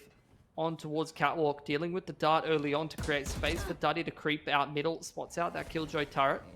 Still going to keep contesting this line. Very confident play from the man. Yeah, that drone coming on through to spot out some info. This is going to be a huge play if Duddy can find one, albeit two. That would be insane. Pocket lining up with the flash. Duddy is trying to escape. Now it's Miz's turn to peek on out, and the shots are coming through for Krimis. Swell's been heard. Now he's trying to shoulder on things, but he gets taken out by Pocket, and things are coming up nice. No heal for Pocket, but a null command. I mean, that's beautiful for Krimis. Super happy with that. Very nice use of the utility just to be able to contest that mid push. Something that caught them out in regulation so many times in the early parts of this game, but they've really adapted nicely heading into OT here, and they'd have to fall over to drop this round at this point. They're going to disable Clicker with the KO ult as well. Spots out his position, and it's an easy trade in there. Panic. Shot in the back, lurking through B-Link. Something you can be afforded when you have so many players in the advantage. Just having those cute little lurks in the background, relying on the majority of the numbers on the push. Now, one away for Krimis to secure this 1-2-0. 2 games where, look, Iconic have done a great job of contesting them. But might just fall at the final hurdle here again on Ascent if they can't get this round on the attack. And you look at toward the scoreboard, 3 in a row from Krimis Disciples to send it into OT. A couple of rounds there where it's almost Iconic playing themselves instead of Krimis Disciples, winning the round. Start early on. Swell, deeper drone, going to be given a little bit more space here. Does clear Cloxy out of Pizza. So they've got that info. Shocky doesn't quite get the damage on in here, but it does give the control and the pressure on towards Pizza. Yeah, well, this contest, Swell's going to get hungry for it. He fancies himself a fight, getting a little bit of a shoulder out for some info, and now you got the tailwind as well for the teammate, but the trade's starting to come on through. Duddy Boy, he's going to take himself off, but Mike is on B. As you mentioned it, Clicker finds one, and it's another round where everybody just has no idea what's happening. Rotation starts to come on through. It's all going to be on to Myth. It's a 1-on-3. And if it's not there... That's just a Mike round right there. The individual's fighting up Pizza, and Mike's just gone, a lot of people in market. I'm just going to walk out B. He's on his camera, doesn't see a bloody thing. Walk straight into the boathouse. Easy as you like. Spike planted. And to be some heroics from Myth right now to find the 1-on-3, but the door has to be destroyed. Mike's going to go stairs. He's going to play off contact from his teammate playing underneath the wall, which is going to be Duddy Boy. It should be unlosable. There you go. It's too good of a crossfire. Iconic. You're going to even things up. That was a very nice gun round from them, has to be said. Pulling the pressure in middle. Sentinel player lurking over towards B. The amount of times where Mike has just camped and then fallen off, not really pressured too much, not really gone for that aggressive play. And then in OT, you go for the aggressive lurk and walk straight into the boathouse. Completely caught Krimis off guard. They're quite happy to play off the B side because they just haven't been pressured at all. And it's a great round for Mike to mix in that lurk through on.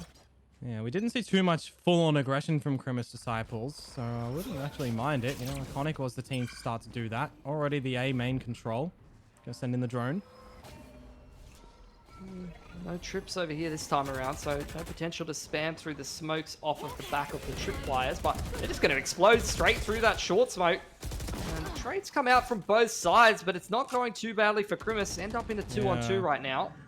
2-on-2. You've still got your shock darts available for Maishu. You've got a couple of smokes there as well, I do believe, for Marsh, but at the same... Oh, no, actually, he's got nothing. So it's just going to be down to the rifle ability. Where do you look to play from here? Double hell, split up. Door's not been broken yet, but darts here for Iconic. Going to use that to clear out hell, and it isn't broken, so they know that that's clear. Oh, well, do they get dropped upon together? Swell's going to get on top of the generator, and it's not heard at all. He's seeing the gun barrel of Marsh. Starts to get the spray out. That is awesome. Cute little bit of movement. Small details, but a free round in OT like that. Big. Might even get himself the 3k if he can kill Mike with his ult. Well, it's the leg up in OT now for Iconic as well. They had to play the previous OT from behind, so we'll see if they're going to be able to close it here. Back on the attacking side. Had a pretty nice round. That lurk out B, and again, a bit more of a default dance from Iconic. Quite happy to lean back on what's been working for them and let the mid-round unfold rather than trying to go for some hard read or set play early on. Cloxy on the short aggression early on here to get the KO knife. Finding a couple of agents there. Oh, Joan does not spot this short setup though, Dion. No, it could be pretty cheeky. And it's going to start off the affair by Cloxy finding Duddy Boy, but just diff. The fall on back. That dart didn't destroy the nano or the alarm bot. Okay. Pock's got a flash. This should be a guaranteed kill, but a nice timing on the smoke would deny that. So Right here. Looking to flash off the contact. Cage does come in, does see that KO's position. So now Myth left a little bit alone, but KO nade is going to keep him safe for the time being. More and more util being dumped by Pocket, trying to keep Myth alive. 45 seconds to go. A bit of a lurk on through. Iconic finding some crucial kills. Now Clicker's lurk comes into the A site, and it should be the tail end of the round now. But Marsh's positioning drops the spike. Doesn't know that there's a second player coming in from short. Mike, 40 HP, would love a heal from Clicker right now. 30 Flash seconds comes left. through. Doesn't scan either of the players. So they know there's potential on the cross here on Tree Rib Maishu. He's got that LMG. He's got himself potentially a little bit more Sova util, which can make all the difference in a situation like this. Actually, completely out. 8 seconds on the dart. So no potential on the spam. Safe plan in from Iconic. Oh, it's going to be interesting. If that dart goes hell, he can get that spam happening, but it has to get at least a ping off. It's going to be the standard dart onto the top of site. So that's going to try and get a reveal, but it's going to be nothing. The drop has to be absolutely essential. It's a great flash to come out from Clicker. And this drop, the double drop right now. Marsh goes on top of Dice, and it works for both of them finding their headshots, even with the Odin. Pilsky, we're going again. It's perfectly synced on the double drop there. Gorgeous through from Krimis. Back even a piece. Really can't separate these two teams tonight. A fine wire drawn between them indeed. I can't believe that that's worked with an Odin of all guns to jump down in synchronous fashion. Boom. Underrated. As an Odin abuser, I gotta say, like, underrated. You wouldn't think that Odin could do that, but it can. Odin could do a lot of things that you don't think it can do. Well, I never bought a gun, stupid. so... a pause. And if you're in the thick of OT, why not, right? It's a Grimace pause after they pick that round up. Back on the attacking side for them. So we'll see what we're going to get. I think two schools of thought from Grimace, really. Still have in the back of your mind that the mid-aggression is a possibility out of Iconic, but they definitely showed a fair bit of standard play on their defense as well. So... Look, for Krimis, I mean, you got the two fundamentals that have been working for you all night on this attacking side. They've had their faster hits where they've got their set plays on those side hits. Very, very quick ones. Mostly over towards A on regulation. Very, very quick A hits out of them. Less so on the B side of the map. And as for the rest of the time, I mean, their defaults, at least the last round of OT so far, they did a really good job of denying that aggression on their default. So... looks like they're going to lean back on a bit of a slower play. Very spread out map control. Contest over towards A main here early on.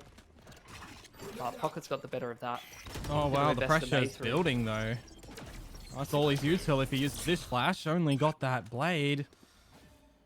That means, what, no flashes on for an entry? No molly as well to try and clear an angle. Yeah. I don't hate it, though. If you don't have A main, things can get really sticky maneuvering the mid round, especially if you're going to go for this mid control at some point. Like that lack of A main control could come back to bite you for sure. Already having that lean towards the A side here for Iconic, but Krimis, in the meanwhile, first 40 seconds of this round have been invested in that A main control, and they really don't have anything else to speak of right now. Yeah, if you blocked out the names in this one, and from what we've seen so far, I was to guess who was who, I would think Iconic is on the attacker's side with how they're playing so far. Yeah, it's not terrible, though. They've got that A main control. They're going to throw the drone through. This is going to incentivize Iconic to stay on the setup that they've got. Could have the dart in as well here from Maishu to further incentivize this. This is on Mike to find picks on the entry into the site. Oh, that trap wire, there's two of them. It gets a reveal, he finds one. Swirl to peek as well. It could be pretty big. There's 20 seconds to try to get that spike in. It's in the hands of the Astros, so that's all on the back of Marshall, at least to try and get it in, and it looks like they've just managed to do so. It's going to be a 5 versus 5 retake. Look who's off in the distance. Pocket is nowhere near the action as well. But here we go, starting off the party. Oh, they're so split up right now. There's so many numbers here for Iconic in on this retake. Dion kicks it off with the bird to start to create some space out of market. Decent little dart gets the kicked dart! off pretty early on for the defense, but not for the attacking side. No, Swell's good for one panic as well, and things do start to capitulate around the site right now. You're going to have to get that flank coming through from Pocket. He's good for one. The dart could actually go into the boat shed as well, but the shots out from Marsh, they are so awkward. It's 1 versus 2 on him, and he has to try and deny this defuse from coming on through. The shots out. The defuse is being stuck. There's no time to even try and deny it. Oh, Iconic will pick out the round, and I just can't help but feel Pocket was away from the action for so long. Yeah, you're not anticipating such a quick retake out of Iconic, though, to be fair. Expecting to be able to find at least one of those players laid off the rotate off the site, especially with the amount of late lurks we've seen from both of these teams. Not always backing yourself to just get on the horse straight out of the site, you know? But in that case, that round... Fast rotation, quick retake works out beautifully for Iconic. Can't fault them. Again, map point for them. Contest on towards B main for both of these teams. Cloxy not getting a good end of the stick at this point. Loses 70 of his HP. Gonna have to back off the line. Maishu trying to make up for not a great start. Gonna get some chip damage with the shock dart. But after all said and done, Iconic and both Krimis. Bit of a standoff with B main. Neither one of these teams wants to risk it. Drone up towards Cat. Iconic gonna get some mid control, diversify their options right now. It's going to come down to a big opening pick right now, and with the lean over toward the B site for Iconic, we're starting to see a shift from Krimis Disciples as well. Dart available in 4 seconds, but Yoda misses its first couple shots. Cage creates space. Good dart though. Probably won't be cleared. Does get a scan off, but what a bloody volley out from Swirl. Oh, now Marsh, he's stuck in between a rock and a hard place, and he can't get anything done. This might be it. This might be the map. Sends us into the third in Icebox, but I have to see if the remaining Krimis Disciples players can get this one happening. Grouped up right now. Definitely not looking good in a 3-on-5 here, Dion. No, certainly not. Sending in the Wolf to see what info you can gather. Pocket's going to lob a little flash. It's going to do absolutely nothing. The crossfire comes on through. It's down to Cloxy. There you do have it. 16-14 is going to be the scoreline in the end. Iconic get the job done. Yeah, I don't know. That was such a weird map played, but it was fun. Yeah, a lot of very, very close rounds. Couple of messy, post plants and XVXs and things like that. But got to give credit to Iconic where credit's due. They had a lot of good rounds in there, a lot of good reads, definitely mixing things up in terms of using the aggression on the defense and then leaning on some of the more retake setups. And they're quite hard for Krimis to read for the most part. And really that map could have gone either way. I would say the same thing about Bind, actually. This series has definitely delivered, and I'm looking forward towards Icebox for sure. Yeah, not coming to a close just yet. We've got to transition over into the cold map in Icebox, but for right now, we need to settle a little bit, and I need to get some cold because it's way too hot in my room. Take a little bit of a chill pill, guys. We're going to throw it to a break, and we're back around the corner.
Couple of goes in OT does see us lead into our third and final map of the series for the night. Over toward Icebox we go, 16-14 the final scoreline on Ascent, which is, I mean, how do you even sum up that map if not chaotic?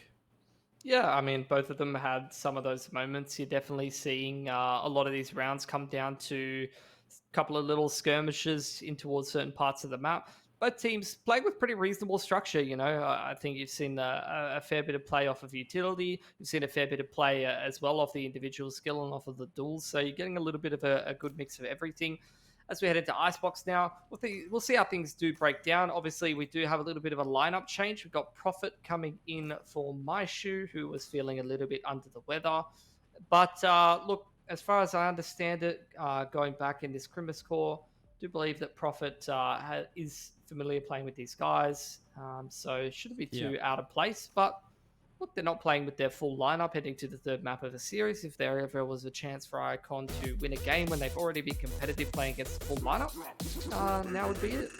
Yeah, no, certainly so. In the past, I know Prophet's been playing on toward your Jet and your Sage, so changing it up, playing a little bit of that fill role right now as a substitute generally does do, you know, on toward the Sova. So we'll definitely see how he's going to be performing into this one. He's technically had a map to ready on up as well. I guess that was the cause of the delay leading into our second map, with whether or not Maishu was going to be able to play and Prophet to come into sub. So he should be pretty warm and ready in toward this one to see how the final map does go here, Pissy. Makes a bit of a difference. I mean, you know, to some extent you can kind of micro the player playing the Sova, but you are going to miss out on a couple of those small details, a couple of the timings on the darts, a couple of the lineups and things like that might be going a little bit amiss. But for the most part, I mean, big picture, feeling as a Sova player, you can get a lot of value as long as you're droning at the right times and setting people up, particularly on attack. So we'll see how things do go. Get a group up towards this B site early on from Crimus. Got the Sage on the defense. Panic blows that wall straight away. So the drone through, it's going to clear out all the close angles and sort of minimize the risk for Crimus, but we've got to get rid of this wall potentially. And ooh, that's an interesting one. Get that Viper wall across the side of the site. Yeah, well, the target is going to be that spike plant right now. Going to have that barrier wall go on up, but the charge in from Crimus right now is getting a little bit denied with a couple of frags going left, right, and center. Spike does go into the floor. Will Mike be checking over towards Snowman? He will, but the re-TP, the rendezvous, straight on out of there. As Prophet starts to take a little bit of the duel. We haven't seen the chamber played in toward today just yet. Maybe it's going to be coming in for a little bit of a cheeky frag later on the round, and the player advantage the Crimus Disciples do see. Cheeky reposition on through from Marsh, sees the denial of Duddy Boy, and now it's all onto Swirl. A leaping Marsh does get the frag in the end. Yeah, fixed, by the way. You can't jump and right-click the classic anymore. It doesn't work. They fixed that ages ago. I think that the team that mostly got value out of the chamber was Crimus when we watched him play against Mindfreak last week. So good to see Pocket straight back onto that. He had a pretty decent performance on that. And I have to say, I don't mind it on this map, especially on the defense as well. You can get a very, very good couple of those trademarks in there, you know, be able to, as that Sentinel player, kind of guarantee what's clean, what's dirty. And be able to shift your rotations accordingly off the back of that. Not to mention the raw potential of being able to open up picks and TP out as well. Well, bit of an interest in through mid at the moment. Swirl getting a little bit of damage out on towards Marsh, but it's a slow, patient one at the moment. Just collapse. It's a 4-man peak. I'm going to go 1-for-1, drop the Guardian there. That's a bit of a optimistic peek out of the little sword off there. It's just going to keep that gun safe for the time being. Pocket could go pick that up, no? Yeah, they're going to juggle both they too, will. so very nicely done. It's always interesting when you see a shorty purchase stuff and they run at you. Holding down the flank with the chamber util.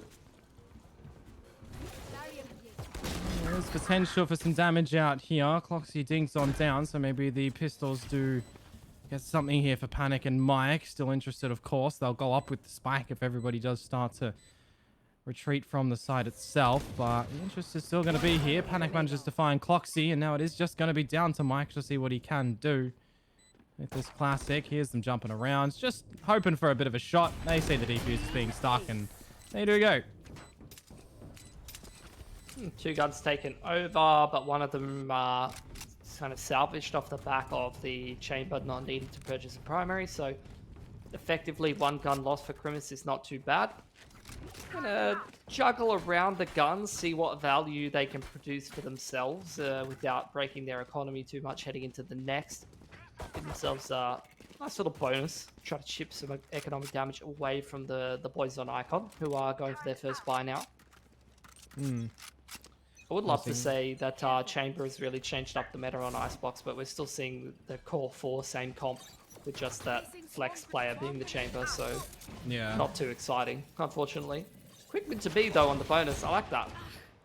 We'll have to see if it is going to work and overwhelm Mike at the moment, because he's the one taking the first amount of frags. Cloxy down for the count, and so too Prophet. So things starting to come up nicely, but Pocket's able to find Clicker. And Swell, unfortunately, missing a couple of shots as he does showcase to us with the crosshair going haywire. At least a plant here for Crimis. Yeah, they really made that look like a mid to B, but pulled a lot of those rotations off of A. They've gotten the 1 peak and the plant. Not sure they can complete this 2-on-4, but damage would be exceptional for Crimis right now. Yeah, well, Pocket's going to be going in with the Headhunter to see if he can find any more faces to deny, as the Rendezvous TP does get destroyed. The little Lurk does start to come on through, and I don't think Swirl is going to be expecting it, dropping right on down. Rather baiting a little bit of a jiggle peek, but again, it's more damage to come through from Crimis, and if they could get 1 more, it would have been great, but unfortunately not. Yeah, 2's not too bad. They get themselves a plant, get some good value out of some of those weapons heading into the first gun round. Do have the pit available here on Marsh pretty early on. Lockdown's ready for Mike, so a couple of ults which could really push or pull this in the favor of either one of these teams early on. Other thing about these Jet Chamber lineups that I've been seeing time and time again, running them being run over in NA. Although half the time I do see the Chamber kind of replacing the Jet sometimes. Yeah. But when you're playing both, you get some really, really dangerous half buys where you got like the tour as well as the knives. Oh, aggression right now from Iconic, though, taking things into their own hands. A big reveal on a Marsh, and that's just a read in through. Great pick from Duddy Boy. He can technically fall back if he wants to, but the pressure still definitely on. You've got Panic here to try and assist. Cloxy does get a trade on as well, but I dare say they won't be expecting 3 players here. They know at least 2. 4-on-4 now. Pocket's still got control of 8. Knows that no one's pushed through there. And although the contest over towards B is still being attempted with the wall ready... Oh, no, never mind. Viper went down, so no Viper wall available. And actually B control going in the favor of Crimis here. Prophet, if he gets that orb, he's one off the Hunter's Fury. Yeah, I just realized as well with that wall going up, there was info that there were 3 players there. I thought that was an updraft from Duddy Boy in the beginning, but that barrier wall was used. So the idea right now for Crimis Disciples is that there's still a couple of players around the site, and yeah, that's unfortunate. Myth pulling out the wall way too early. I mean, yeah, that's an off angle that's not too uncommon, so I'd have to agree. You are going to get the reroute over towards A, though, and there's a lot of space being found on this A site. You are going to get the trademark in there. But he's going to chip a little bit of damage away from Cloxy, but he's still relatively healthy as this 4-on-3 gets kicked off. You do have the lockdown available, and it is going to get burnt on towards screen side. Yeah, they're going to try and maximize with that util in this round, and why not, right? You've got guns invested into it, and you're going to try and see if you can get an early lead on your defensive side on this retake, but Boy's flank, red in, denied. Clicker good for 1 on the Cloxy, and now with that spike already starting to get defused, that dart's too late. There's no challenge available from Crimis, and they're just going to have to cut their loss here. Yeah, Pocket got caught in the lockdown, unfortunately. A little bit of mispositioning. Going to make it a lot harder to contest that defuse, so Mike, good couple of multi-frags early on. Very early lockdown is going to secure a important gun round for Iconic to keep this a competitive half on the defense. Relatively clean post plan as well. Going to start to cement themselves a bit of an economy going forward. They're getting close to a lot of ults. As for Crimis, though, not going to let this one go. Cloxy's going to rip the knives, and they've got a pretty nice buy heading into this one also. They get on the site, get a bit of a pit post plant. That could be a recipe for success as well. Now it's a quick little engagement from Cloxy. Duddy Boy misses the first shot, but is able to back it up with the second. No res available at the moment to get him back. Retake setup here. He's going to allow Krimis to get into the site. Man disadvantage, but they can more than make up for that if they get good pit positioning here on the post plant. Shuts out, plant down. Big one from Pocket to equalize in the 4 versus 4, but as quick as that comes in, Duddy Boy answers in return, and with the pit coming on through from Myth, this is all that vision being blocked to drop on down for Swell, straight into the crosshairs of Myth, and things are starting to really align in this one for Krimis. They hear the shots of where Iconic are coming in from, and Panic in toward the pit does get shut down. Now just on towards Mike. See what he's going to be able to do, but time ticking away. He's going to grab the op and try to retreat, but Myth says no. Big multi-frag in from Myth. Going to earn himself the res and straight back into things. Krimis reply with their own round. It's going a bit tit for tat right now. And that's going to really put a lot of pressure on Icon's money, but they also have jet knives available, which is going to bail them out a little bit. One rifle dropped over. And Duddy pulling his knives. He's going to keep them in for another gun round, but potential for Krimis to break the economy and go up 4 or 5-2. I'm going to see Iconic leaning over towards middle and B a little bit more because you're going to get Swell ripping that pit straight off the bat towards the A side of the map. Oh, actually, the dart has been invested first, so he's going to hold it. It's not a bad idea.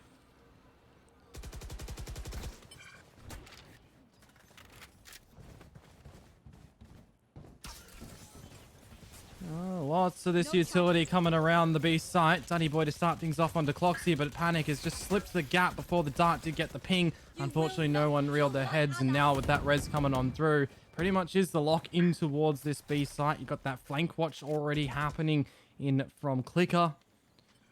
Toxic Screen just waiting at the moment. Yeah, waiting for the Viper gas right now. Marsh saving his wall up. A lot of players trying to contest here. There's the attacking wall getting invested. Sage wall goes up as well. And Myth's gotten that first pick. Spam through the smoke going the way of the attackers as well. And Pocket surely should have been gifted a frag there. That's gotten very messy. A lot of this Nanoswarm util coming on through toward the default plant spot is just denying it from being able to go down at the moment. A huge reveal again on toward the midst of the site, and this damage is starting to collect upon for Iconic. 2 versus 2. The Hunter's Fury is now available and online for Profit to deny, but you've also got a little bit of the cheeky post-plant lineups from Marsh on toward the defuse, and they can just stick it at the moment, but the Hunter's Fury does get ripped at least halfway. Ooh. And Profit's really sending it in with the Hunter's Fury. The edge out from Duddy Boy. They're not expecting it. It's the 1-to-1 trade. The half T-fuse is already here, and Clicker's looking to stick it, but it does get denied. Big play from Profit. That was a nice movement off the rope from Clicker, though, to dodge that Hunter's Fury. He was on default. He got tagged by the first one, went up the rope and did a little air strafe to dodge the second and the third. So avoids going down there and making it an easier post 2-on-1 post plant there. We'll dodge the molly as well. Yeah. So nicely done. But not going to be enough, unfortunately. Iconic back onto the half bite. And Krimis now, although it came down to the wire, they've still got a little bit of money in the back pocket. And if this is a good anti-eco, then they're going to be feeling good about how this half's going. But look at this aggression straight up onto Belt. You get the snake bite and the dart in combination with the Sage Wall. There are so many players here already. Here, Dion. Oh my god, that spray down with the frenzy. Yeah, this is just one of those rounds where you chuck it up to a really smart play to come out from Iconic, and the execution is pretty stellar as well. The vulnerability, the reveal of the dart, the distraction. There's nothing you can really do if you're Krimis there unless you're expecting it. Now, Marsh has been seen down to 70 HP and straight to 0. That is a beautiful setup of a round from Iconic. Yeah, just a bombardment of utility. Too much util to worry about there for Krimis while they're getting pushed down. Never seen a frenzy look so strong like a rifle outside of the pistol round like that, but that's one of the examples of it. Lucky for Krimis though, off the back of having such strong money, they're still able to invest in this one. So half still kind of on the teetering point. Really what Iconic have gotten through from that thrifty is just keeping themselves competitive rather than taking control of the half. Here's the pit in here from Swell. Tour de Force comes out from Pocket, but he's not really going to be given an angle right now due to the fact that the pit comes down straight away. And that's information on that reveal as well. How many players are outside of this A area? They're going to start to peel or rotate in here from Panic. Spike's all the way back in spawn as well on the flank hold here with Marsh. Haven't been able to flush the Viper out of the pit here, so really this is just burning time right now for Crimus, who, I have to say, out of the teams in this competition, they've been able to complete a fair few retakes, and they've been able to flush a lot of Vipers out of these pits quite consistently, but at least for the time being, they're not really being given anything by Swell, and they're really looking to contest this pit right now. Yeah, well, they're going to have their dart online in just a second, sending in the Hunter's Fury real early to try and clear it. Are they going to get any tags? It's somewhat missing everything at the moment. Actually, look at around. It's the wrong team shooting that one out, but Prophet manages to find one, and Cloxy. This is a bit of a strange affair. Did Swirl drop the Swirl pit? dropped it. He dropped it. He was inside, for sure. He must have dropped it. Now the retake's starting to come on through. Rendezvous online and available as well. Panic to find Marsh. Now they can just look to play the post plant. Pocket elevates himself as the res does start to come on through. The shots are out from Cloxy yet again. However, he is the elevation. Myth there to assist. And now for Clicker and Duddy Boy, how do they navigate this one? Shots are out on towards Myth. The defuse starting to come out. And Pocket, it's not planted for him. He can't deny this one. Iconic rather. They brought it back. One enemy remaining. Bop, bop, bop. Goes the headhunter. Wow. What a confusing round. Yeah. They got it done, though. That's going to really pressure the economy of Crimus, who are still looking to invest in this one. Cloxy's got knives. He can drop over a rifle. So, look, this is somewhat of a decent buy, and Iconic's money is still pretty fragile right now. It's still on the teetering point, man. No one wants to take an eco. Crimus are in two minds right now. Are they saving or not? Wait. Oh, they got the blades, so they got 4 guns available technically. You got the updraft, the shot onto Panic, no res, no heals, no nothing, but a brilliant reveal and trigger discipline from Duddy. It should be in for a multi-frag, a pre-fire on a Cloxy, and he's making it look easy at the moment. That's really, really nice. Prophet left in no man's land, sitting in towards Gary right now. No drone to clear out B long. He's already burnt it, and Duddy is still contesting these lines. They just got to get it done the old-fashioned way. Hand in hand, forward dash. Saw that earlier this week from Ronsky a couple of times. This time catching Duddy off guard. Now it's back into a 3-on-3. Crimus do still have that Sage online. That's going to be the wall across to try to secure this plant. But really nice nano swarm out there. Takes him almost low to 0. The res is available. You're going to have to use it in this one. Bring Marsh back alive into the round, and a big shot from Pocket to get the player advantage now. However, with no heals available for Myth, he's almost just out of action for the time being. Clicker being sneaky, being silent, getting up close and personal, but taken on down, and now it is just down to Swirl. How does he play this one? Up on top of the wall. The mollies are missing. They're coming down. That's a false sense of security with that dink, and Myth will close. What's the money on Iconic looking like? It's very, very back and forth affair right now, and they are going to buy up yet again. Duddy can drop a rifle over to Panic, and he's got blades. Again, the jet knives are just bailing out both of these teams economy-wise, time and time again. And Crimus, look, they had 3 players surviving, so at least a couple of them have got some cash, but it's still on the teetering point. Yep. Both of these players just stringing low buys into low buys. Prophet, 1 off Hunter's Fury, we're 1 off Lockdown as well. Early engagement in towards middle here from both of these jets wanting to go forward. Oh no. Both of them not really finding too much, but all things considered, getting rid of the blades early on is pretty nice. Oh, Mike goes down 2 for 1. Beautifully done. Iconic now playing the man advantage. Yeah, no, you're happy with how that one did turn out. Now you've got a bit of a split offense. You got the spike down. Yeah, it's on the back of the wall. Yep. Oh god, no. Oh god. Okay, this is a round that Iconic should never be dropping, but the way back in would be Marsh's flank. Clicker's got his knife out, not expecting a second player. Does flip back, but get taken down from Panic cooking in the kitchen. And now it's just down to Pocket in the 1 versus 3. As we've seen, Pilsky, the spike is on the back of that wall. Yeah, but the wall broke, so that's something. It's out in the open now. A lot of angles to contest with here, Pocket. He wants to take the path of least resistance, try to clear out tube first. Not going to spot a player over there.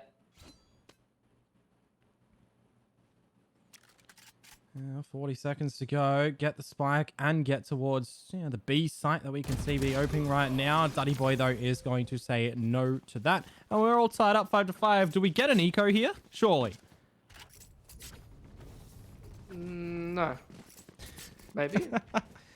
Well, there's no Tour de Force and there's no Blade Storm. They have to. So they have to. Need a drop.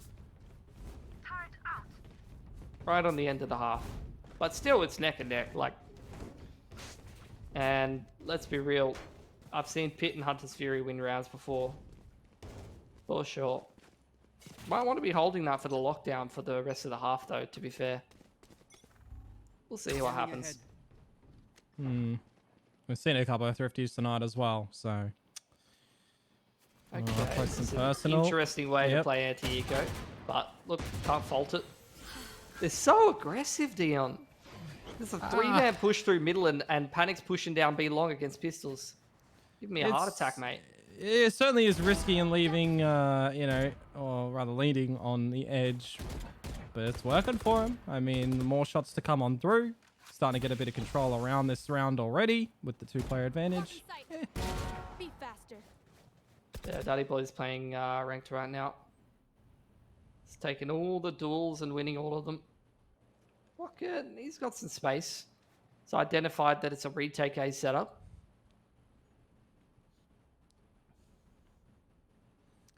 Timing. Gonna get the better of Pocket. Now it is just down to Prophet. He'll be spotted on the line cross as well by old mate Mike. So it should be impossible for maybe even any frags right now with the possession from Clicker. 30 seconds left. Flawless. This is like iconic. He's gonna take the majority here if they can. Last round Move it into this last round. Could potentially get themselves an off if they're interested in it. Yes. I don't think we've seen too much of it on the defense from Duddy. And he's going to grab himself one. That's a bit of a change up. Yep. Wonder if we're going to have just the safety net of a normal rifle to his face as well, just in case, because Duddy Boy's been certainly fragging a storm on the normal rifles tonight. Sure. Got the lockdown and the Hunter's Fury interaction could play a part in this round for sure. As we get some B control off the back of the drone. Doesn't spot a single thing. Playing retake on towards B long and yellow. Yeah, it could be a cheeky Viper's pit over towards the A site to lead in for the entry. Currently is just Swirl here, the 4-player stack over towards B. Got a lot of responsibility, but if Clicker comes in with a solid dart, could definitely bail him out. The drone in from Clicker, spots all the information, and Swirl's little cheeky pocket angle is going to do nothing, unfortunately. The Hunter's Fury gets ripped on through, and Clicker is going to at least force Corksy down to the site, but here's the pit. A lockdown to potentially be utilized, but you know that's going to be destroyed by the Hunter's Fury, and now no longer for the retake. Pocket has been pinged on top 410 and doesn't expect anybody to already be out through rafters. A bit interesting on that one, but here we go. The chaotic affair that we know around the A site. The shots out from Marsh before anything can happen, and we are tied up at the half, 6 apiece. Yeah, just playing off the footsteps perfectly. He knew that they wanted to charge down the Sova, try to stop that lockdown from getting counted out. But dead even at the half. Game just keeps delivering. Almost all 3 maps looking like they might go the distance of 24 rounds. Bind barely didn't make it there. Then we got a couple of extra over on Ascent with 30. Yeah, it's true. Kind of makes up for it, I guess. On. Looks like some aim control in here from Iconic. But keeping their options open. Got that Killjoy util minding middle. Got Swirl defaulting over here. Bit of an orb. Where is it? Did he? No, his orb's just in middle. I thought he was doing some kind of cute running orb, but not to be. Shots out from the Sheriff of Duddy Boy. Makes it look just so smooth, man. Dash on through. The right one this time. And he's just looking to take matters into his own hands even more. The push on towards Profit. Shots do get the better of him in the end. And whilst Profit's good for one in return, make it a second one. Nearly a third. Yes, no, doesn't come here. Marsh is now in to at least try and get the trade. And this is a workable scenario. 1 versus 2. But the flank, too quick. Got to give some respect to Marsh's name. Man loves his running and jumping classic right clicks. I don't know if I've seen him left click the classic tonight on any of these pistol rounds. Just a filthy burst abuser. Hey, at least the burst here is kind of better than the old shooter burst. I mean, I used to just abuse that when it wasn't nerfed, yeah. Oh, yeah. When it wasn't nerfed, it's a different story. Anti-eco, I wouldn't even buy a gun. I'd just sit in some stupid angle and jump burst people with the classic. That's not bad. One more on the Hunter's Fury there for Krimis. Trying to make use of this orb control. And I think they're going to get both. Can't complain about that on the eco. Oh, but look at this positioning from Swell. They're not going to expect him to be here ripe and ready on the back of the wall. Surely not. But the time has slipped away. Marsh is going to be with a shorty in hand. Okay, this is going to be interesting. Oh, he cancelled the drone. On the contact. Oh, no! Oh, you deserve it, though. You really do. Oh, well. Pocket's here for at least one. And make it a second with the last bullet in the headhunter. That's the target. I got my 2. Now it's up to you. But maybe he needs another one. The right click of the classic. It's just starting to get a little bit hectic in this round, Pilski. Yeah, what's Cloxy got? Has he got himself a sheriff? He usually buys sheriffs on these kind of rounds. I think he's got a frenzy or something. Yeah, Cloxy's got a frenzy. Pocket's just picked up a Spectre, so they're definitely going to tempt their fate at going in toward this one. Why wouldn't you? Duddy Boy manages to find Pocket, however, and now it is just going to be down to Cloxy and upgrade on toward that Spectre. 100 HP on the clock, knows where they both are. He's got himself a dash, but at these ranges, unless you're hitting heads, the Spectre's not going to do you too many favors, and Duddy going for the Vandal and light armor has done him a lot of favors in that round, winning some of those longer range duels, not allowing Krimis to close the distance. Does secure Iconic the round, but not without taking significant losses. They have really been made to work for that one, and their economy is not going to thank them for it. Duddy does have blades available. I really wouldn't mind him just throw the Vandal over and pop knives and even out the money a little bit more, but I mean, he's going to hold on to it. When he's throwing like the way he is. No, I know, but like I feel like that's just inefficient in terms of the ult orbs, you know? The way. Yeah. Ooh, couldn't have wall banged with the knives. Cloxy peeking out straight through the wall. That's a man advantage for Krimis. And there's that Vandal now in the hands of Clicker, but I'm going to give it over for a peek just in case it's recoverable. Get himself a Marshal. So there's still an interest in this round, of course, from Iconic. See what damage they can deliver. I'm still trying to poke and pressure over towards the A side. But they're not really being given anything. What a bloody shock dart from Profit. Sova fill in? I don't think so. Well, he hasn't played Sova in an official before. He's played nearly every duelist in Sage. That was a beautiful shock dart. That's trigonometry right there. And people say you never use math after school. Then again, a couple of these people are still in school, so. Yeah, that's true. Feel old now. Thanks, Dion. Appreciate that, buddy. Hey, I'm kind of getting there too now. We might be going down the tube, but I kind of going up the tube right now. I'm going to try and complete this 4-on-5 with the duel over towards kitchen side. Oh, footsteps made. Trademark there. 2 for 1 on the back of that. And it's a good round to come through from Krimis. Now it's just down to Swirl to see what damage he can do. Spike is going to be recoverable, but he has to try and get through this wall. He'll be able to slip the gap. But there's some info. There's some damage. There's a dink through the wall. 9 HP. Turn to 0. The bloody forced crab walk on top of the stage wall. Yeah, it's the stupidest thing I've ever seen, honestly. Surely this is the Vandal drop now from Duddy and he rips the knives. Yeah, that's not terrible. Like, realistically, only wasted 1 ult all at the end of the day. Pocket's also got that Tour de Force available, so he's going to be utilizing that. I didn't know you spoke French, Dion. Can you call the accent that is Chamber French, though? Same as Sky being Aussie. Is it really? guy's pretty Aussie. Well, there's your blades, getting the job done.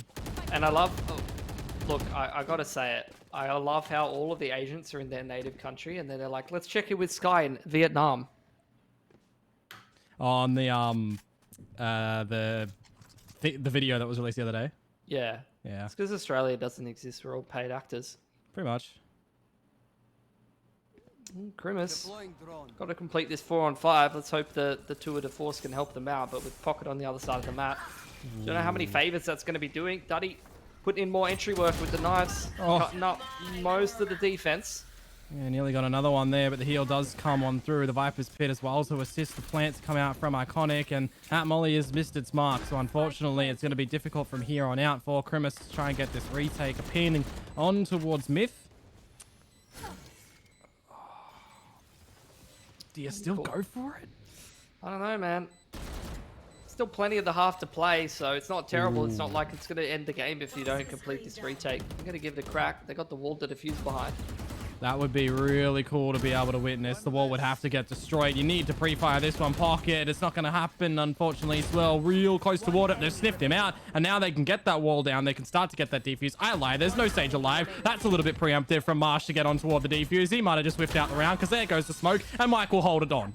Or down. It's just tapping heads. Nicely done. Another round that comes down to that post plant. Really could have gone either way. Grimace now, money's a little bit all over the place. Probably half buying here, but maybe not. Just buy and go, bro. Gotta say, for Cloxy, he's had very, very high peaks, but I've seen him be very hot and cold for Grimace. On these opping rolls and on the jet and whatnot. Definitely does a lot of that entry work, no doubt about it, but whoa, consistency is crazy.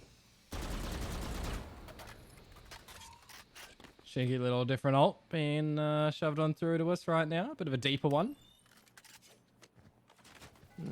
He's going to give Iconic pause for thought. Grimace really trying to fight for this round here. They know it came down to that one player. Economy's a little shaky for Iconic. Sage res available, so even if Iconic lose the man advantage,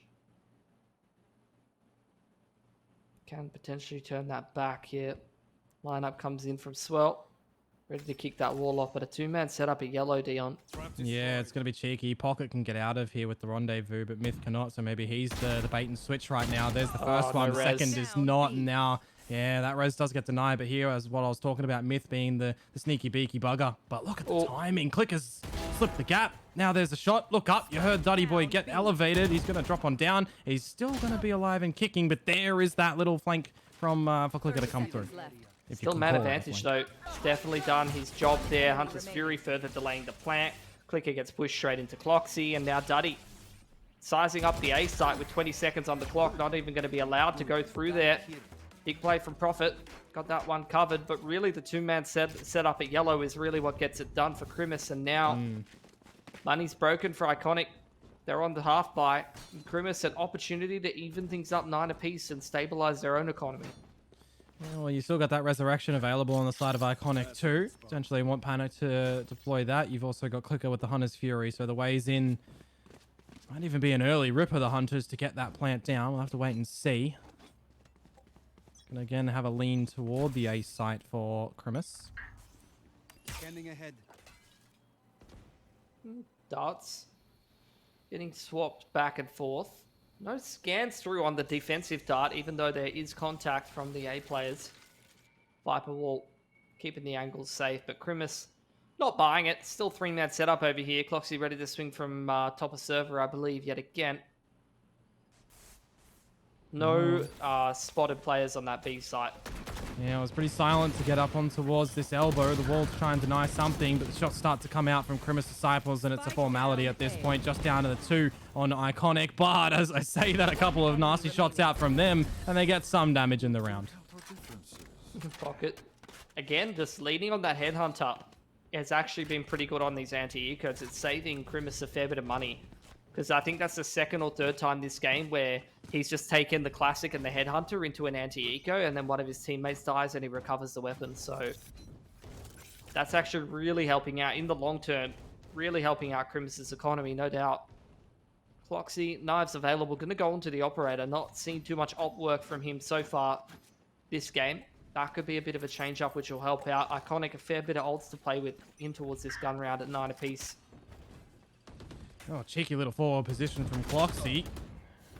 That's going to be Profit. Start off things onto Duddy Boy. There's that resurrection, and they're going to be hungry enough to try and deny it. No, it's on the floor. Never mind. Drone comes through. Cleaned out by Myth. At least Rez gets burnt.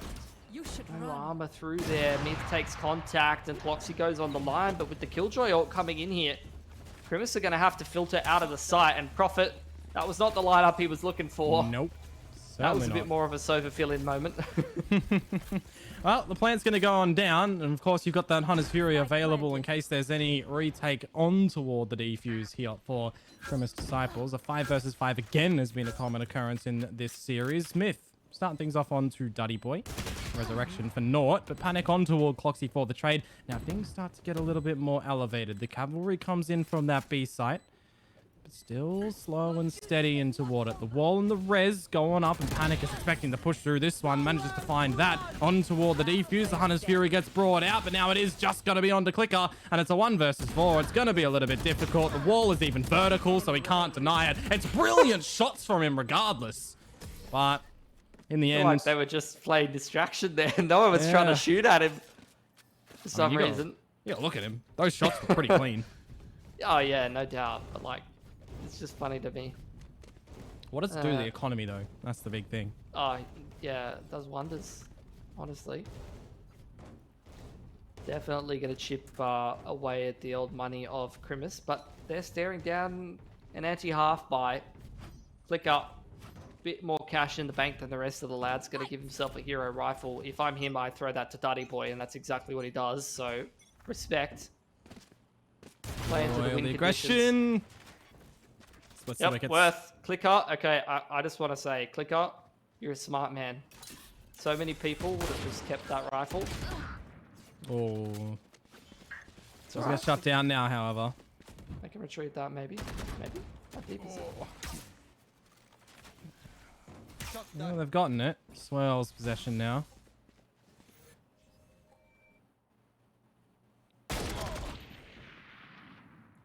Contest on middle.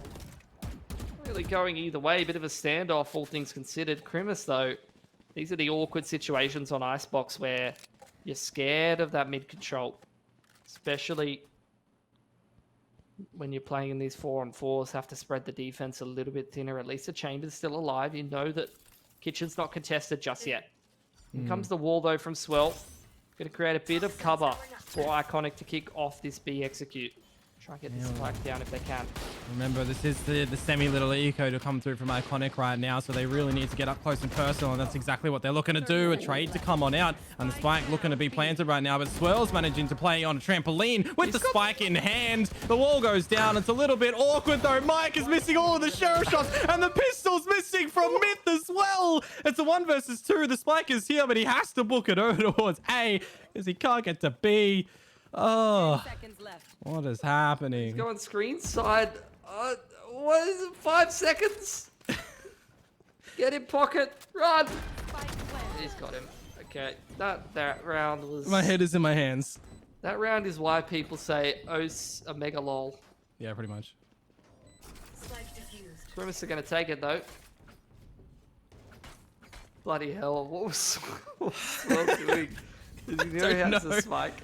That's just Swell things. Like, if you think about it. Alrighty. Let's just collect. Move on. It's a new round with guns. I'm sorry, but this has been a long series, and then I sit around like, I'm not gonna try. I'm not gonna do my job. I'm sorry. It's not happening. You got a tour de force ready for pocket though, and an op on Duddy. Cloxy's got the op, so the potential for the double op is very real here for Crimus. That could prevent a very different dynamic.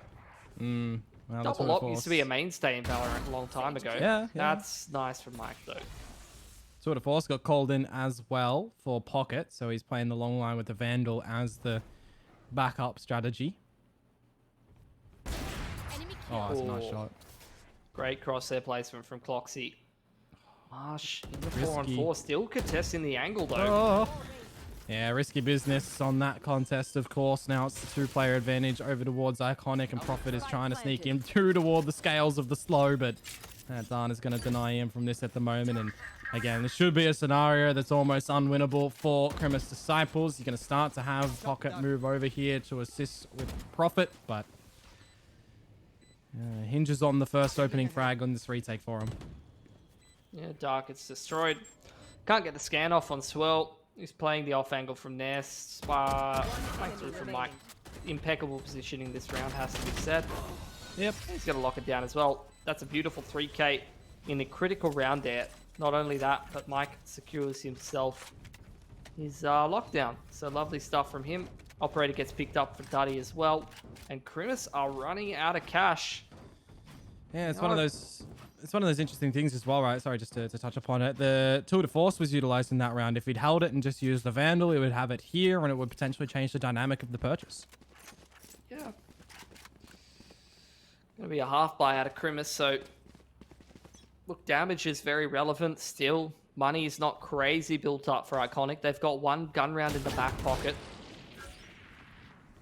Duddy Boy is just fearless this series, and can't blame the man in the form that he's been showcasing. He's looking to lead the charge in toward the A side as the lockdown does get pulled. Look at the rotation, the flank happening over at the spawn of the attackers. Shots are on out, they're reading into it, but Myth is going to find Clicker to at least get a bit of an advantage for now. Well, lockdown finishes up. Swirl trying to set himself up on an angle where he can fall back, but still trying to defend that operator. He's going to keep it safe for now. Get this cute little Viper wall in for the defense, trying to allow them to creep up behind it, but Swell's doing a really good job holding down the flank. All the right angles being held by most of Iconic. Oh, this is where things get a little bit dastardly, however, in toward a potential retake. The shots are on out, and now it's just down to Mike. Does he have any nano swarms on the spike? I don't think so. Alrighty. They win the half by the eco. The Pilsky, help. Help me. Oh, I can't help. Can't help myself right now. That's going to be the map point in from Crimus. Look, you do have the money to be able to purchase in here for Iconic. Duddy can drop a rifle over and go for his knives. Even out the cash a little bit more, and indeed he will. So it's not all said and done just yet. Res, Pit, still available. Crimus, one off knives for Ploxy, one off Res, and they've got the Hunter's Fury in, which definitely helps out. Click up. Going to kick things off with the drone towards B long, as we often do see. Looking to be contested by the defensive Viper. Duddy taking a dual 5 seconds into the round, as is customary. And this time we'll lose it, which is not customary. Oh, that is Fury. Oh, Panic just manages to dodge it. He has res as well, but look where Duddy died. Yeah, it's probably going to be the shallow wall. And they're going to try and secure it, but Prophet and Myth not looking to let this one go lightly. No, it's going to come down to some nice coordination. Destruction of the dart and the wall, and now they've got the line on it. Destruct dart, I don't think that goes deep enough. Never mind, it's been bounced. So Myth is going to find Panic, at least in that one. Pocket to find Duddy Boy, and things are coming up hunky-dory now for Crimus Disciples. Well, you get the pit in over towards the B site, and you can see that Clicker's on his horse. He's trying to get over there, establish the spike plant. Mike has got to go huge in on the lurk here, and I'm not sure if he's been read. You can see Cloxy, he's sticking around. He feels like something's up. You even get Myth rotating over, keeping an eye on screens, but Swell's going to drop his ult. Oh, yeah. Again, it's a big tell right now. You've got the eyes of Cloxy now, just ripe and ready to see the approach, but Mike is going to have to be the linchpin in this round. Spike goes down. He's going to be denied, actually. Doesn't even get established. Mike wasn't covering Heaven, and now he's just got too many targets to find. Cloxy going to close things out on the jet. Beautiful little recovery for Crimus, even with the sub, managing to close out that series. Very nice. No, certainly so, and I just have to put it up there in that one. A lot of weird rounds that kind of go in the way of Crimus Disciples in there. It's always the question of what if those don't go that way? Do we see the other team there get things happening for Iconic? we can't change the past, of course, so we're in that. It is a well-played, hard-fought victory at the end for Criminus Disciples. And, I mean, we got all 3 maps, and we were pretty much down to the wire in all of them. Yeah, I think, look, pretty back and forth series. A lot of entertaining rounds, some of it messy, some of it very well structured. You've got a little bit of a mix of everything. But Criminus, after all said and done, even not in ideal circumstances, having to play with a sub, playing with a player who's feeling a little bit under the weather, and still did okay for himself in at least one of the maps. I think they've topped the group. They've definitely showed us that they're a very, very strong contender for playoffs. So can't really be faulting those guys as long as people are able to stay healthy IRL and whatnot. They are definitely a team to be keeping your eye on. Yeah, no, certainly so. And of course, we'll go ahead and see how the thing did hang out here with the vetoes. Here is the process of how we did get to it. It was the same map pool that we did see in the previous series. But for right now, you know, a bit of a back and forth affair. I really think if I'm going to put a bit of a pin on my favorite highlight of this series, it had to be the OT phase of Ascent. I think that back and forth nature just showed how kind of clued in both of these teams were. And again, those chaotic mishap rounds, they just let you laugh, and it just releases some good stuff. Yeah, and I think you look at teams like Iconic and even some of the other mixed teams that are present in this VOT competition. I mean, everything's a little bit up in the air with some of these rosters and people subbing in and certain lineups breaking apart and creating new combinations of players. I think there's more than enough talent to make a lot of strong teams, and I think Iconic is just an amalgamation of very, very strong players, and you could plug and play a lot of different players in some of those roles and make strong teams. So really, I mean, all that's left to be desired, I suppose, is just making some strong teams, having these players stick together, finding the right combinations, and then being able to bring that consistency. Because there's no doubt in my mind that any of those teams can kind of contest on the day if they're playing well. It's just about whether you're actually going to be able to be a solid competitor over multiple seasons and over the rest of 2022, because it's only early days right now. Yeah, well, speaking about any other teams, let's go ahead and look at where everybody is situated currently in the Valorant Oceania Tour for this stage. So Group A Order still, of course, leading out the charge. More games to be played throughout the course of this weekend. So it's Order, Bonkers, Clarity, and Fun Crew for Group A, Pilski. Yeah, look, I think Clarity has been good. Only a -1 round differential, going 1-2 with Order in their group is reasonably impressive. That shows you that they did well against a lot of the other teams in their group. And for a team like Clarity making their VOT debut with Bonkers, Fun Crew, and Order being in their group, they've shown a decent accounting for themselves, I think. Yeah, and of course, we will switch over towards Group B and look at how things are happening just there. Of course, this is featuring the teams that we did just see play. So Criminus Disciples currently 3-0 in their respective group, putting up a +19 round difference as well. And then we trickle on down, Mind Freak, Meow Meow, and Iconic. Yeah, Iconic, I think, look, you look at that round difference, but at the end of the day, one of their series was not what you expected from them. They haven't been able to play the full round of reps of rounds. This was quite a close series against Criminus, so you could see up the top of their group. So a bit misleading for Iconic's actual level. If they're going to be a team that sticks together, they could definitely do a little bit better in the group stage. And still waiting to see some more games from some of the other mixed teams like Meow Meow. We'll see who actually ends up clinching through that second spot in there. No, it's certainly going to be interesting for what's to happen over the course of this weekend. If I'm to throw what's going to be cool for a game, I think for me, Bonkers versus Order on Sunday is one that I'm going to be looking really forward to. And of course, I'm going to be in this seat watching, but I'm not going to be in this seat talking, because that's it for me casting for the remainder of this weekend. Are you back on Sunday, Pilly? I think I'm on Sunday with Max. I'm downgrading casters, but I'll do the best I can, to be honest. Of course, we'll have Two-Step Tony and Matsy tomorrow, but without further ado, everyone, we'll go ahead and look to close it out from here. Thank you very much for joining us in the Valorant Oceania Tour for 2022. I've been Komodo. This has been Pilski. Have a good night. Pain picks up 1, 2, 3. Beautiful stuff here coming out from Pain. They'll know exactly that there's a player here potentially trying to come up with a sticky play. No! Oh my god! The Viper's pit does get pulled on out. Clutchy dispatches of Easy, and there's another entry point. Even with all the Viper units still down here from RDW, Bunda! They do gather the information, and Myth has actually moved around onto the other side of this poison cloud. It's great on the hole. Another picked up by Myth. A third! He's shooting! Oh my word!